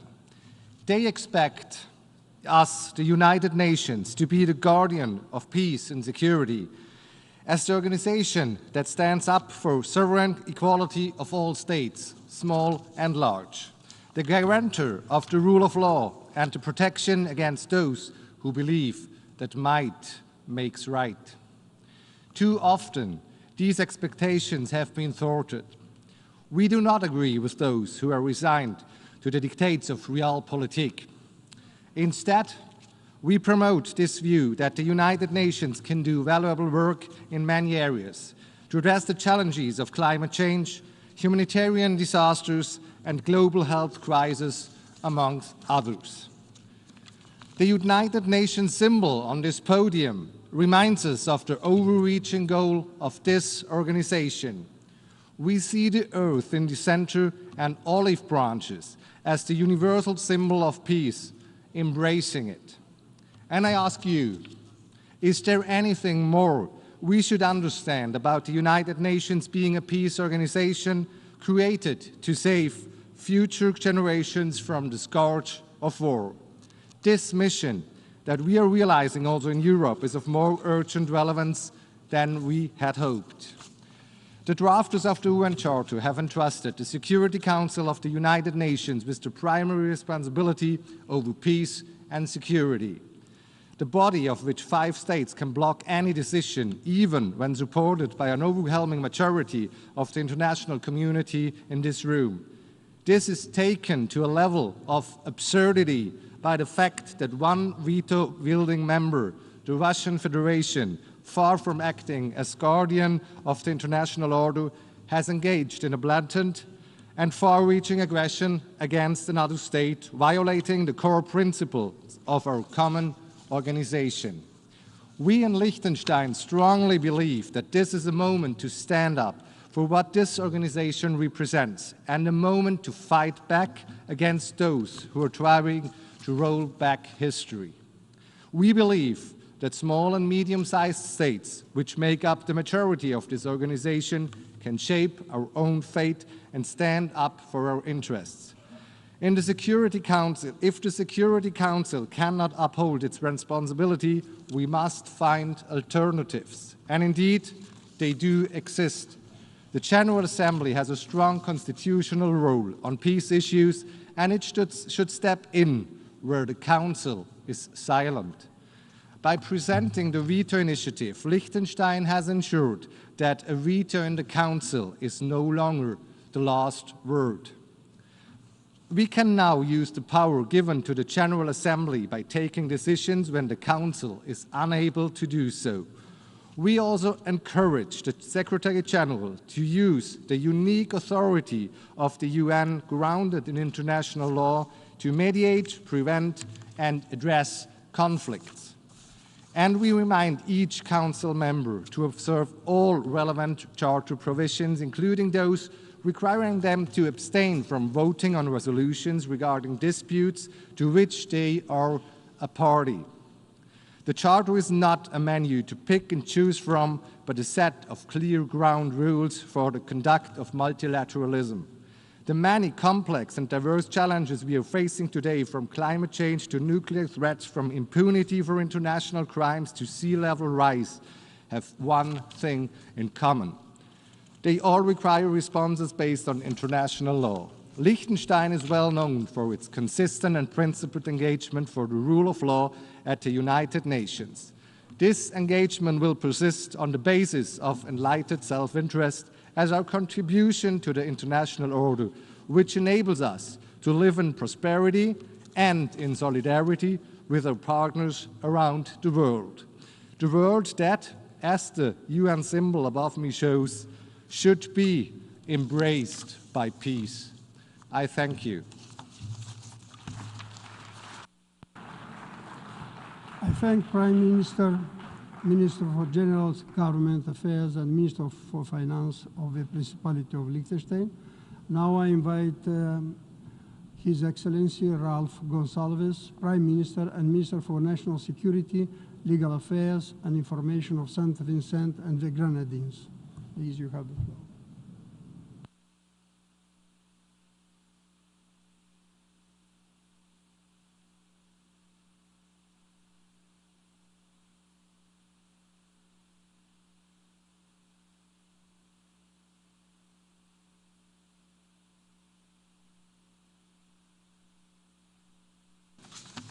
Mr. President, Your Excellencies, today we are presented with a historic opportunity.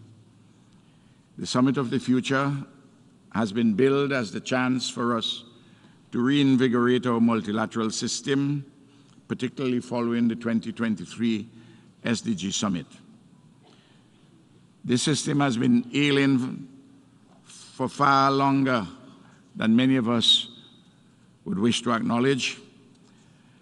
But it appears that we are now poised, finally, to make what one may call some surgical incisions, and hopefully can lead to healing at a more fundamental level. For the better part of a decade, we have been limping towards the goal of the 2030 agenda. Notwithstanding the difficulties faced along the way, we ought to commend the tireless efforts to achieve a pact for the future, which aims to realign us to the achievement of the SDGs and make the United Nations fit for purpose. The discussions which have taken place over the last 3 or so years have undoubtedly forced into the spotlight the deficit of trust and the geopolitical tensions that have challenged us in securing a more inclusive, cohesive, and effective multilateral system.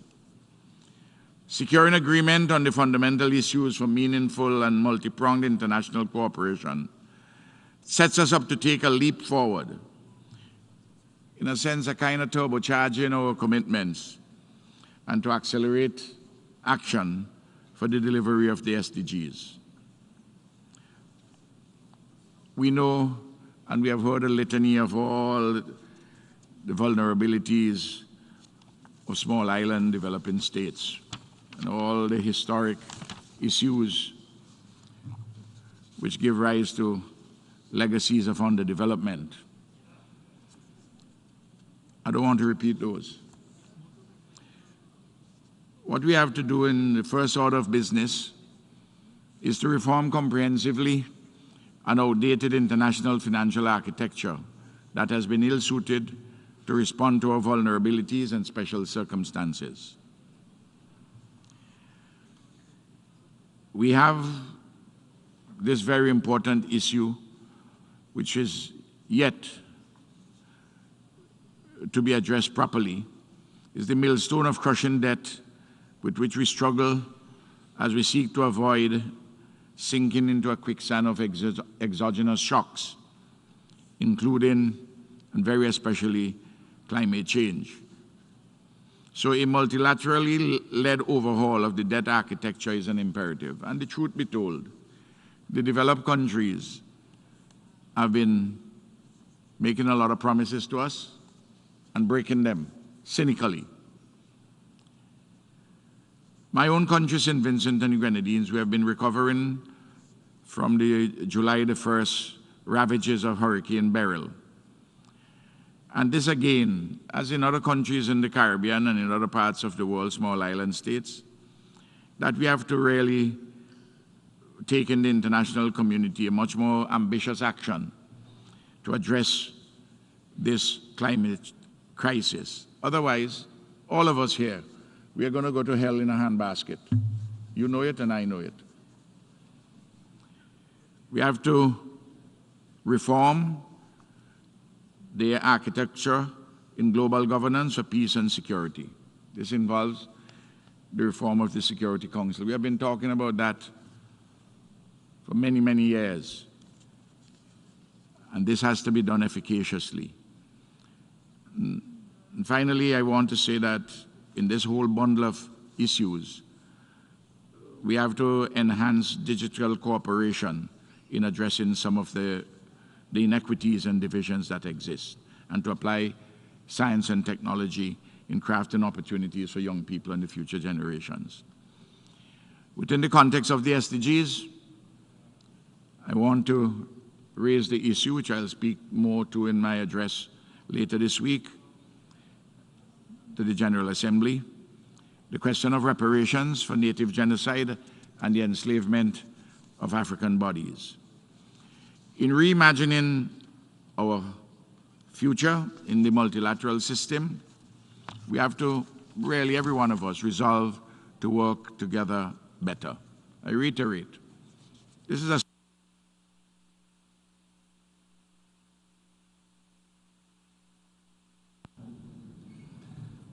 I thank Prime Minister and Minister for National Security, Legal Affairs and Information of St. Vincent and the Grenadines. And now I give the floor to His Excellency Mihai Popșoi, Deputy Prime Minister and Minister of Foreign Affairs of the Republic of Moldova.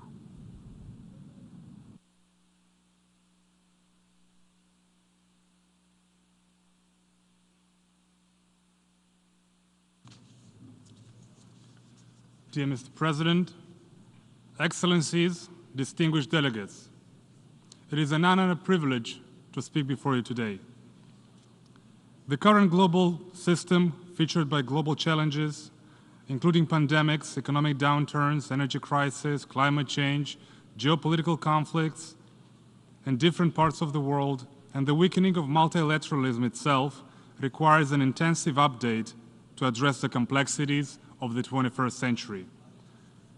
In the Our Common Agenda report, the UN Secretary General called for solidarity among people, countries and generations, as well as a renewal of the multilateral system to accelerate existing commitments and address gaps in the global governance.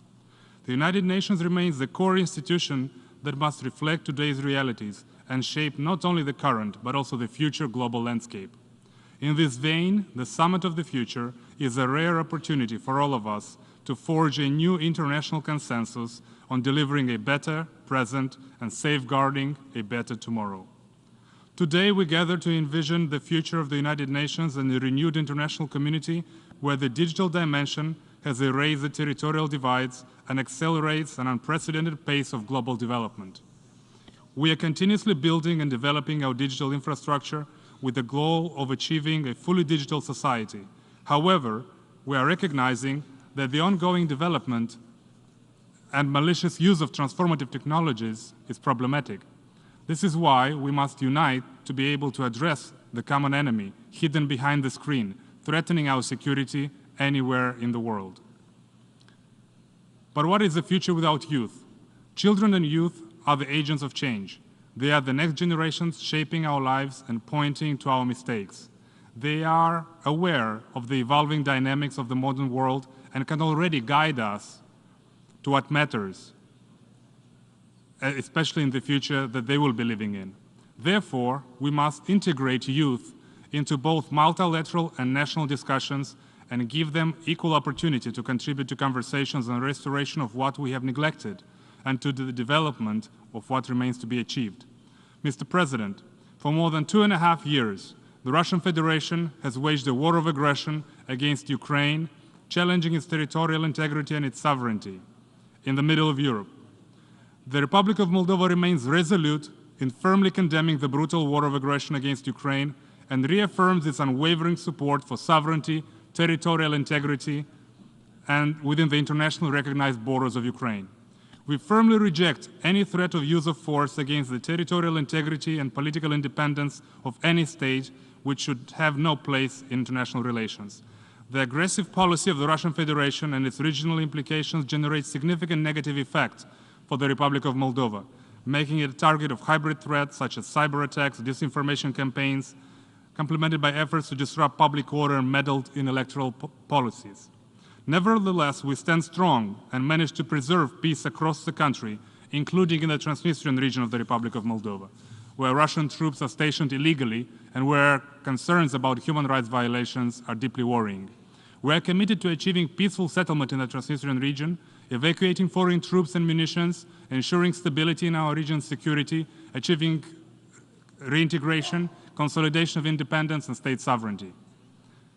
Mr. President, the Pact for the Future in its entirety must not become just another UN document that is adopted and forgotten. On the contrary, it should serve as a living document to be implemented through the most effective means at our disposal, namely effective multilateral cooperation and the full commitment and engagement of the United Nations, governments, civil society, private sector, and other relevant stakeholders. Together, we must overcome existing challenges and advance multilateral solutions to protect global commons, promote shared public goods, and deliver tangible benefits to all the citizens worldwide. Thank you. I thank Deputy Prime Minister and Minister of Foreign Affairs of the Republic of Moldova, and now I invite His Highness Solimah Komashit, Deputy Prime Minister and Minister of Foreign Affairs of the Lao People's Democratic Republic.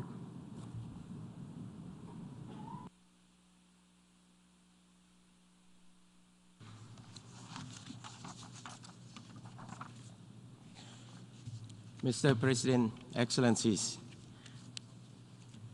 in the current context of multifaceted challenges, effective cooperation is a must to ensure both our survival and progress. We must redouble our efforts to restore the trust and confidence and to revitalize the international cooperation frameworks that are adaptable to the complexities of today's geopolitical, economic, and environmental landscape. Mr. President, the Lao PDR believes that 3 pillars of sustainable development and principles of peace and security are interrelated and mutually reinforcing. The achievement of one is contingent on the stability of the other. Therefore, we pledge our full commitment to fostering global peace, security, and stability in alignment with the UN Charter and international law. Therefore, we endorse the Pact for the Future, which will not only rejuvenate our collective pursuit, but also forge a more robust mechanism. Mr. President, the Lao PDR is deeply concerned by the increased SDG financing gap. We must acknowledge the urgencies to provide predictable, sustainable, adequate development finance from diverse sources to developing countries, particularly the poorest and the most vulnerable ones. While the Pact articulates renewed commitment to financing, and the true measures of our success lies in our ability to translate this commitment into tangible outcome. On this note, we call for affordable, actionable financing frameworks, including SDG, ODA, and private sector's investment to ensure that resources are available. My delegation welcome the adoption of the Global Digital Compact as a vital component of this ambitious pact for future to harness the opportunity and mitigate the risk of using digital technology. In addition, we support the bridging of STI divide and responsible use of STI as drivers for sustainable development and build necessary capacity for sustainable transformation. The youth and future generations play a crucial role in future prosperity. The Lao PDR strongly encourage the meaningful engagement of young people and create conducive environment that empower them to realize their full potential. Thus, we will continue to safeguard the interests of young people and future generations through commitments and means of implementation outlined in the declarations on future generations. At the global level, the Lao PDR supports UN reform, especially UN Security Council, in order to enhance its effectiveness, representation, accountability, and trust. Likewise, we envision that a revitalized UN General Assembly should have a crucial role in safeguarding peace and security. Moreover, we also call for an urgent reform of international financial architecture so they can be more inclusive and reflective to today's economic needs and potential reality, and provide an effective safety net for developing countries. We believe that this can be achieved only through greater participation of developing countries in economic and development decision-making process. Mr. President, as leaders, the decisions we take today will have a lasting impact on future generations. The more equitably we distribute resources and opportunity now, the more we pave the way for better outcome for the next generations. It is time to call for united global action as we bear the shared responsibility to inspire new hope and drive meaningful changes. I thank you. I thank the Deputy Prime Minister and Minister of Foreign Affairs of the Lao People's Democratic Republic. And now I give the floor to His Excellency Gulian Nyambo Mzia Nyomba Mzivia, Deputy Prime Minister, Minister of Planning and Development Aid Coordination and the Democratic Republic of the Congo.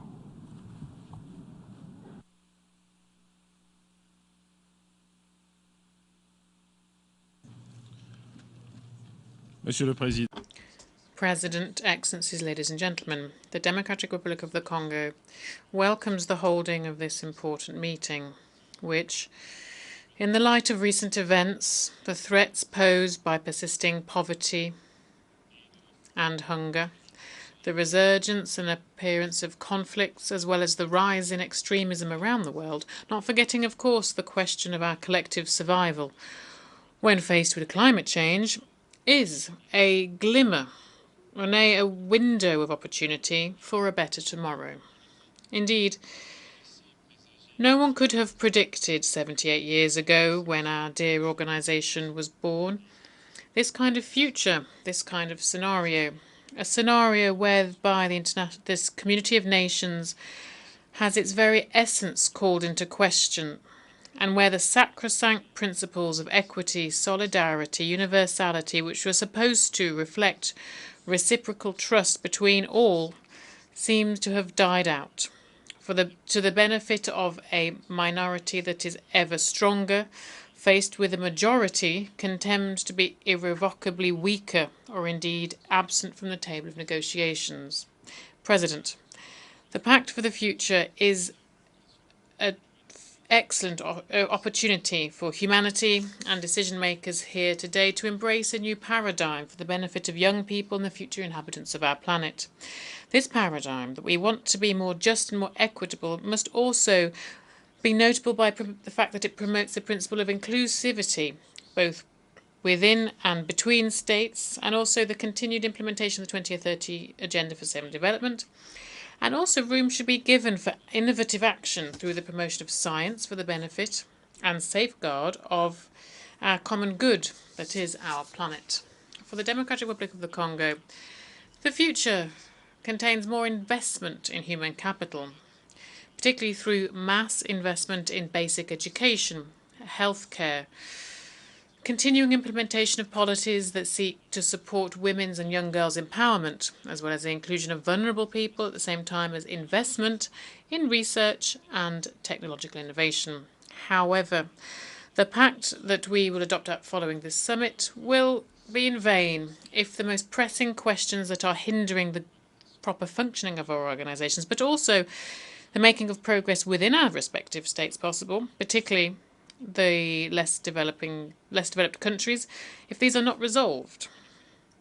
Indeed, no future can be envisaged unless this entire continent, indeed this one, in this case Africa, does not find its rightful place once again within our organisation, through 2 permanent seats being granted to it within the Security Council. In the same vein, no bright future can be envisaged unless there is real solidarity in the financing for the SDGs that takes into account the crucial role that artificial intelligence could play in their implementation. No future, indeed, could be implemented without real climate justice, and the continuation of actions that seek to support greater inclusion of countries from global forest basins and their role in acceleration of the energy transition. Finally, there can be no future at all while we can still hear weapons being fired, and that the community of nations remains notable because of its incapacity to really sanction bellicose attitudes that run counter to the charter of our dear organisation. Our organisation advocates for the peaceful existence between nations. Thank you very much. I thank Deputy Prime Minister, Minister of Planning and Development, Aid Coordination of the Democratic Republic of Congo, and now give the floor to Her Excellency Alicia Bárcena Ibarra, Secretary of Foreign Affairs of Mexico.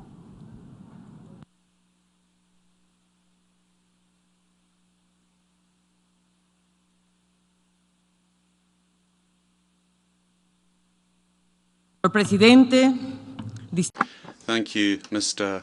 President, distinguished delegates. Jaime Torres, Mexican diplomat from 1947, spoke before this assembly. I quote him.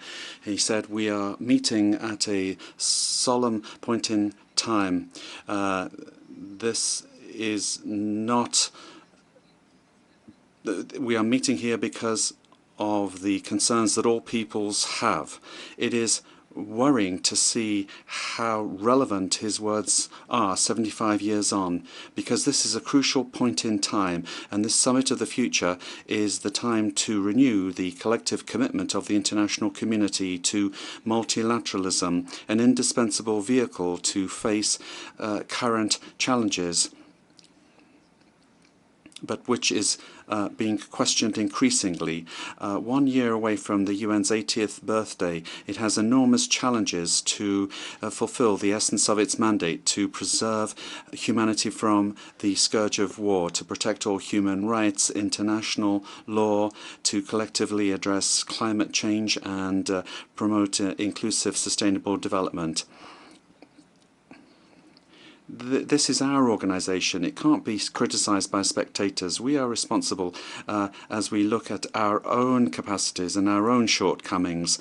This summit, therefore, is a good point in time to take a critical look at the international architecture, recognise the crisis of legitimacy that the UN is facing, and to sow the seeds of hope for the future. We come to this summit after very many efforts to arrive at consensus. We've come here with expectations to find agreements. Mexico will continue to deploy efforts to serve as a bridge between various schools of thought. The world of 2024 is very different to that of 1945. with regard to its centers of power and military structures. Things have changed radically. Armed conflicts, the risk of a nuclear war, the climate crisis, growing inequality, and the accelerated technological change with all of those challenges and opportunity. But above all, erosion of public trust in global institutions requires us to take urgent action. Multilateralism must overcome nationalist partial views and find forms of implementation on the basis of differentiated but shared responsibility, address injustice and inequality. In this process of negotiating the pact, Mexico has made a contribution with specific proposals to move towards substantive gender equality, to rethink development models that remove privileges, and to address environmental degradation and exchange that for sustainability. We want the world to be inclusive and representative, and rather than an additional document, we need to look at three issues. We need to have a world free of nuclear weapons in a context of high military tension. Secondly, we absolutely need to have funding for development. Thirdly, we need to reform multilateral governance and identify ways that we can reform the Security Council and the international financial architecture. Likewise, we believe that we need to guarantee viable and appropriate transformative solutions that can measure the situation and measure it together, and then we can give the UN the mandate to measure and implement agendas in cooperation and coordination. The ambition to reform the United Nations, particularly the Security Council, that vision has been diluted, however, in recent years. So it's an outstanding issue. We need to adapt these structures to the current situation, and we need to have more respect for the South and eliminate the veto. We urgently need to examine the way in which fora function in order to overcome citizens' disillusion and speedily take the necessary action that we need to in the United Nations. I extend the greetings of my president and Claudia Sheinbaum, who will be the first president of Mexico in the new administration. We will spare no effort to implement the pact. We won't achieve this alone. We'll do this together. And when a woman does this, we do it all together. Thank you very much.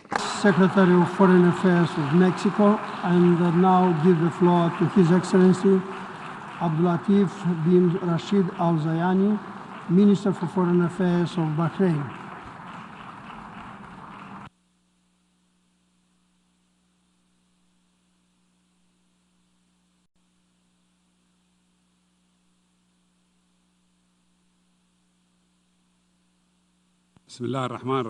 In the name of God, the compassionate, the merciful, Your Excellency, the Secretary General of the United Nations, Your Excellency, President of the General Assembly, Your Excellencies, Your Highnesses, honorable attendees. At the outset, I would like to convey His Excellency, His Royal Highness, the King of the Kingdom of Bahrain, who wishes that this summit would come up with tangible and successful outcomes as provided for in the Pact of the Future, which was under discussion.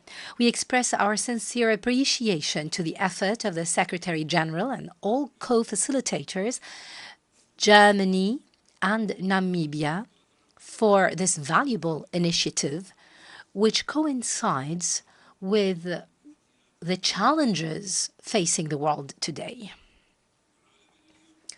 Our world today is actually facing huge and interlinked challenges. This requires that we renew our commitment and effort by working together effectively to counter the root causes of such challenges. This overcomes the countering of the direct challenges to peace, security, prosperity, and development. Instead, it requires greater studying of the main reasons, which include achieving fair and sustainable development, guaranteeing wider access to science and technology for all countries, empowering our youth, effectively cooperating to end conflicts and supporting the principles of international law. The Kingdom of Bahrain is fully committed to such objectives. This is underpinned on our strong principles and norms in line with the vision of His Royal Highness the King of Bahrain. In this vein, I would like to stress that Bahrain, under the guidance of His Highness the King of Bahrain, has made concerted effort to ensure that the Arab Summit hosted by Bahrain last May would come up with valuable outcome.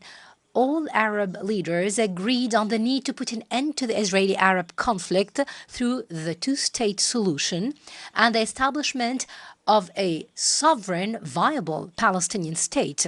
The summit has adopted the Bahrain initiative to host an initiative to hold a conference in the Middle East. And we will accept also the full-fledged membership of Palestine in the United Nations. The summit stressed that Arab countries would commit to counter the wider humanitarian, political, and social challenges facing our world. This included initiatives that aimed at a greater health care and education for those affected by conflict. This will come through the cooperation with concerned agencies in the United Nations, as well as supporting technological financing systems to assist our countries. Your Excellency, the Secretary General, on behalf of the Kingdom of Bahrain, I would like once again to welcome the Summit of the Future. We look forward for constructive solutions through concrete steps that would impact all our peoples and countries. Thank you. I thank Minister for Foreign Affairs of Bahrain. And now I give the floor to His Excellency Yusuf Maitama Tugar, Minister for Foreign Affairs of Nigeria.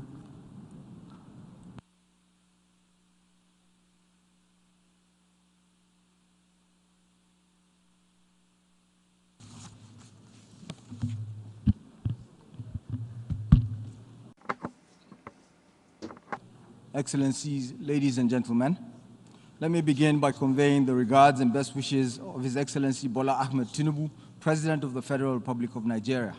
On behalf of the government and people of Nigeria, I wish to commend the convening of the Summit of the Future to accelerate the implementation of the Sustainable Development Goals. With most of the Global South significantly behind in the implementation of the SDGs 2030 agenda, it is imperative we adopt measures to address challenges impeding development. This is especially important in Africa, where economies are most vulnerable due to historical imbalances in the international multilateral system. The SDG Index estimates that only about 16% of the SDG targets are on track to be achieved. We must, therefore, ensure that today's adoption of the Pact for the Future is backed by a real willingness to fulfill outstanding commitments. With the remaining 84% of the SDG targets for 2030 yet to be achieved, countries in the global north must do more to support sustainable development in the global south. We're optimistic that these targets can be met if commitments are backed by action. However, in the event we fall short of achieving the SDG targets by 2030, we strongly believe that the deadline should be extended. Excellencies, the collective resolve and support of the international community could help Africa to address regional challenges, particularly with regard to sustainable financing for the SDG implementation. We must, therefore, take action-oriented measures to engender the following. 1, reform of the UN Security Council to ensure a permanent seat for Africa. 2, reform of the international financial architecture to promote an inclusive, non-discriminatory and transparent international trading system, as well as to implement comprehensive debt relief measures. 3, fulfillment of all commitments under the Addis Ababa Action Agenda, particularly to facilitate sustainable financing for development. 4, support for local indigenous production and export from Africa. 5, strengthening of measures to ensure timely repatriation of illicit financial flows and assets. 6, adoption of a UN Framework Convention on International Tax Cooperation to ensure African economies are no longer shortchanged through tax evasion and exclusion in global tax decision-making. 7, support for the actualization and implementation of the UN Secretary General's SDG stimulus proposal, which includes a provision of $500 billion per year for the Global South. 8, commitment to fossil fuel energy transition. 9, access to the climate loss and damage funds for the Global South. And 10, bridging the digital divide between the Global North and South through technology sharing and capacity building, including in areas such as artificial intelligence, to ensure no one is left behind. It is also imperative the international community develops measures to enhance a common understanding on cryptocurrency, given its significant impact on the global economy, as well as its links to transnational crime and money laundering. In concluding, I wish to reaffirm Nigeria's commitment to the implementation of the 2030 Agenda for Sustainable Development. Our collective resolve to accelerate the SDGs through the Pact for the Future should result in concrete measures and solutions to the challenges of the Global South, most especially Africa. I thank you. I thank Minister for Foreign Affairs of Nigeria, and now give the floor to His Excellency Albert Shigiro, Minister of Foreign Affairs and Development Cooperation of Burundi.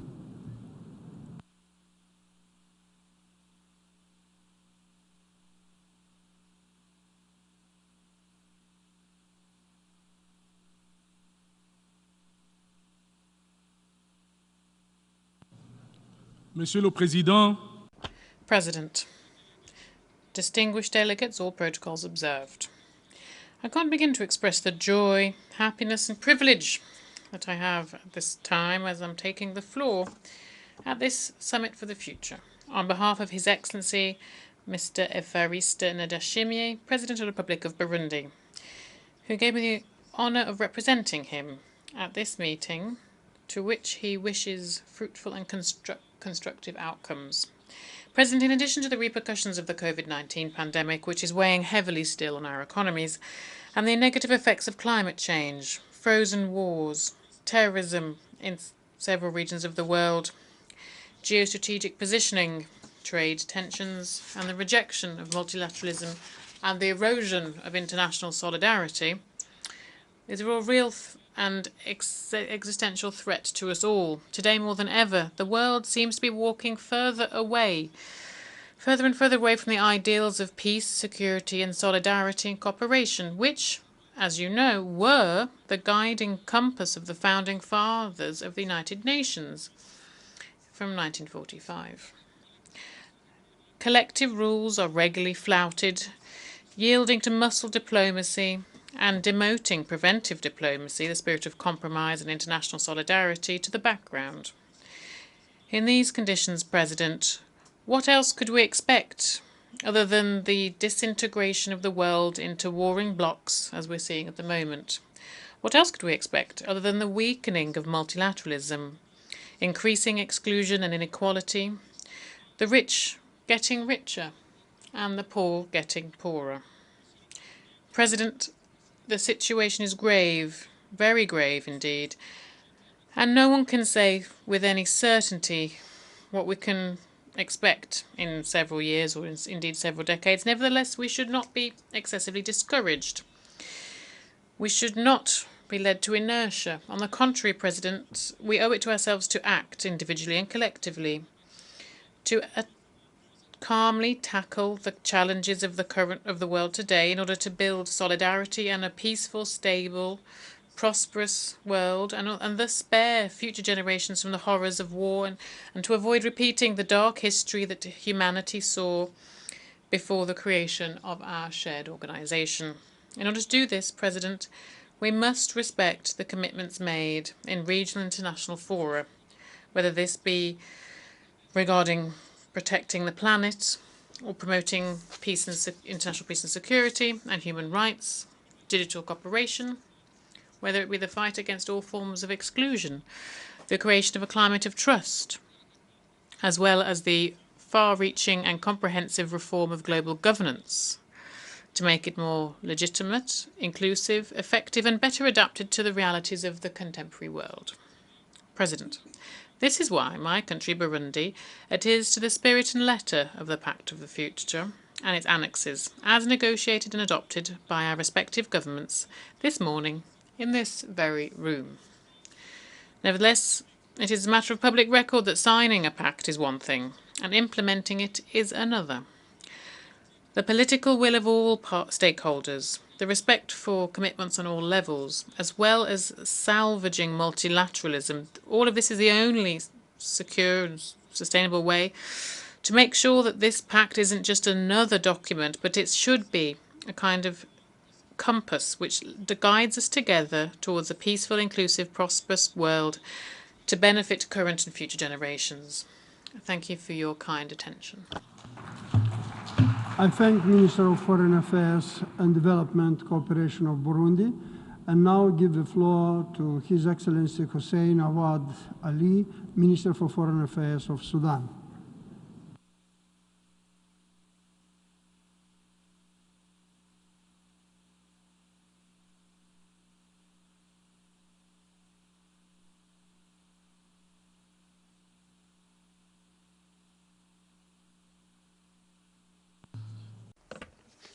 In the name of God, peace and blessings be upon his prophet. Mr. President, Your Excellency, the Secretary General of the United Nations, Excellencies, Your Highnesses, Honorable Ministers, ladies and gentlemen.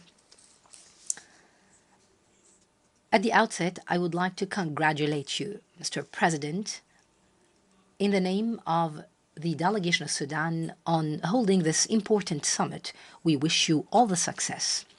We reiterate our support to the effort of the Secretary General of the United Nations, His Excellency Antonio Guterres, to reform this international organization.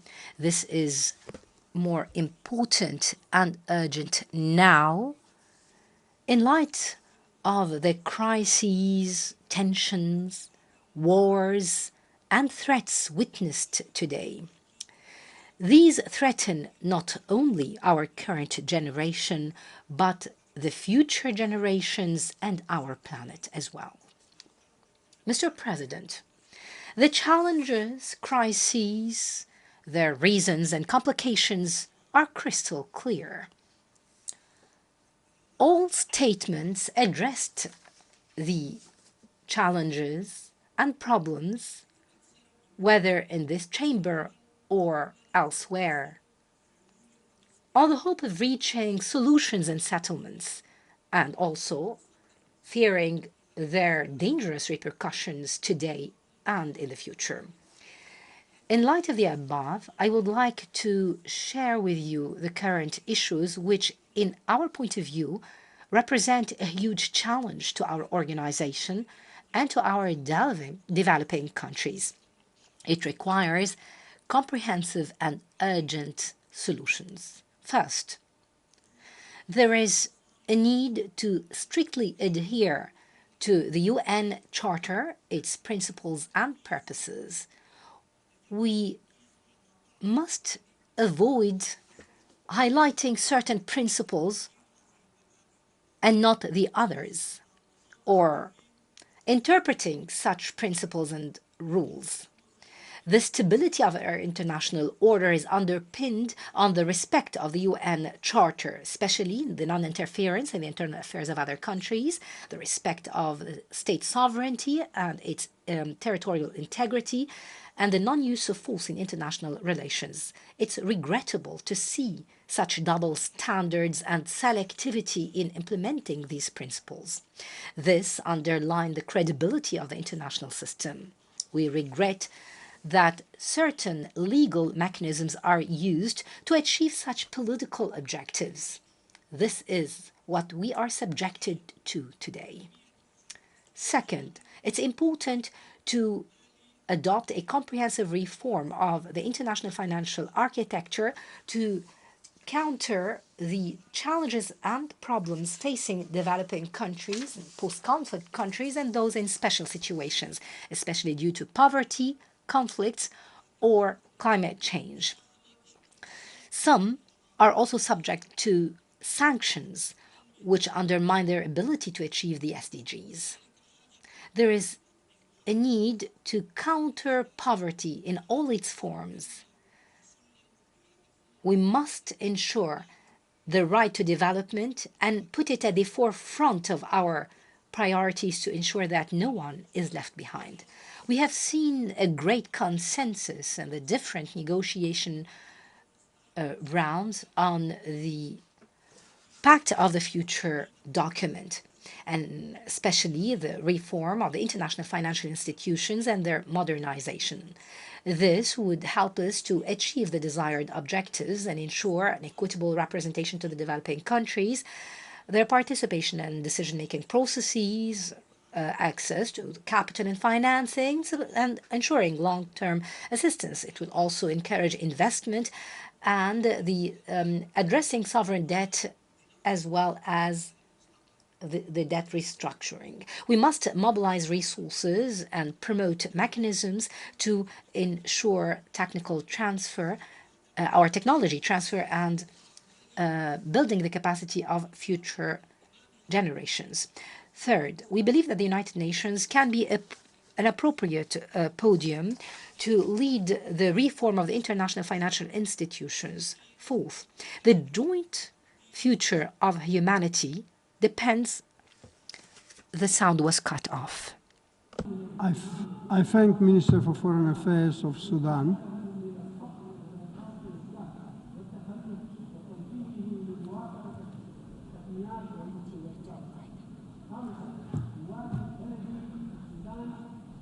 And now give the floor to His Excellency Carlos Pinto Pereira, Minister of Foreign Affairs, International Cooperation and Communities of Guinea-Bissau.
I thank the Minister for Foreign Affairs of Sudan.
I thank Minister of Foreign Affairs of Sudan and now give the floor to His Excellency Carlos Pinto Pereira, Minister of Foreign Affairs, International Cooperation Communities of Guinea-Bissau.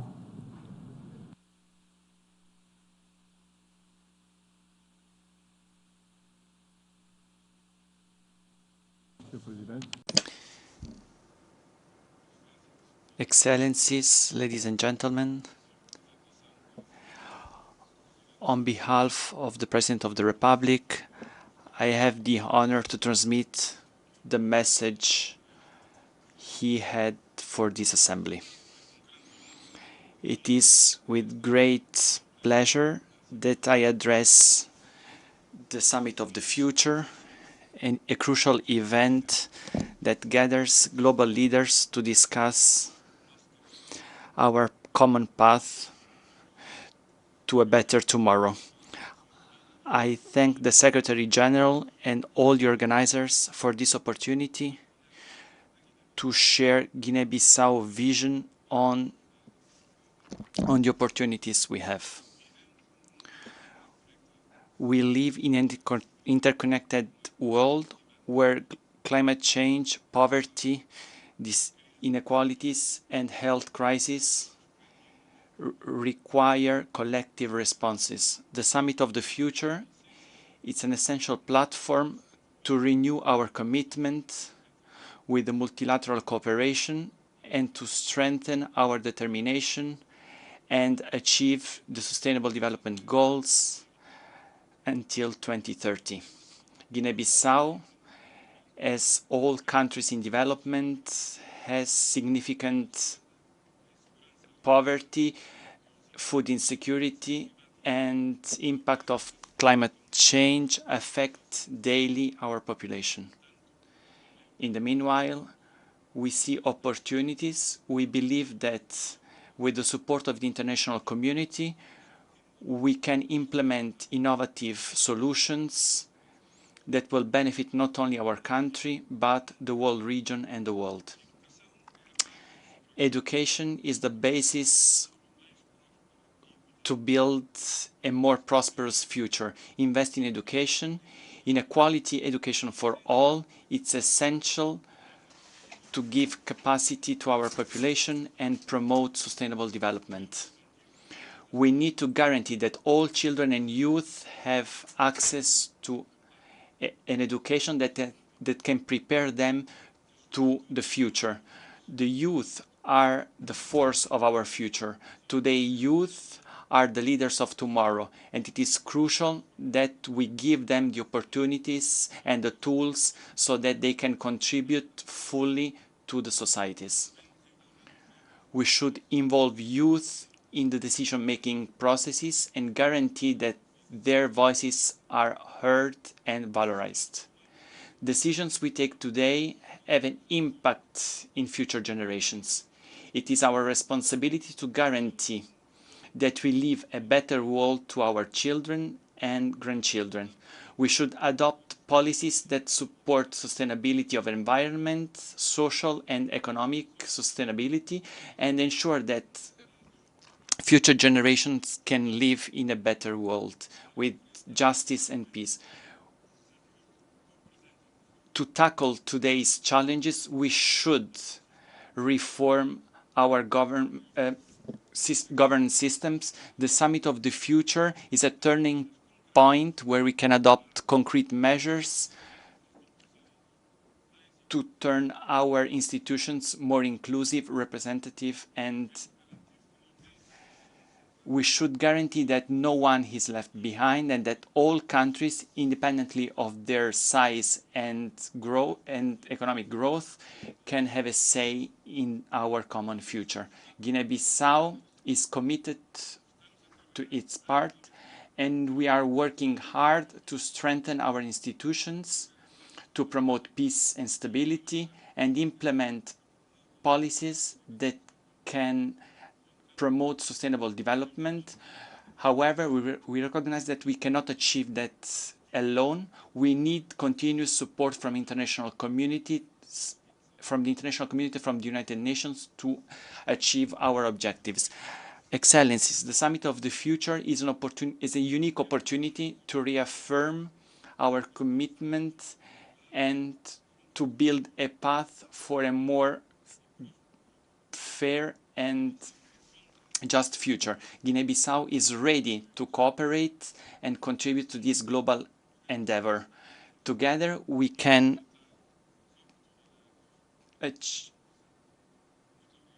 Thank you very much.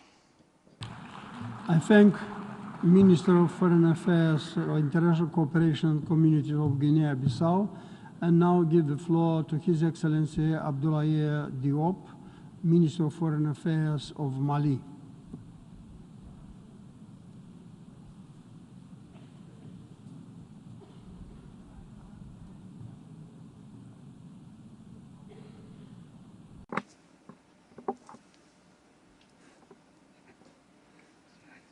Mr. President, I have the honor to deliver this statement on behalf of His Excellency Colonel Assimi Goïta, President of the Transition Head of State and President of the Alliance of Sahel States, bringing together Mali, Burkina Faso and Niger. The summit that brings us together for this pact is coming at an appropriate time. Our common organization, the United Nations, was indeed created to preserve future generations from the scourge of war. It is regrettable to see that after almost 80 years, we have never been as threatened by existential challenges as we are now, but most of them are avoidable. The proliferation of tensions and crises in the world, particularly terrorism, poverty, climate change, inequality, illnesses, geopolitical confrontations, and neo-colonial domination and hegemony have sorely tested our framework for multilateral action incorporated by the United Nations itself. This now seems to be a world of yesterday.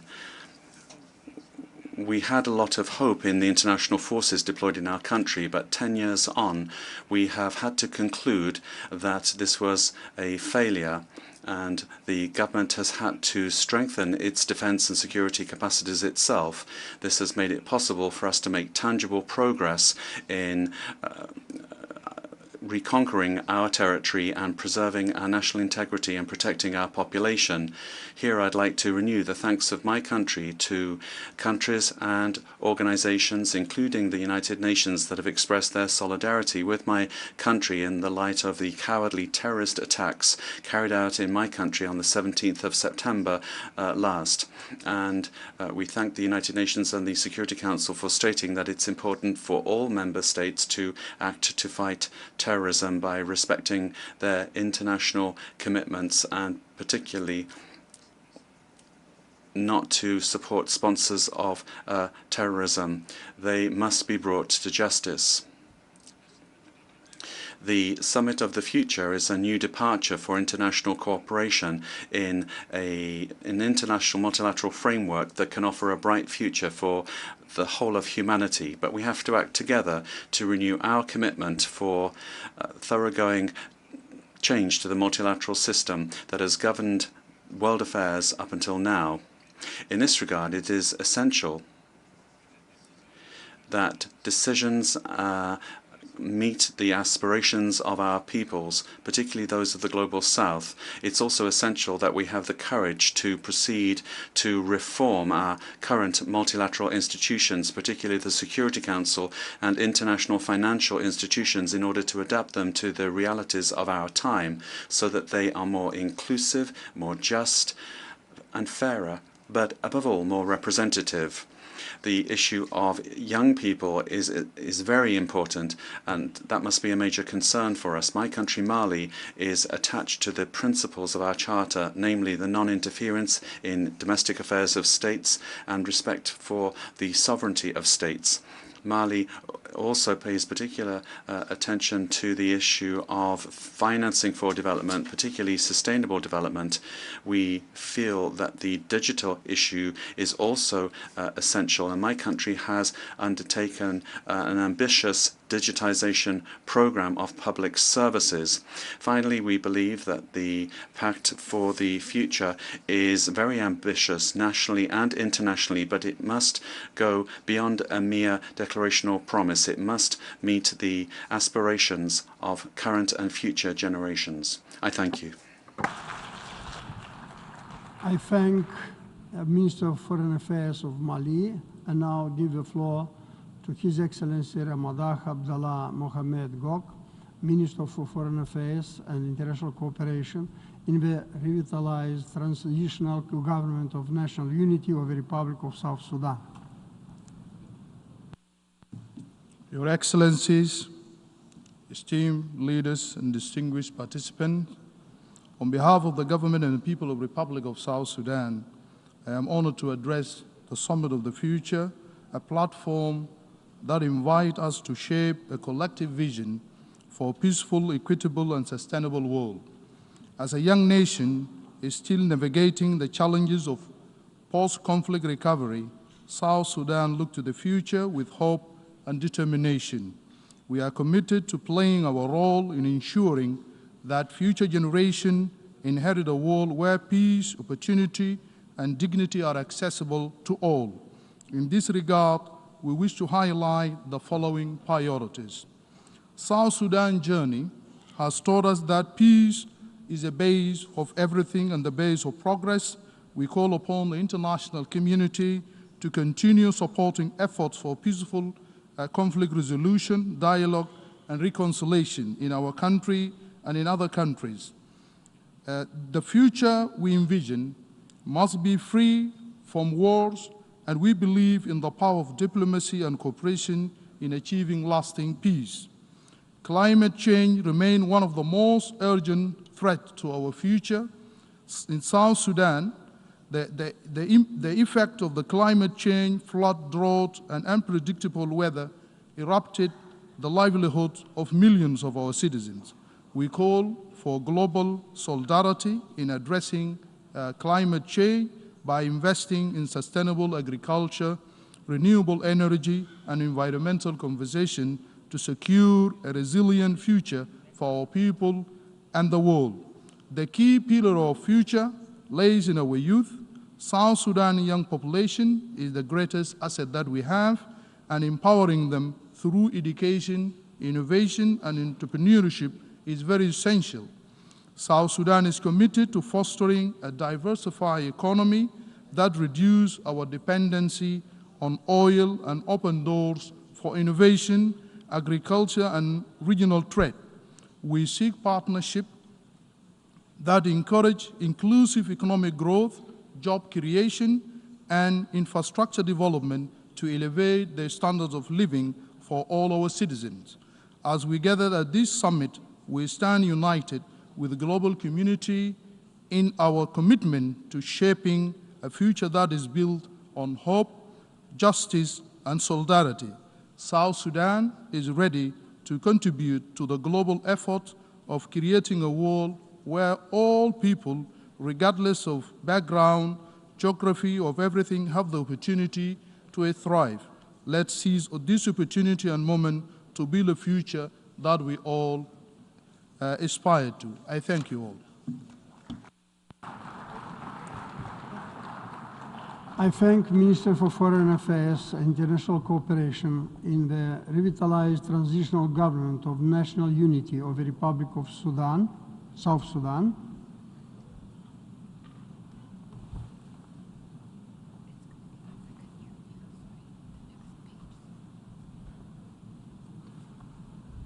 And now I give the floor to the African Union.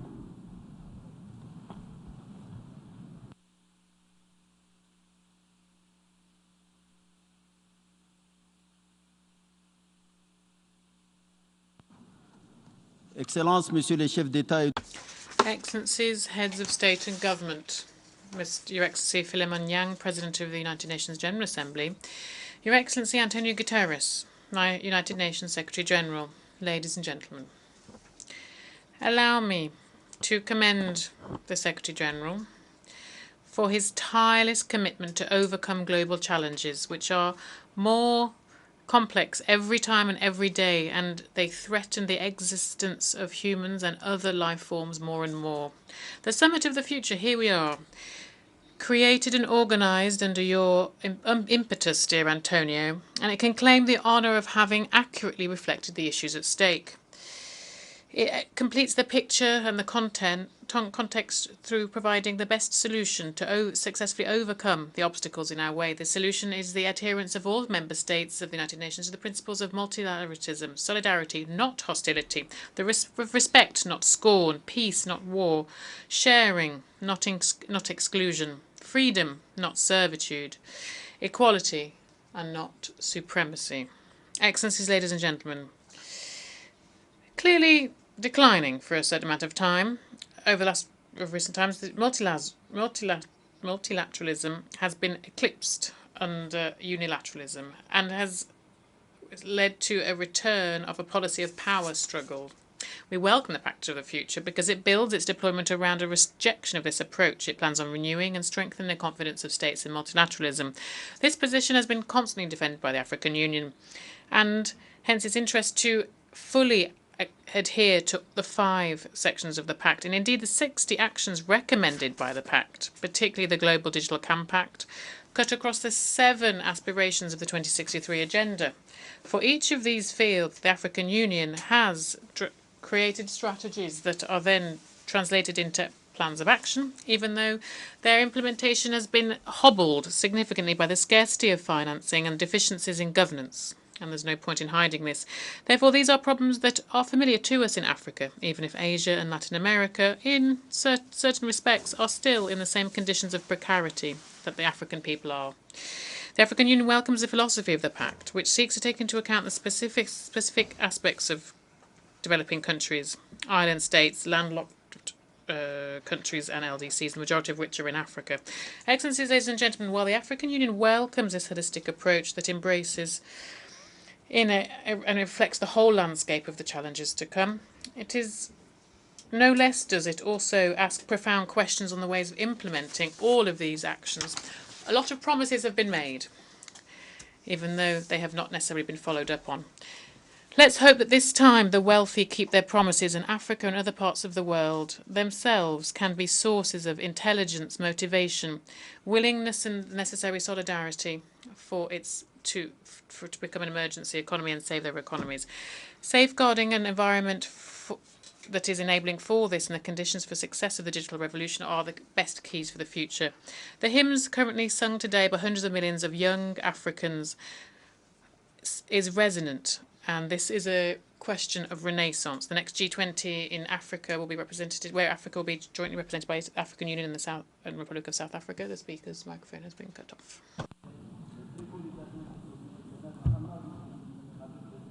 I thank the representative of African Union and now give the floor to Her Excellency Diana Elena Mondino, Minister of Foreign Affairs, International Trade and Worship of Argentina.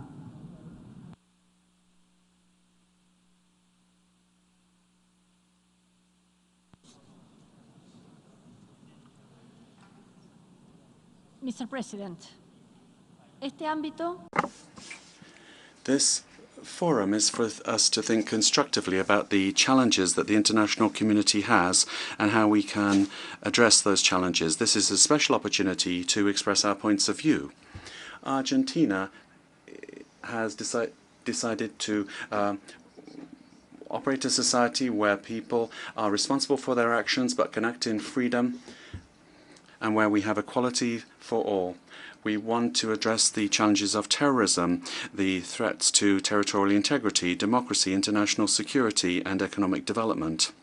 In order to do this, we take as our guide the purposes and principles of the United Nations Charter.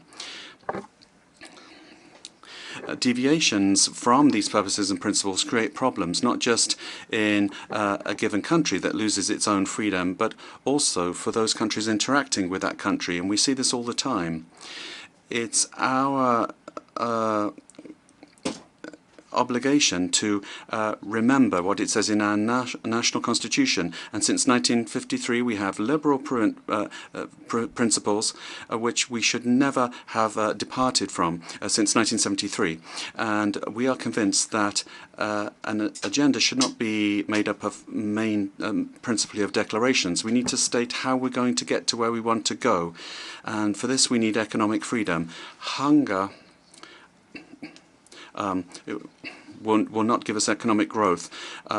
Development means that we need to respect institutions and respect private property above all. Our young people will have a better future if we respect life and freedom. Argentina has embarked upon this path, and we've carried out our own realistic diagnosis, as hard as that may have been, and we are beginning a serious transformational reform of the state, opening ourselves up to the world and assuming the commitment to be able to say proudly that we want to be one of the freest countries of the international community.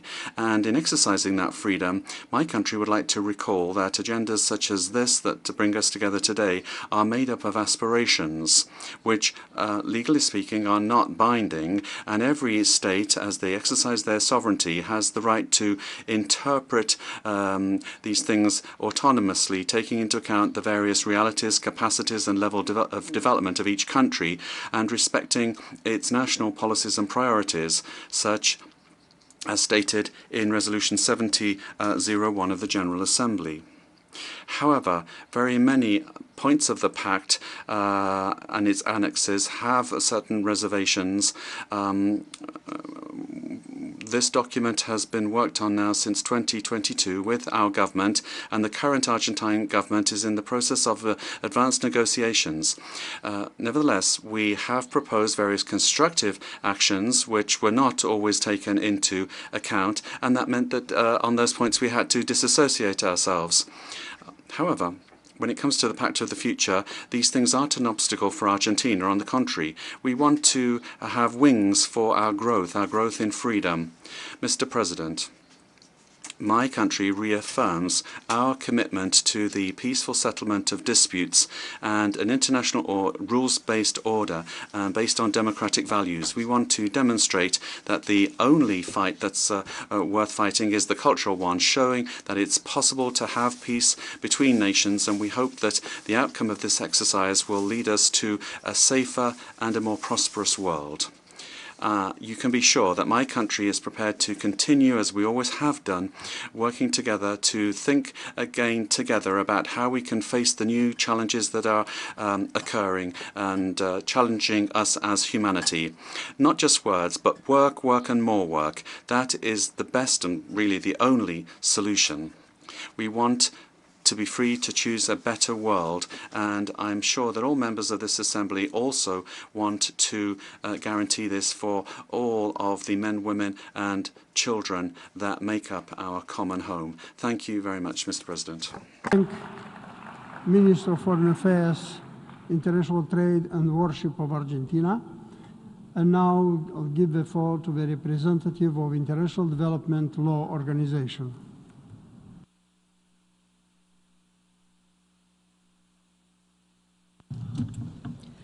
Mr. President, Excellencies, it is a pleasure to participate in the summit on behalf of IDLO, the only global intergovernmental organization exclusively devoted to promoting the rule of law to advance peace and sustainable development. The commitments in the Pact for the Future, together with the Global Digital Compact and the Declaration on Future Generations, can help tackle our biggest challenges and build a renewed multilateralism, but only if we work together to make them a reality.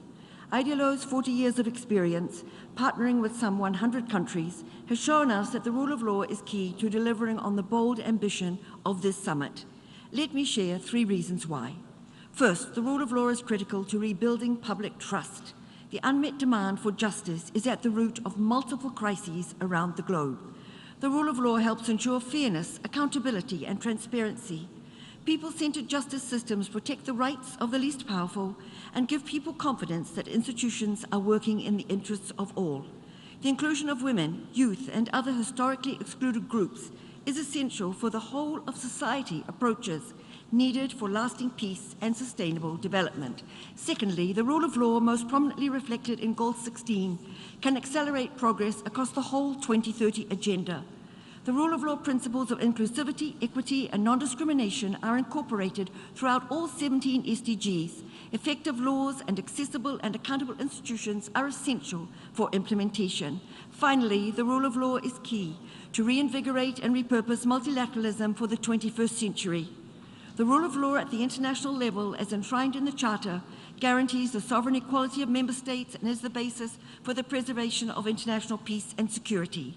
A multilateral system that is fit for the future requires rule of law-based solutions to deal with complex transnational challenges, including climate change and the regulation of frontier technologies such as AI, to ensure that progress is rights-based and avoids creating new forms of inequality. For these reasons, IDLO welcomes the many references in the Pact to the rule of law, justice, human rights, and the promotion of gender equality. We hope that these words will be backed by tangible action and financing in national budgets and ODA. We look forward to the linkages with the Financing for Development Conference next year. IDLO remains committed to collaborating with all partners to work towards a more peaceful, just, and sustainable world through the rule of law. There is no better investment that we can make in our collective future, and it is the best way for us to stand in solidarity with future generations. Thank you. I thank representative of International Development Law Organization and now give the floor to the representative of United Nations Development Programme.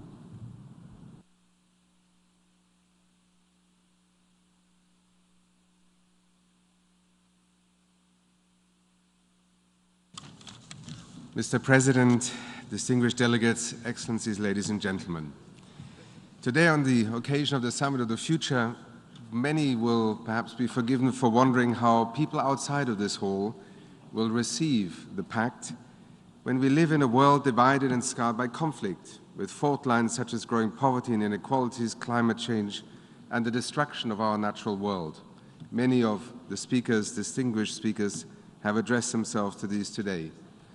Yet, amidst these tremors, the young people of our world, of our communities, and the young people that I have met here during the past 2 days, the action days in New York, have truly stood out to me. Their faith in a better tomorrow holds, and their determination to build it as well. So what is the United Nations Development Programme's unique offer to put the 5 areas of the Pact for the Future into action? First, on sustainable development financing, our efforts include supporting 86 countries at this moment in implementing integrated national financing frameworks to channel billions of dollars to key areas from job creation to gender equality, the energy transitions, nature, and just one stream of engagement to shape the new SDG financing ecosystem that has been so central also in the Pact. Second, over 2 billion people currently live in countries affected by conflict and instability.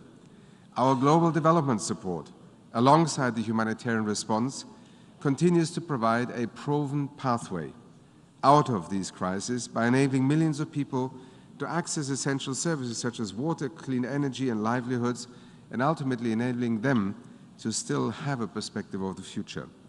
Third, UNDP is working to ensure that young people have a meaningful say in the future areas like climate change and our climate promise.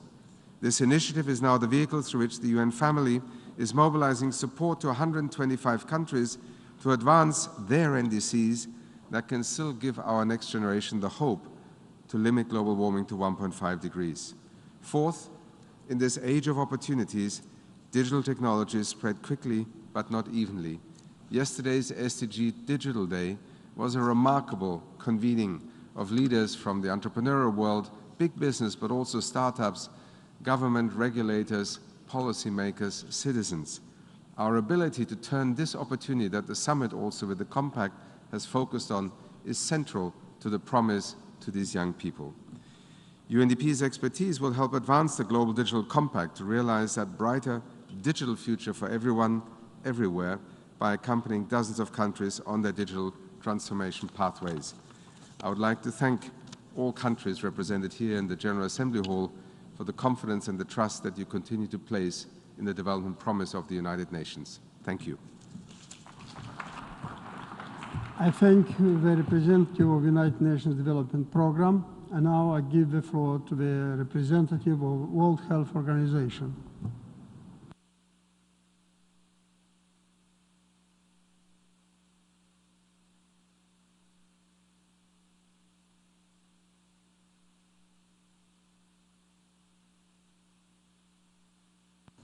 Mr. President, Excellencies, I have 3 minutes and 3 requests.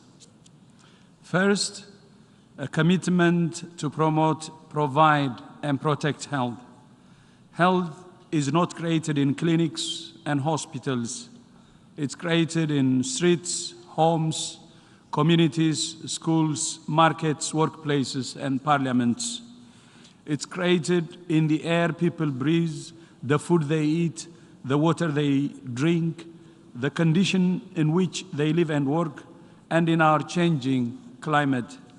When people do need care, they must be able to access the health services they need when and where they need them without facing financial hardship by paying for care out of their own pockets. Second, a commitment to a pandemic agreement. The COVID-19 pandemic showed that when health is at risk, everything is at risk. The outbreaks of Mpox in Africa demonstrate once again why the world needs the WHO pandemic agreement, a shared approach to shared threats. There are those who say the pandemic agreement will cede sovereignty to WHO, giving it the power to impose lockdowns or vaccine mandates. This is not true. It's a fake information.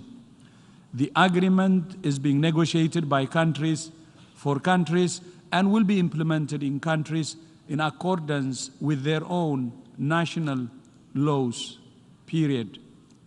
And third, a commitment to peace. This time last week, I was in Adre on the Chad-Sudan border, which more than 640,000 Sudanese have crossed in search of safety and food. These are among more than 12 million people displaced. The conditions are indescribable, the needs overwhelming, and the international community is not giving this crisis the attention it deserves. WHO is working with our partners to deliver aid to Sudan and meet the health needs of both refugees and the host communities. But what the people of Sudan need more than aid, like the people of Gaza and Ukraine, is a ceasefire, a political solution, and peace. Because there is no health without peace, and there is no peace without health. A commitment to promote, provide, and protect health, a commitment to pandemic agreement, and a commitment to peace. Thank you so much. I thank the representative of World Health Organization and now give the floor to the representative of United Nations Office for Project Services.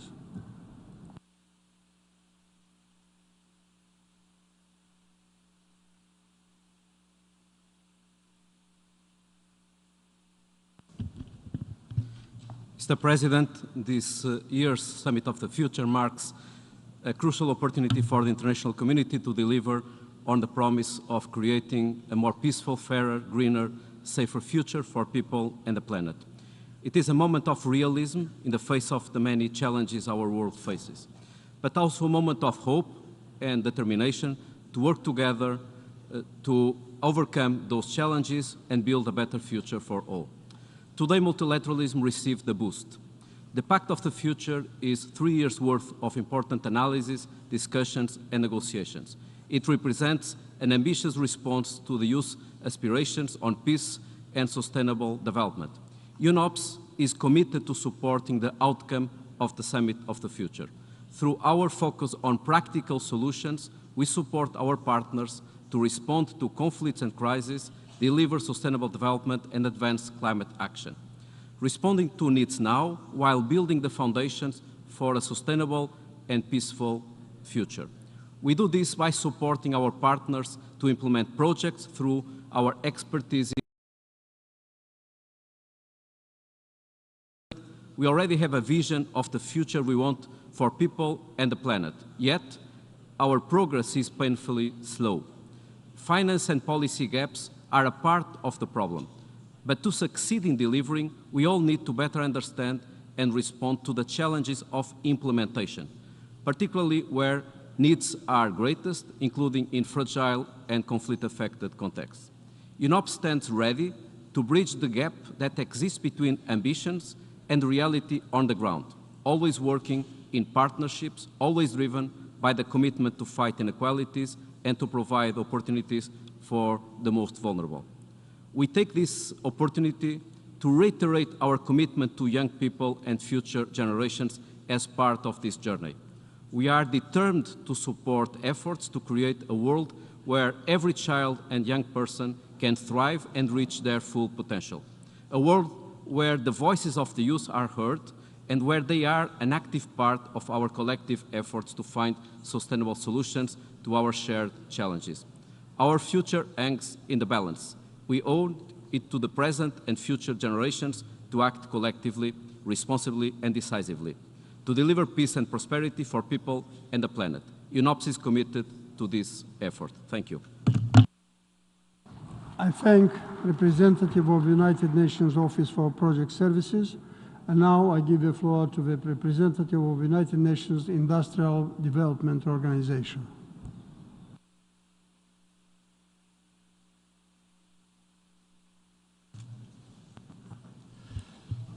Excellencies, ladies and gentlemen, as the United Nations Industrial Development Organization, we strongly welcome the adoption of the Pact for the Future.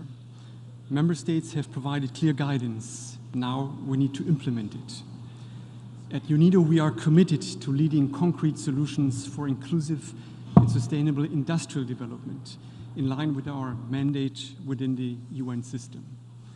We specifically welcome the strong call in Action 4 to close the SDG financing gap by scaling up investments in sustainable industrialization. The landmark outcomes of all the major conferences this year are telling us the same story. To achieve the SDGs, developing countries need to invest in transforming their economies and industrialize. Countries that do industrialize are making the biggest strides in poverty eradication, ending poverty and wealth creation, both historically and today. Every job in manufacturing creates, on average, 2.5 jobs in other sectors of the economy. Action 2 and 3 on poverty and hunger depend on realizing this strong nexus, which holds true in an increasingly digital world. Equally, Action 9 on climate change requires that we prioritize the decarbonization of heavy emitting industries for current and future organizations. And there is good news. Industry is already part of the solution and a driver of green innovation today, with industrial firms holding nearly 60% of green patents globally. And finally, as this summit aspires to reform global governance, it must also help to set standards for the global economy. Fair and sustainable supply chains are a must, and Action 29 is critical in this regard. Excellencies, UNIDO is already actively working towards these and other actions in the Pact. In addition to flagship initiatives on industrial decarbonization and green hydrogen, we have launched new ones, such as the Global Alliance and Partnership for Responsible and Green Minerals. I'm also pleased to invite you to our upcoming flagship initiatives this year. The Multilateral Industrial Policy Forum 2024 in Riyadh next month, and the World Without Hunger Conference in Addis in November. Allow me to conclude and reiterate that UNIDO is committed to working with all of you to implement the Pact through concrete solutions on the ground. Thank you. I thank the distinguished representative of the United Nations Industrial Development Organization, and now give the floor to the distinguished representative of Sovereign Order of Malta.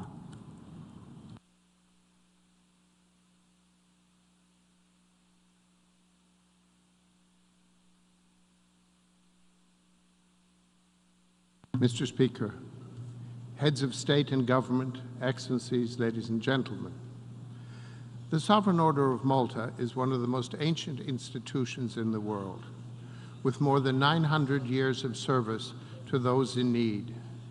And we are honored to join in this summit and to subscribe to the Pact for the Future. We share with a sense of hope and determination that inspires the Pact in looking in positive terms and with confidence at the future. Technology and scientific innovation, artificial intelligence in particular, may carry substantial improvements and advances for humankind. We should never lose sight, however, of the most vulnerable and disadvantaged groups in our societies. Leave no one behind corresponds indeed to the core and the inspiring source of the historical mission of the Sovereign Order of Malta, and must represent an imperative for the whole international community. The overarching goal of the eradication of poverty should thus remain at the heart of international efforts to achieve the Sustainable Development Goals. No progress at the economic and social level can be achieved without preserving and strengthening the system of multilateral cooperation centered around the United Nations. We renew our appeal for respect for international humanitarian law. Tragic elements and events connected with wars, conflicts, internal strife, where civilians and relief operators are subject to and even become deliberate targets of military attacks. Violence and acts of inhuman treatment are wholly unacceptable. The Sovereign Order of Malta is determined to continue its mission for the benefit of those who should not be left behind. We serve the sick, the poor, the disadvantaged on every continent, based upon the principles of neutrality and impartiality, without discrimination as to nationality, religion, or gender. Among our most significant emergency operations, I wish to recall those in Ukraine and now Gaza, where we provide food and other aid in cooperation with the Lateran Patriarch of Jerusalem. The Order attaches utmost importance to the goal of safeguarding and promoting religious freedom. Religions, dialogue amongst them, and the work of faith-based organizations can be powerful vehicles of conflict mediation, social advancement, and sustainable development. Together, we can accelerate progress toward a future where dignity, human rights, access to health, and education are realities for all, leaving no one behind.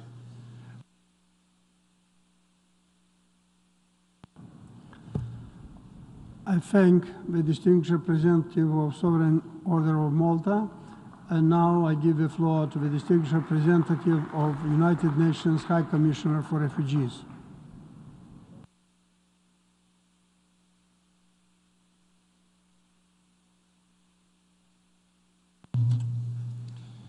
Thank you, Mr. President.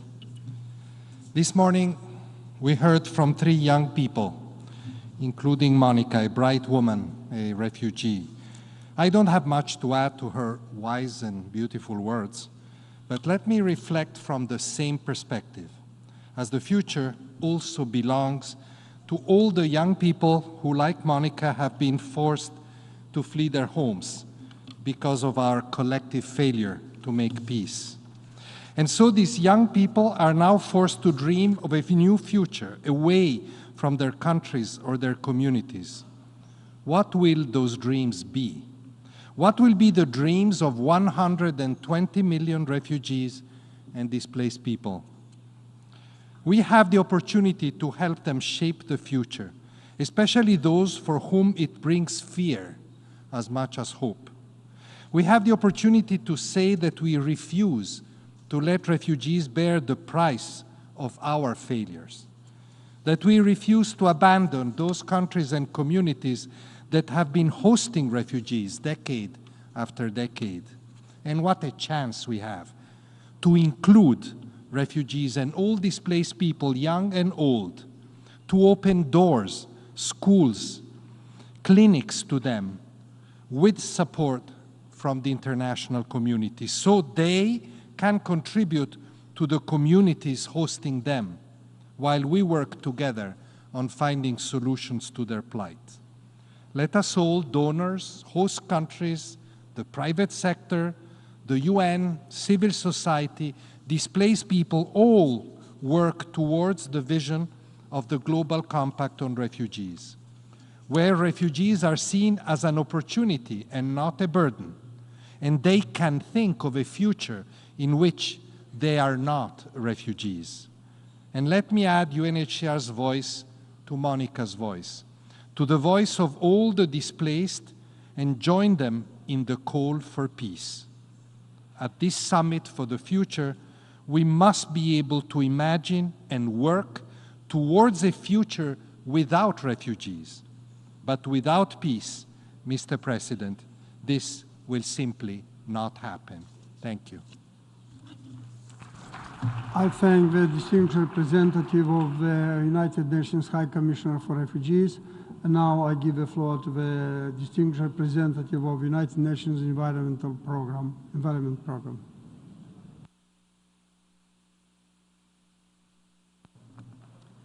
Excellencies, as environmental, technological, and social change join forces to disrupt human, planetary, and economic health, we must not just prepare for the future, we must shape it so that coming generations can live in peace, prosperity, and equity. This summit and the Pact for the Future that emerges from it can help us do exactly that. The Pact acknowledges that there can be no sustainable future, no economic stability without a healthy environment. Action 10 calls for a shift to a world in which humanity lives in a harmony with nature, a world with healthy lands, water, and oceans, a world with stable climate, a world free of pollution, a world in which humanity sustainably and equitably uses resources. Now, commitments have already been made to deliver this shift in many multilateral agreements that cover the three planetary crises: the crisis of climate change, the crisis of nature and biodiversity loss and desertification, and the crisis of pollution and waste. And a new commitment is coming as negotiations on an instrument to end plastic pollution will conclude in Bhutan this November. UNEP calls on all member states to do their utmost to forge a strong, impactful agreement and quickly move to the adoption, ratification, and implementation. To deliver on all agreements and strengthen sustainable development, we must operationalize the human right to a clean, healthy, and sustainable environment. We must commit to financial and economic transformations that build equity and resilience.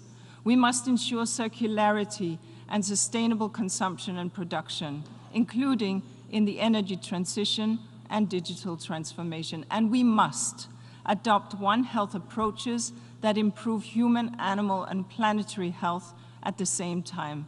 And finally, we must identify and respond to the emerging challenges that cause disruptions. Member states can count on UNEP's science, our support, and our advocacy as they seek to deliver on the actions that will be reflected in the outcomes of this summit, and so shape a sustainable future for the benefit of every person on this planet. Thank you. I thank the distinguished representative of the United Nations Environment Program. And now I give the floor to the distinguished representative of the International Telecommunication Union.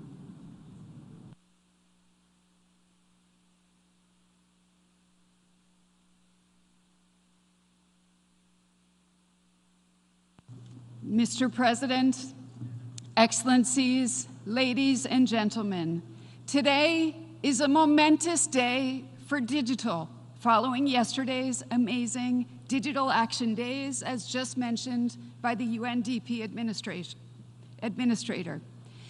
Congratulations to member states for delivering the Pact of the Future, the Declaration of Future Generations, and the Global Digital Compact. Today you have sent a powerful message to the world that our future is digital and that we can and we must write it together. ITU, as the UN Agency for Digital Technologies, will be with you every step of the way. We stand ready to support the implementation of the Compact, just as we did 20 years ago with the World Summit on the Information Society. Now, like then, our common mission is to bridge the digital divides, because we can no longer tolerate that in an age of unimaginable digital opportunities, where innovation in areas like artificial intelligence and space continues unabated, 1/3 of humanity is still unconnected without a voice. Nor can we accept that countless others are left behind because for them, the digital experience isn't affordable enough, isn't relevant enough, or isn't safe enough. And now, like then, we must balance the challenges that we face with the opportunities before us. Today, we say no to digital inequalities and yes to digital opportunities. For ITU, this means ensuring that the radio frequency spectrum and the associated satellite orbits, the building blocks of advanced global communications, are shared equitably and sustainably for all of humanity.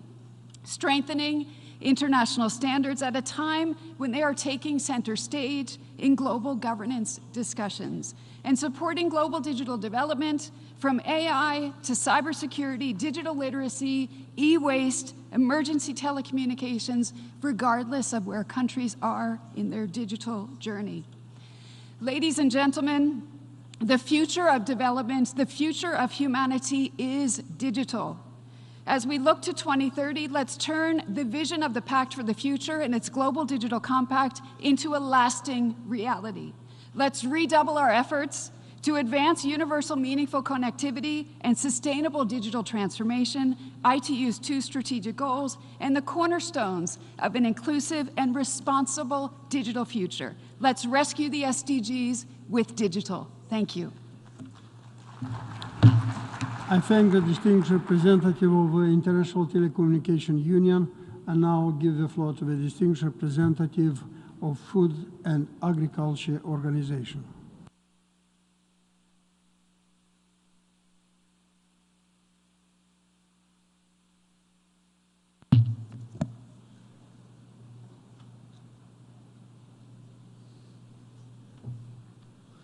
Excellencies, ladies and gentlemen, good late afternoon. The world faces a daunting food security and nutrition picture. More than 730 million people worldwide faced hunger in 2023, and more than 2.3 billion will moderate or severely food insecurity. We are not on track to achieve any of the global SDG targets. And we see that huge inequality persists along the various dimensions, including wealth, gender, rural areas, and in accessing assets and opportunities. The future we want is a future that is food secure for all, for our planet, for our prosperity, and for the future generations to come. We want a future where the right to food is the basic human right secured.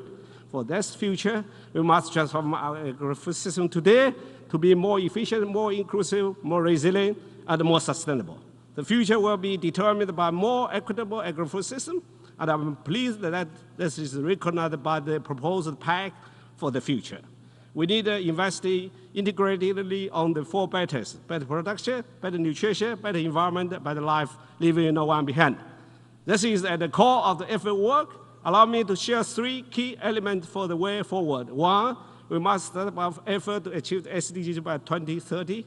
And the second, we must focus on fostering and promoting innovation, public-private partnership, and more cost-effective investment. 3, hunger and food insecurity can be defeated through the effective collaboration between all the partners and effectively utilize each other's expertise and resources. And by leveraging our comparable advantages, we have to do together. Effort will continue to do its part to ensure a better future we want. Have a nice evening and enjoy healthy food. Thank you. I thank the distinguished representative of Food and Agriculture Organization and now give the floor to the distinguished representative of the Council of Europe.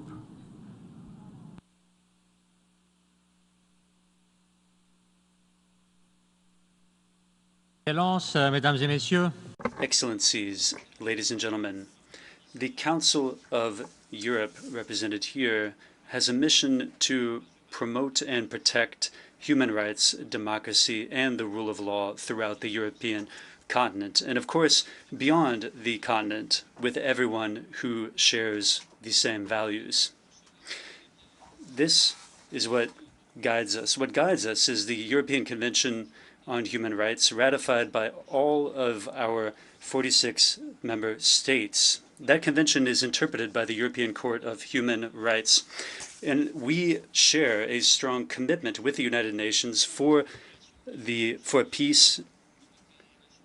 And this is a relationship that is ongoing with the United Nations. We're very proud in this regard to be contributing to the implementation of the Sustainable Development Goals. But the Council of Europe also has its own goals. Our current priority is to support Ukraine, which is one of our member states. In the beginning of this year, the Register of Damage has become fully operational.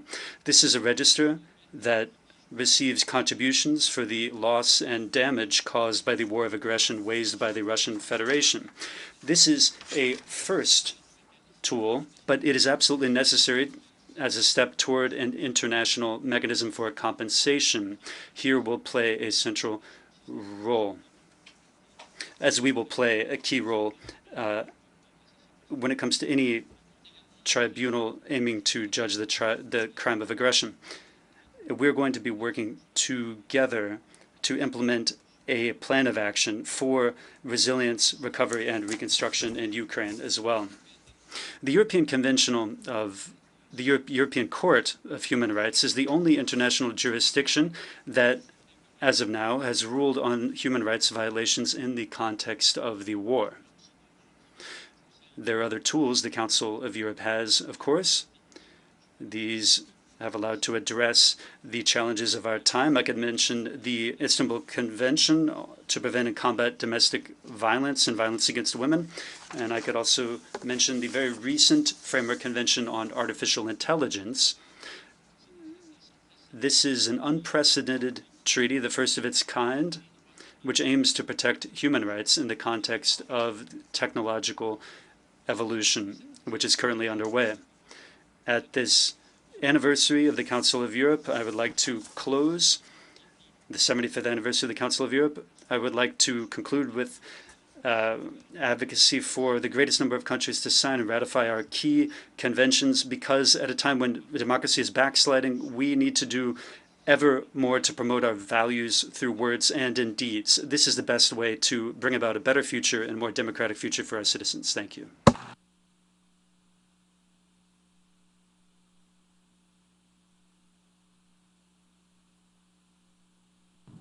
I thank the distinguished representative of Council of Europe, and now I give the floor to the distinguished representative of World Intellectual Property Organization.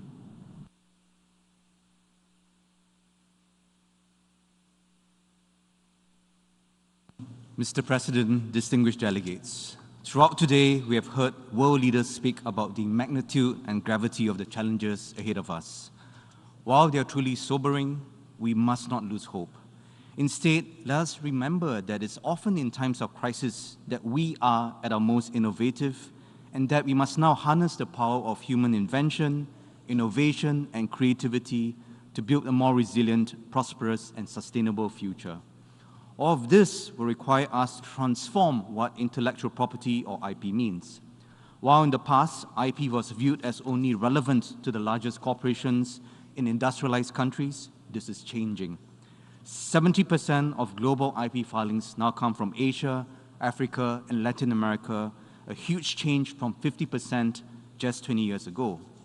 At the same time, as more and more countries use digitalization, entrepreneurship, research, and technology to drive growth, IP is shifting from a technical area of interest only to experts to an increasingly important cornerstone of economic and trade policy, a catalyst for growth and development, and a key enabler for addressing our common global challenges. In response, WIPO is transforming the global IP ecosystem. Allow me to highlight 3 areas of work. First, we are evolving the global IP regime so that it is more inclusive and vibrant, as well as bringing the global community together to address cutting-edge issues like AI and IP, and the use of IP as a collateral. In May, we made history when all 193 member states agreed by consensus on a new treaty on IP, genetic resources, and associated traditional knowledge. This is not just a victory for multilateralism, but also shows that the global IP system can be both pro-inclusivity and pro-innovation. Second, bringing IP to all. In the past 2 years, we have launched WIPO's first IP and Gender Action Plan, our first IP Youth Empowerment Strategy, and transformed our development assistance, including a graduation package for LDCs, and rolling out over 80 customized projects that have uplifted thousands of beneficiaries around the world. These efforts are meeting growing demand for IP knowledge and skills. Over the past 4 years, the WIPO Academy, the world's largest provider of IP education, trained over 500,000 people, over 80% from developing countries. Third, connecting the world. Our international registries facilitate the cross-border movement of hundreds of thousands of technologies and solutions each year, while WIPO Green, our global tech matching platform for climate change technologies, accelerates the deployment of such solutions around the world. Covering 130,000 technologies from over 140 countries, it is the largest climate change tech platform in the UN system. To conclude, IP is no longer just about technical IP laws, but also a catalyst for progress, opportunity, and sustainability. WIPO pledges to work with everyone to harness the power of IP, innovation, and creativity to support the aims of this summit. Thank you very much. I thank the distinguished representative of World Intellectual Property Organization, and now give the floor to the distinguished representative of the International Organization for Migration.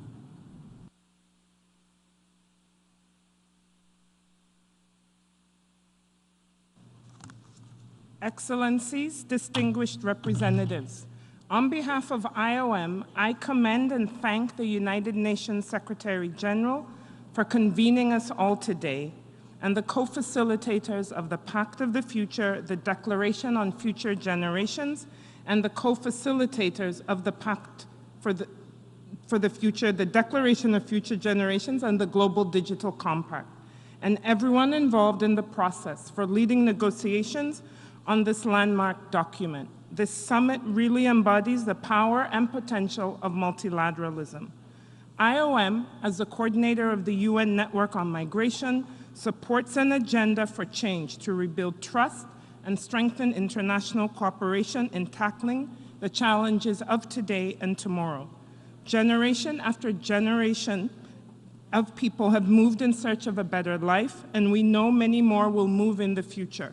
With this in mind, we cannot take for granted the promise of migration as a solution as we face major global transformations and crises. We at IOM believe that investing in safe, regular, and orderly pathways for migration can help reduce irregular migration, accelerate inclusive growth, strengthen decent work, bridge demographic shifts and labor gaps, and foster sustainable development. The 2030 Agenda, the Global Compact for Migration, the Secretary-General's Action Agenda on Internal Displacement are all clear and existing frameworks that can and do guide our work. All of us here today have a collective responsibility to protect and respect the human rights of all migrants. We must live up to that responsibility. We at IOM are delighted to contribute to this milestone. I reiterate our unshakable commitment to support and work with people on the move and all our partners towards safeguarding our shared future. I thank you. I thank the distinguished representative of International Organization for Migration, and now I give the floor to the distinguished representative of the Parliamentary Assembly of the Mediterranean.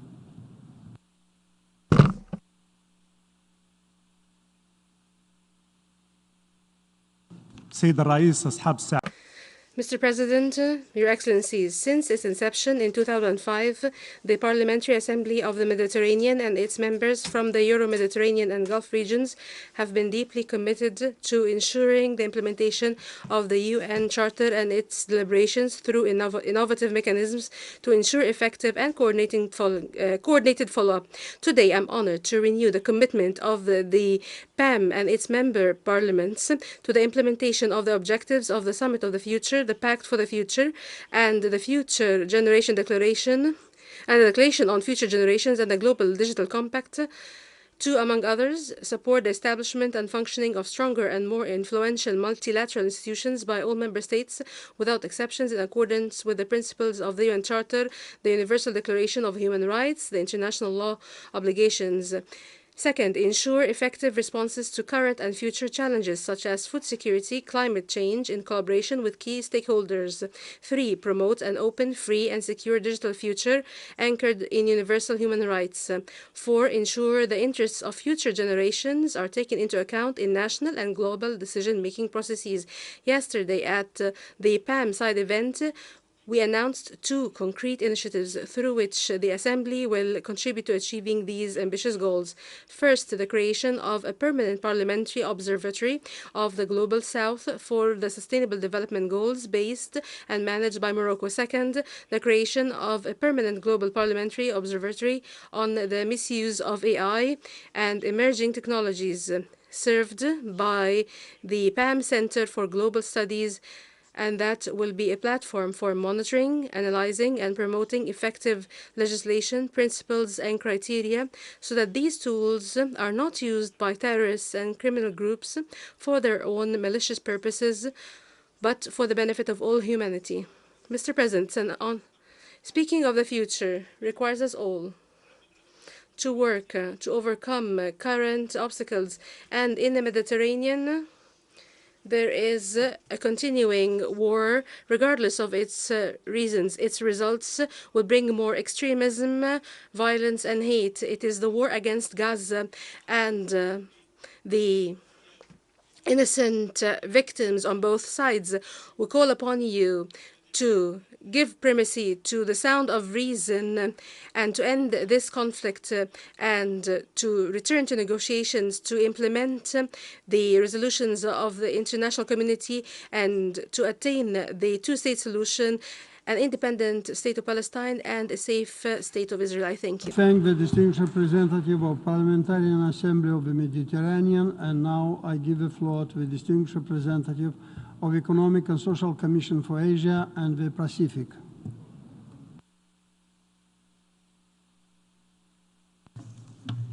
Mr. President, Excellencies, distinguished delegates, the future belongs to our next generation. The future they inherit, however, depends on the choices we now make. With 2/3 of the world's population living in Asia and the Pacific, the decisions taken in the region will largely determine our collective future. The region accounts for nearly half of the world's economic activity, owing to its large, young, healthy, and educated labor force, availability of capital, and widespread introduction of technology. Millions have been lifted out of poverty. Out of our 53 members, only 1 remains low income. Out of the original 14 least developed countries, only 5 will remain by the decade's end. Despite the various divides and uneven progress towards sustainable development, its trajectory has undeniably been a success. A future with even greater possibilities, however, calls for a transformative change to this model of development. Given its significant economic size, the region must reduce its carbon emissions through every means possible. With the median age expected to reach 40.5 by 2050, those above 65 will account for 1/5 of the total population by 2050. Without further expansion of labor force, we must now fully draw upon the resources that we already have, including women, seniors with the interest in remaining in the workforce, and persons with disabilities. With the anticipated drawing down of savings and pensions by retirees and increased demand for social safety nets, an equitable social security system must be established while we are still benefiting from the demographic dividend. addressing financing gaps, as well as debt servicing and mobilization of private sector investment now will be critical. Given the declines in labor force as well as domestic savings, improvement in the quality of life will increasingly depend on the harnessing of technology. Equitable access to new technology, including AI, will shape our collective future. Robust governance and universal connectivity are prerequisites to this inclusive technological transformation. Mr. President, ladies and gentlemen, our future depends on the potential that we invest in our youth.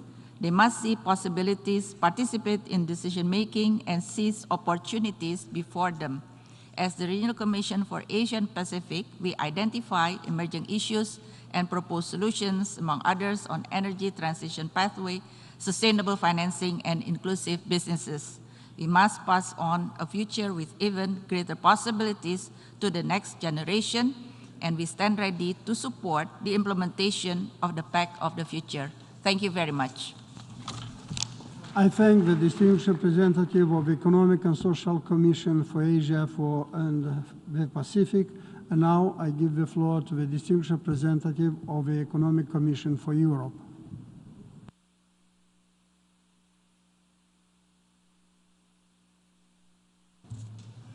Mr. President, Excellencies, ladies and gentlemen, we are building the future today, step by step, and this is why a strong emphasis on action is essential. We have agreements in place, we have now the Pact for the Future, and it is really the time to implement them. But first, looking at these days' developments, including this morning discussions, it seems right to be reminded for whom we are doing this. We are doing this for the children and youth of today, for our future generation. A generation that hopefully would know to agree better than we do, or that we did today, when matters are concerning the survival of our planet or the sustainability of our future. That is why I believe that our work on education for sustainable development, a comprehensive program on which at UNICE we have been intensively working for over 10 years, should be prioritized, so that when the youth of today will have to take decisions tomorrow, they will know to put environment and social concerns first before economic or political gains. I encourage you all to do the same, to invest and support education for sustainable development. Dear colleagues, the success of our commitments for the future depends on us, yes, but it also depends on our understanding of the need to have an inclusive approach. The actions are taken by people of all ages, by women and men, by communities, by local and regional authorities in the first place. They are on the front lines, enabling them, trusting them, and partnering with them in the Pact of the Future implementation is not only a way to be successful, but it is the only way. In 2 weeks' time in Geneva, we will convene the City Summit of the Future. It's a unique platform in the UN, a forum of mayors, where they come in their own capacity, not as part of governmental delegations, really to discuss and agree how to implement the Pact in a very practical way, addressing challenges of urbanization, social housing, or mobility. And I'm confident that the final statement of the mayors will be one to serve both as a roadmap, but also as an inspiration for some of our global commitments. That is why, once again, I would like to reiterate that action is required, and it is required at multiple levels, partnering with both public and private sector, involving international, regional, and national actors, local communities, and individuals. A third and final observation. Being a regional commission, an economic commission, UNICE, with a very strong normative footprint, reaching globally when it comes to transboundary water management, air quality, environmental impact assessment, industrial accidents, road safety, transport, classification of critical minerals, there is one thing we understand, that our biggest challenge remains to be the competition over natural resources. A competition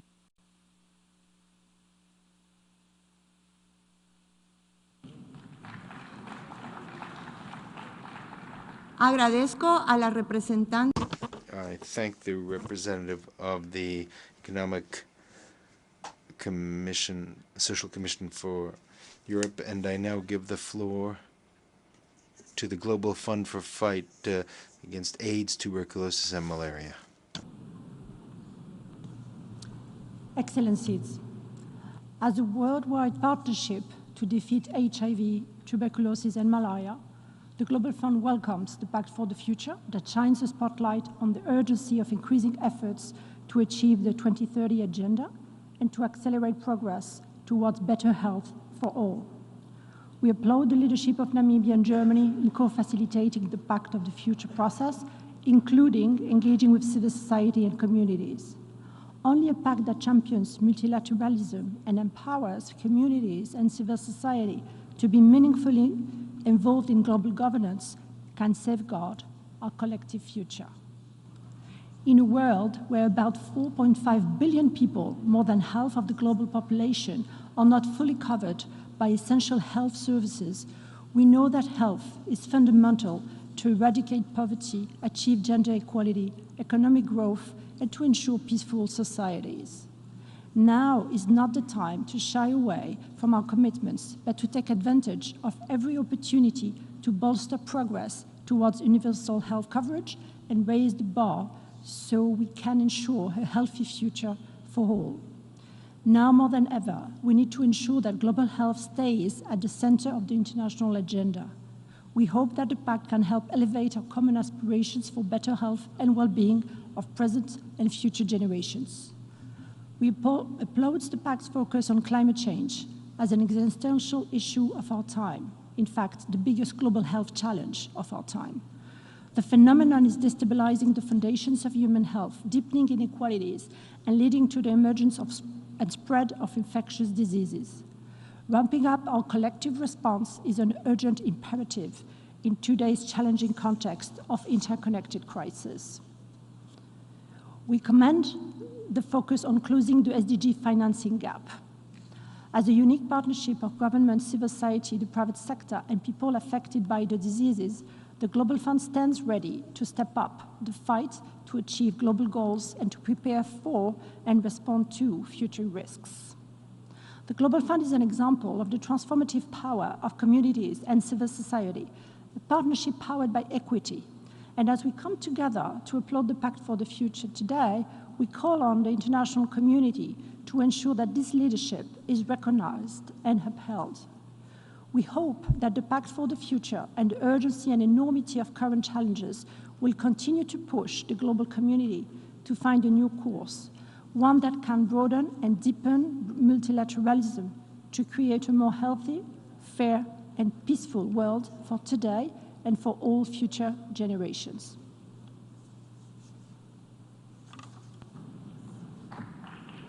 I thank the representative of the Global Fund to fight AIDS, tuberculosis, and malaria. And I now give the floor to the Latin American and Caribbean Development Bank. Excellencias, es un honor.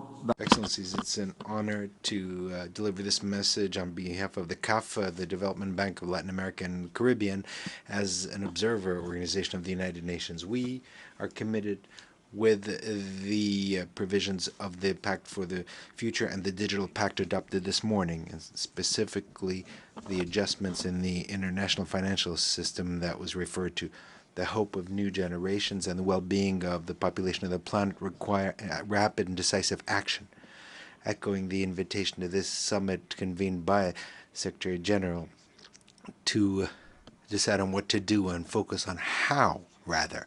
We believe it's important for multilateral development banks and regional ones to be strengthened at all levels and to be able to meet current challenges. For this, the international financial architecture must be efficient in deployment of greater resources to achieve sustainable development. The Global South requires differentiated approaches, innovative, flexible solutions with appropriate financing to confront the triple transition.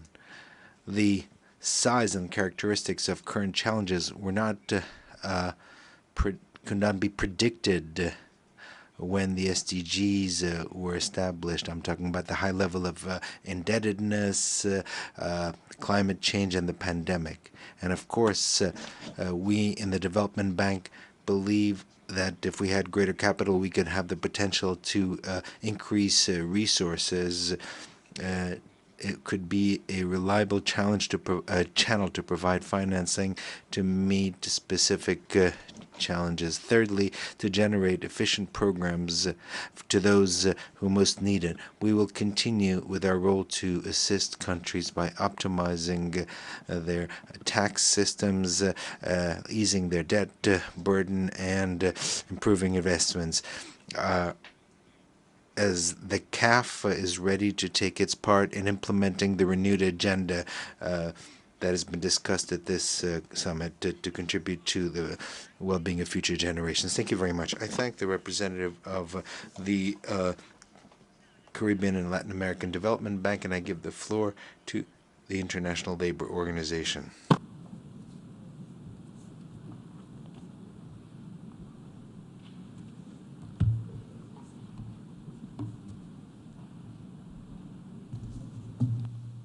Mr. President, ladies and gentlemen, the ILO welcomes the summit, which is a unique opportunity to forge pathways towards a peaceful, prosperous, and sustainable future for both current and future generations.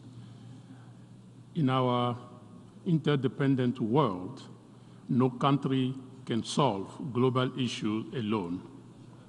Multilateral cooperation is critical, not only to tackle global challenges, but also to advance the national interests of each and every country. This is essential for the world of work. The world needs a more equitable distribution of economic benefits, more inclusive labor markets, and the universal access to social protection. This requires the multilateral system to work together and the involvement of non-state actors, including workers and employers' organizations.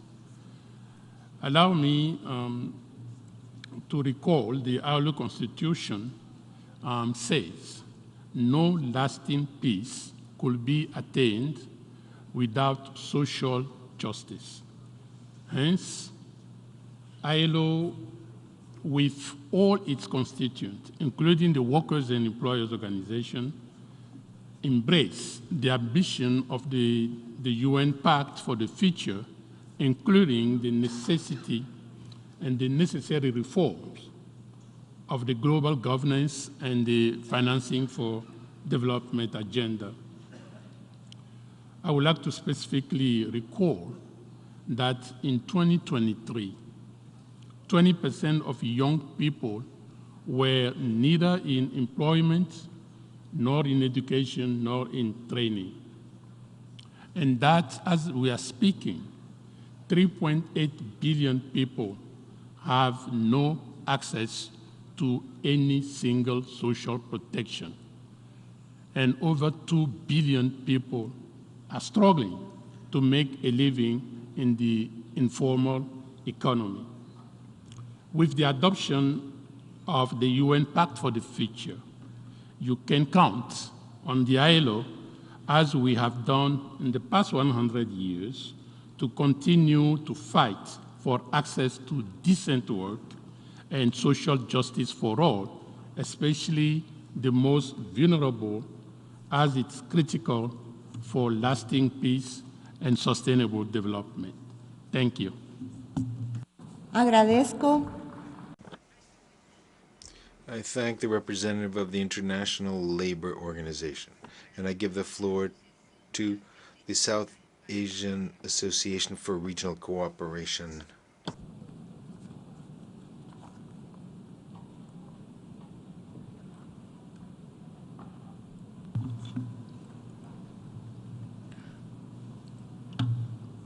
Mr. Chair, Excellencies, distinguished delegates, it is indeed a great honor and privilege for me to have the opportunity to be part of this important gathering and address this plenary session of the Summit of the Future, representing the South Asian Association for Regional Cooperation, SAARC, comprising of Afghanistan, Bangladesh, Bhutan, India, Maldives, Nepal, Pakistan, and Sri Lanka.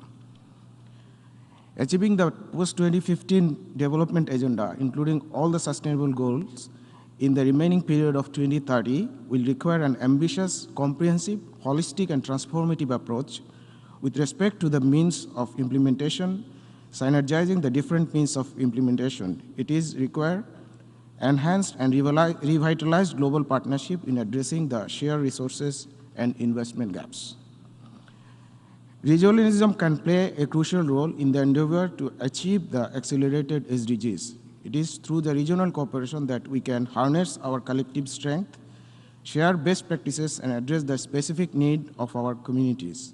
Each region has its own cultural, economic, and environmental context, and it is essential that we tailor our approaches to fit these diverse landscapes. By fostering the regional partnership, we can create a synergies that amplify our efforts and drive a meaningful progress towards SDGs. We need to secure the significantly enhanced level of resources allocation by combining the traditional development assistance and innovative financing solutions. Development partners must meet the place of the official development assistance, and while doing that, must avoid the double counting of the resources and both climate and development financing. In the meantime, there is a strong need to recognize the importance of addressing the diverse needs and challenges faced by the countries in special situations, in particular the least developed countries and the countries in transition to the middle income. This group of countries are the most vulnerable and resource-constrained group of countries, need enhanced global support to overcome the structural challenges they face for the achievement of the Sustainable Development Goals. Such support should be provided on multiple fronts in synergetic manner, including development assistance, market access, technology transfer, FDI, and debt relief. Mr. President, the linkage between the global prosperity and South Asia, which forms nearly 1/4 of the humanity, cannot be overemphasized. The region, being highly vibrant and diverse, holds an immense potential for global prosperity. With almost half of the population of 1.8 billion below the age of 24, South Asia will have the largest youth labor forces in the world until 2040. This offers the region the potential to drive the vibrant and productive economies. South Asia is on the verge of a Agradezco por su intervención. I thank the South Asian Association for Regional Cooperation, and I give the floor to the Conference on Interaction and Confidence Building Measures in Asia.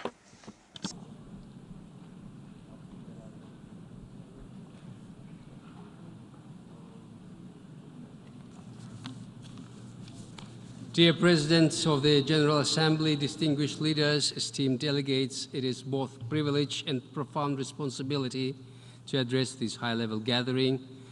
Summit represents a moment of introspection for the global community, and I'm very excited to speak to you as the Secretary General of the Conference on Interaction and Confidence Building Measures in Asia, SICA in short.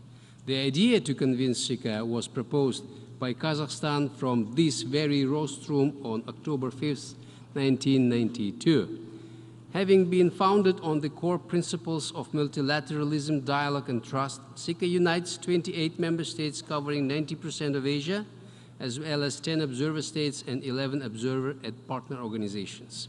Through the implementation of SICA catalog of confidence-building measures, we are fostering dialogue among nations with diverse backgrounds, creating an environment where disagreements can be managed through trust, mutual respect, and most importantly, on equal footing. Interaction in these dimensions contributes to the Sustainable Development Goals. Having reached a mature level of institutional development, SICA has permanent institutions like Youth Council, Business Council, Think Tank Forum to discuss common issues, challenges, and ways to address them. In 2022, the SICA Fund was established in order to mobilize funding to implement projects in a wide range of areas. Excellencies, let me outline the initiatives of President Tokayev of Kazakhstan, which is the current chair within the SICA framework. The SICA Ministerial Conference on Environmental Issues, held on August 28 this year, adopted a high-level statement that reflects member states' dedication to advancing collaboration and addressing critical environmental issues. In a few days, we will organize a rally of volunteer movement leaders from SICA countries under the Youth Council. The partnership network of leading universities of SICA will be established rather soon in December at the Ministerial Council meeting in Baku. Member states currently discussing two other ideas, creating the Council on Sustainable Connectivity to address global economic challenges and transforming the Finance Summit into a permanent platform to strengthen cooperation among financial sectors of our member states. Esteemed delegates, organizations like SICA are crucial in addressing global challenges at the regional level and can serve as a valuable outreach platform for the UN. This summit of the future gives us the opportunity to rethink our structures, reassess our priorities, and, importantly, to strengthen our mechanisms for cooperation. Together we can build a resilient, equitable, and sustainable future. I thank you. I thank the representative of the Conference on Interaction and Confidence Building Measures in Asia, and I now give the floor to the Shanghai Cooperation Organization.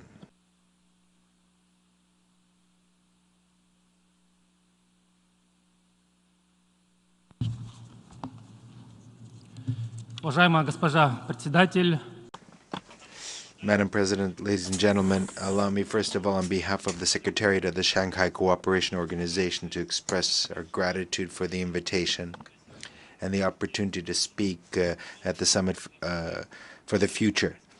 The Shanghai Cooperation Organization was created over 20 years ago. Today it has 26 member states with different status.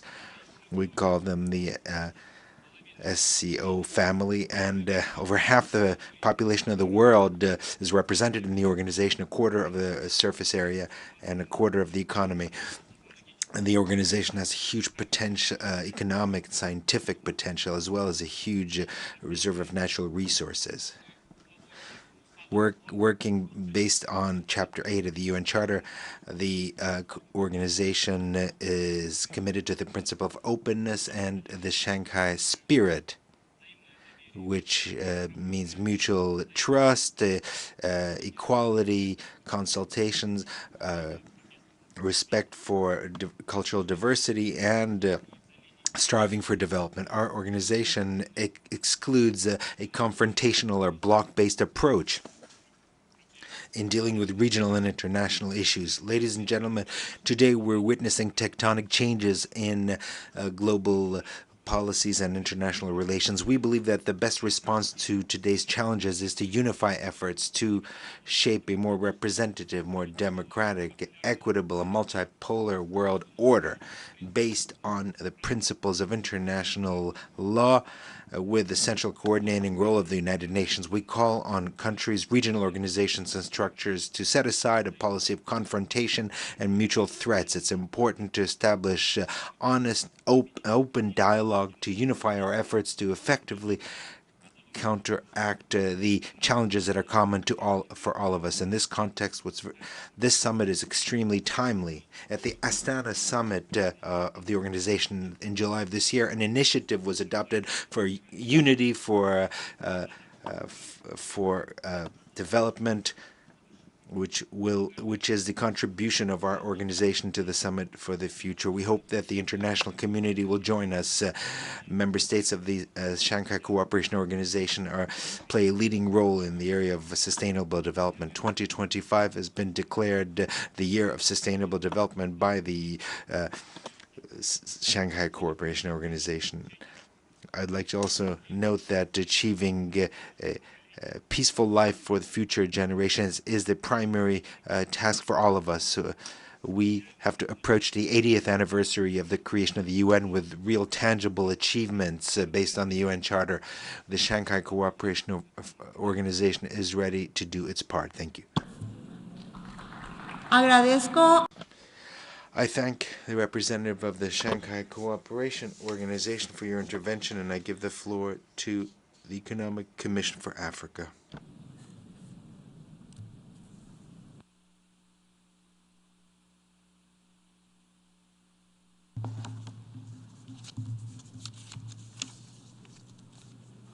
Mr. President, Excellencies, I'm honored to address you on behalf of the United Nations Economic Commission for Africa.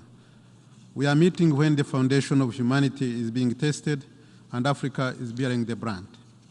Multiple crises have exacerbated the challenges of finance, debt, climate, and energy. 21 African countries are in or at high risk of debt distress, and public debt has increased by over 180% since 2010 and currently exceeds over 60% of GDP. Basic social expenditures are being crowded out, and there is limited access to long-term concessional finance. Furthermore, unprecedented climate effects are costing up to 5% of Africa's GDP annually. Yet, we cannot attract sufficient investments because the rules of engagement of global rating agencies do not favor Africa. We also see imbalances in borrowing costs. For example, Africa's borrowing cost is 4 times higher than the United States and even more than 4 times higher than Germany. Excellencies, distinguished delegates, justice for Africa cannot be served by an outdated global financial architecture system. Promises are either not fulfilled or half fulfilled, leaving governments frustrated, young people unemployed, and children without a future of hope and prosperity. Excellencies, if we remain theoretical on the reform of the multilateral system, it will be a disservice to the generations that come after us.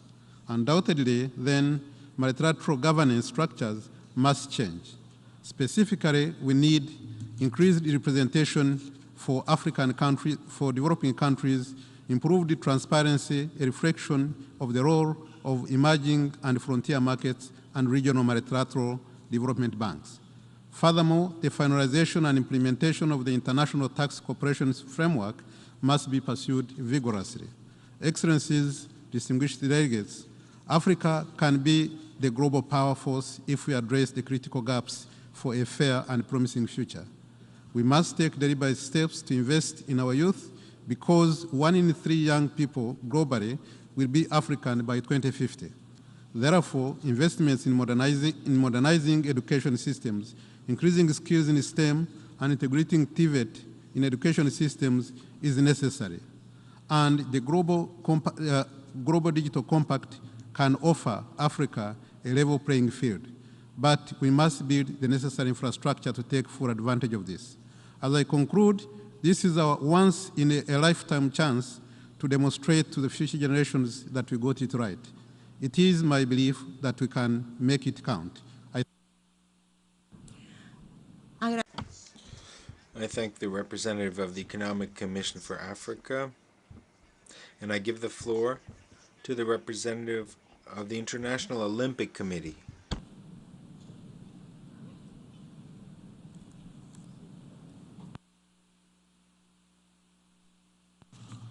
Mr. President, Your Excellencies, please accept, first of all, my heartfelt congratulations on the adoption of the Pact for the Future. In particular, I would like to thank you for recognizing the role of sport as an important enabler and indeed accelerator to achieve the UN Sustainable Development Goals. The recent Olympic Games Paris 2024 illustrate in an excellent way how the International Olympic Committee is contributing to the SDGs through sport. The IOC considers peace as the most fundamental of the SDGs. This is why we are very happy and proud that despite all the geopolitical tensions, we were able to bring together the athletes from the territories of all 206 national Olympic committees and the IOC Refugee Olympic Team. Before the Olympic Games, these athletes joined for a powerful call for peace. During the Olympic Games, they competed fiercely against each other. At the same time, they lived peacefully together under one roof in the Olympic Village. They shared their meals, their experiences, and their emotions. They respected each other with no incidents or discrimination whatsoever, even if their countries are at war. With all this, the athletes created a culture of peace, showing us how our world would be if we all were to live in the Olympic spirit of peaceful coexistence. There were many other achievements with regard to the UN SDGs. These Olympic Games were the first ever Olympic Games with full gender parity. The IOC Refugee Olympic team participated with a record number of 37 athletes and won its first ever Olympic medal. Paris 2024 reduced its carbon emissions by 50% compared to previous Olympic Games. These are just a few examples how we at the IOC are promoting the role of sport as an important enabler and accelerator of the SDGs. We are ready to continue and strengthen this contribution of sport in the framework of the Pact for the Future, because this pact perfectly reflects our Olympic motto, faster, higher, stronger, together. Thank you very much. I thank the representative of the International Olympic Committee, and I give the floor to the Inter-American Development Bank.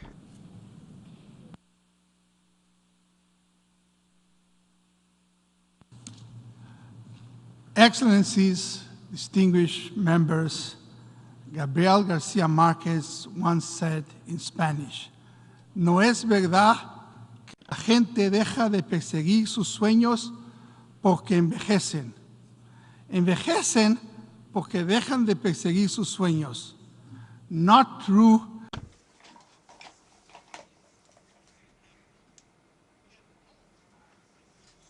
I think your interpretation. We gather for the summit of the future. Our world faces a pivotal moment that demands this youthful energy and relentless pursuit of dreams. Climate change, poverty, and hunger affect billions of people today and the future of our youth tomorrow. Even with drastic emission cuts, global economic output could shrink 19% by 2050. As climate change accelerates biodiversity loss, creating a harmful feedback loop exemplified by historic drought in the Amazon. While 2/3 of the population is under 30, 20% of young people are not working, studying, or training. In Latin America and the Caribbean, over half of the young people who are still poor. And globally, 828 million people suffer from chronic hunger, mostly women and children.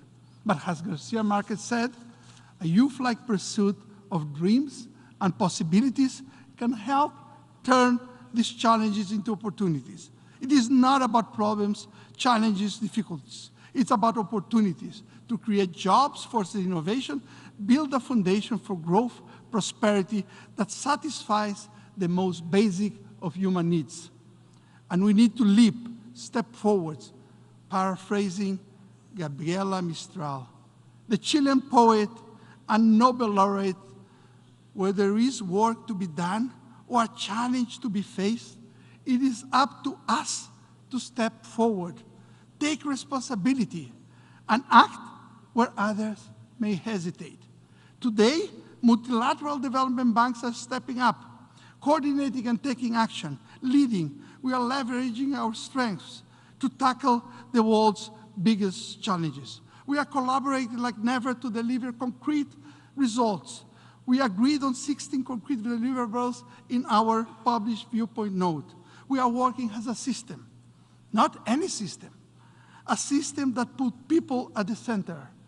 We are also working close with the UN.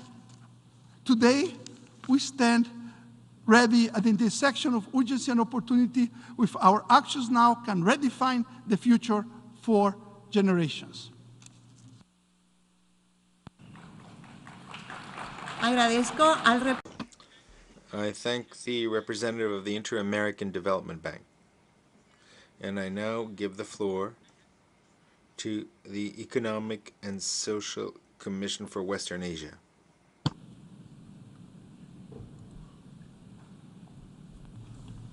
Excellencies, ladies and gentlemen, I stand on existing protocols and commend the Secretary General of the United Nations and his team for convening this important session. The timing of the summit is particularly significant, coming as it does at a time when our world stands at a crossroads between a path to the past where global affairs were reduced to a war of the jungle, and a road that promises a more just and peaceful world that thrives on multilateralism, collaboration, and justice. Excellencies, let us be frank with ourselves and ask the question, what is new in the Pact for the Future? The answer, Excellencies, is that there is hardly anything new in the Pact that we have not committed ourselves to in the past under the UN and other frameworks.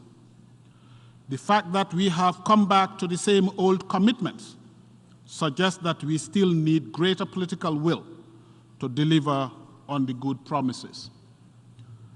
For ECOWAS, therefore, the difference between the Pact for the Future and earlier global agreements will lie in delivery, in delivering on our commitments in the areas of peace and security, sustainable socio-economic development, climate change and climate justice, as well as youth empowerment.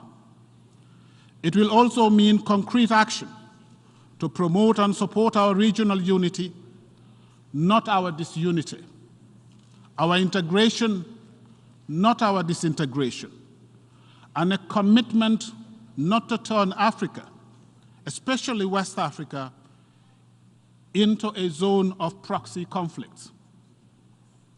If we fail to deliver once again, history will look back to this summit, not as the summit of the future, but a summit of the past. This is the choice before us. I thank you for your attention.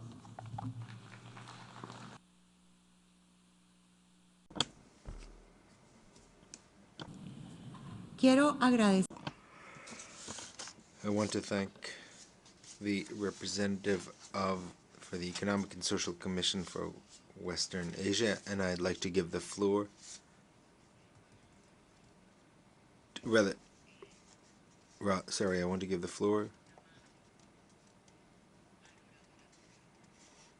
I'm sorry, I misrepresented the previous speaker. Distinguished delegates, today we stand at a defining moment in human history, a moment when our choices will shape the future of our world for generations to come. The crises we face are complex and interconnected, challenging the very fabric of our societies and threatening our collective future. But this is also a moment to move beyond managing crises to shaping a future grounded in resilience, sustainability, and shared prosperity. The Summit of the Future and the adoption of the Pact for the Future is our commitment to turn aspirations into action and transform challenges into catalysts for profound positive change. For the Arab region, this pact is a crucial opportunity to redefine our trajectory. It allows us to harness the transformative power of artificial intelligence, digital innovation, and predictive analytics to tackle economic volatility, social inequalities, and the escalating threats of climate change. Our region has shown time and again that we can overcome adversity through unity and decisive action. We at ESCWA are leading this transformation with a vision rooted in the core principles of this pact: resilience, inclusivity, and sustainability. We are integrating intelligent technologies and foresight methodologies into policy-making processes, transforming how governments forecast trends, assess risk, and make proactive decisions. Through advanced policy simulation tools and data-driven insights, we are equipping our member states to design policies that are not only resilient and inclusive, but also aligned with the long-term aspirations of their people. Our commitment to climate action is embedded in the Arab Climate Resilience Initiative, where we use these innovative technologies to develop robust adaptation and mitigation strategies. Looking ahead, our focus will be on fostering regional cooperation and ensuring that the benefits of digital transformation and AR are accessible to all. We will champion the development of inclusive digital economy that empower youth and women, driving the economic diversification essential for the long-term stability and prosperity of the Arab region. Excellencies, this is our moment to act with vision and courage, to turn the promise of the Pact for the Future into a reality that resonates with the aspiration of all people in the Arab region and beyond. Let us seize this opportunity to build a future that is not just better, but transformational, a future where technology and human values converge to create a world that is just, equitable, and sustainable for all. Thank you. I thank the representative of the Economic and Social Commission for Western Asia. And I now give the floor to the Common Fund for Commodities.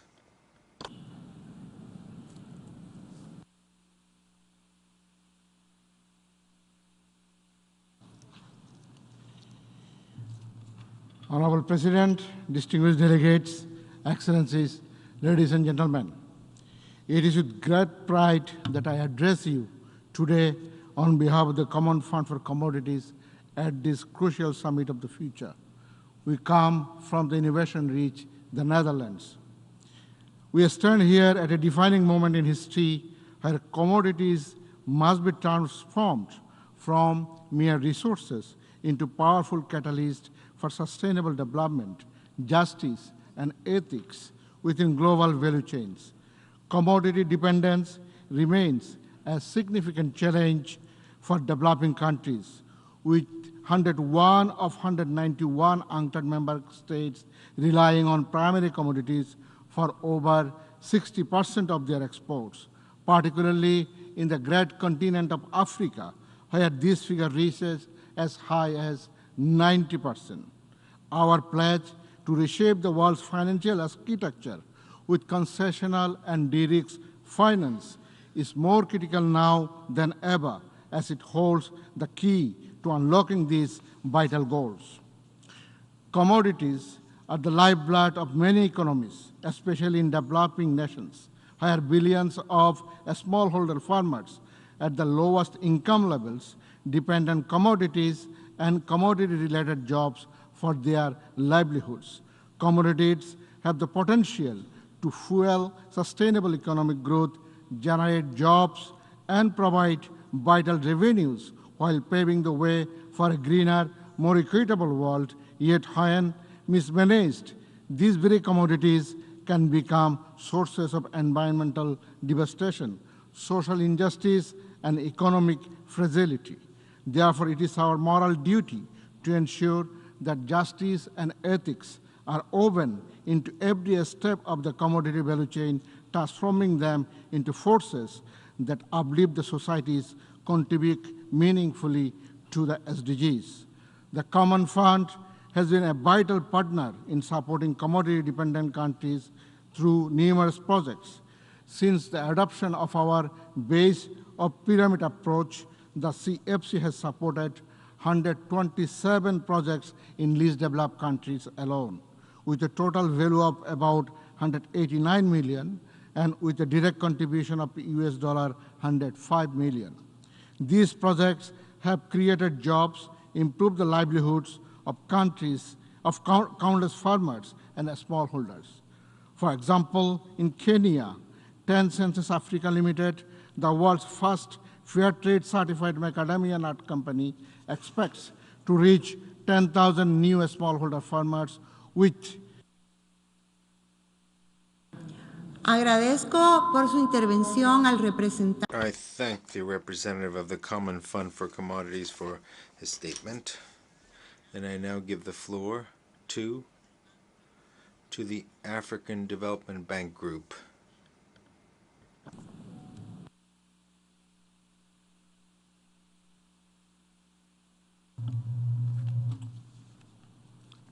Your Excellencies, the future we are in today was the past. The future we build for tomorrow must be based on better decisions taken today. Building that future for Africa requires more than reform of the global financial architecture. We need new institutional support systems to build a more solid and resilient future for Africa. First, we must tackle the biases in the current global credit rating systems that leads to higher costs of accessing capital for Africa than other parts of the world. The establishment of the Africa Credit Rating Agency, called for by the African Union, is critical to achieving this.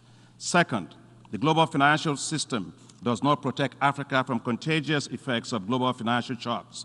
Africa is the only region of the world without a financial safety net.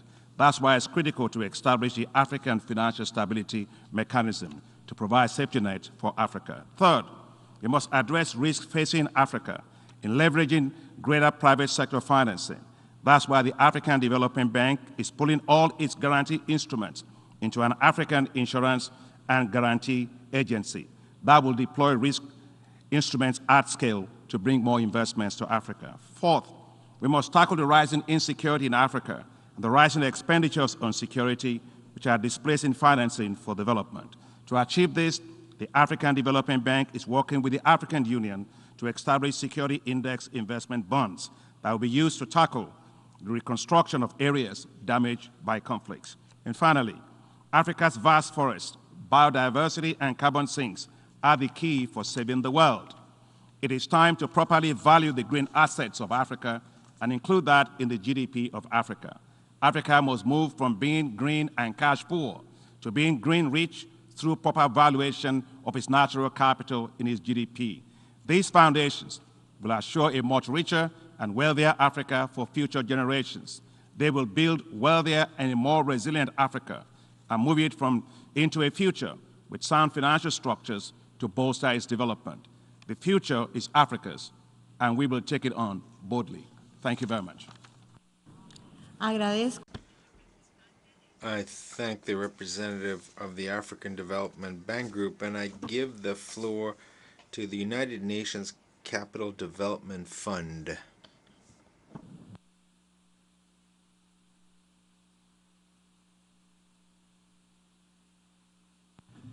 We're gathered here today united by a common vision, a world where sustainable development is not a privilege, but a reality for all. Public finance is insufficient to deal with the severity of constrained global fiscal spaces with economic, social, climate, and environmental crises that affect current and future generations. The SDG financing gap continues to widen, threatening to leave behind those below the poverty line, further marginalizing last-mile contexts that most need our support, particularly least developed countries, small island nations, and many other fragile settings. Addressing today's challenges, those that will jeopardize opportunities for future generations, requires more than public financing. The Pact of the Future recognizes the urgency to catalyze increased private sector investment.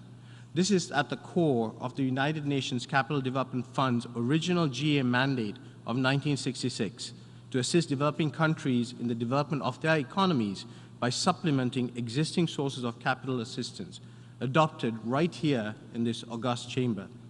In fact, this call by member states for UNCDF to help those furthest behind is even more relevant today. UNCDF is the only UN fund capable of deploying inclusive blended finance solutions at the pace and scale needed to crowd in private streams of finance at the last mile. We're responding to this call by enhancing our unique capabilities to amplify the impact of the United Nations system and the wider development community. As a non-credit rated hybrid development and finance institution, UNCDF is designed to absorb and reduce the high risks that make access to sustainable capital simply unattainable. Our grants, guarantees, and fit-for-purpose financial instruments enable UNCDF to on-ramp and catalyze investments that otherwise would be unbankable. UNCDF's impact is felt in fragile developing countries around the world today, but it needs to be scaled up. Our performance-based instruments are tied to tangible results, ensuring that scarce donor funding pays for only what works. Every dollar that we invest in local currency not only supports today's needs, it paves the way for long-term prosperity that builds on public-private partnerships. In fact, if UNCDF did not exist today, it would be created as a disruptor to foster a more inclusive development finance system. This is the role that UNCDF can play within UN System 2.0. We are a UN fund. It's a platform for partners to crowd in public and private financing, and together we can build a future so that no one is left behind. Thank you. Agradezco. I thank the representative of the United Nations Capital Development Fund, who is the last speaker of this session. The next session of the Summit of the Future will take place tomorrow, Monday, September 23rd at 9 a.m. And we will hear those who have inscribed their name on the list of speakers for that session. The meeting is adjourned. Gracias.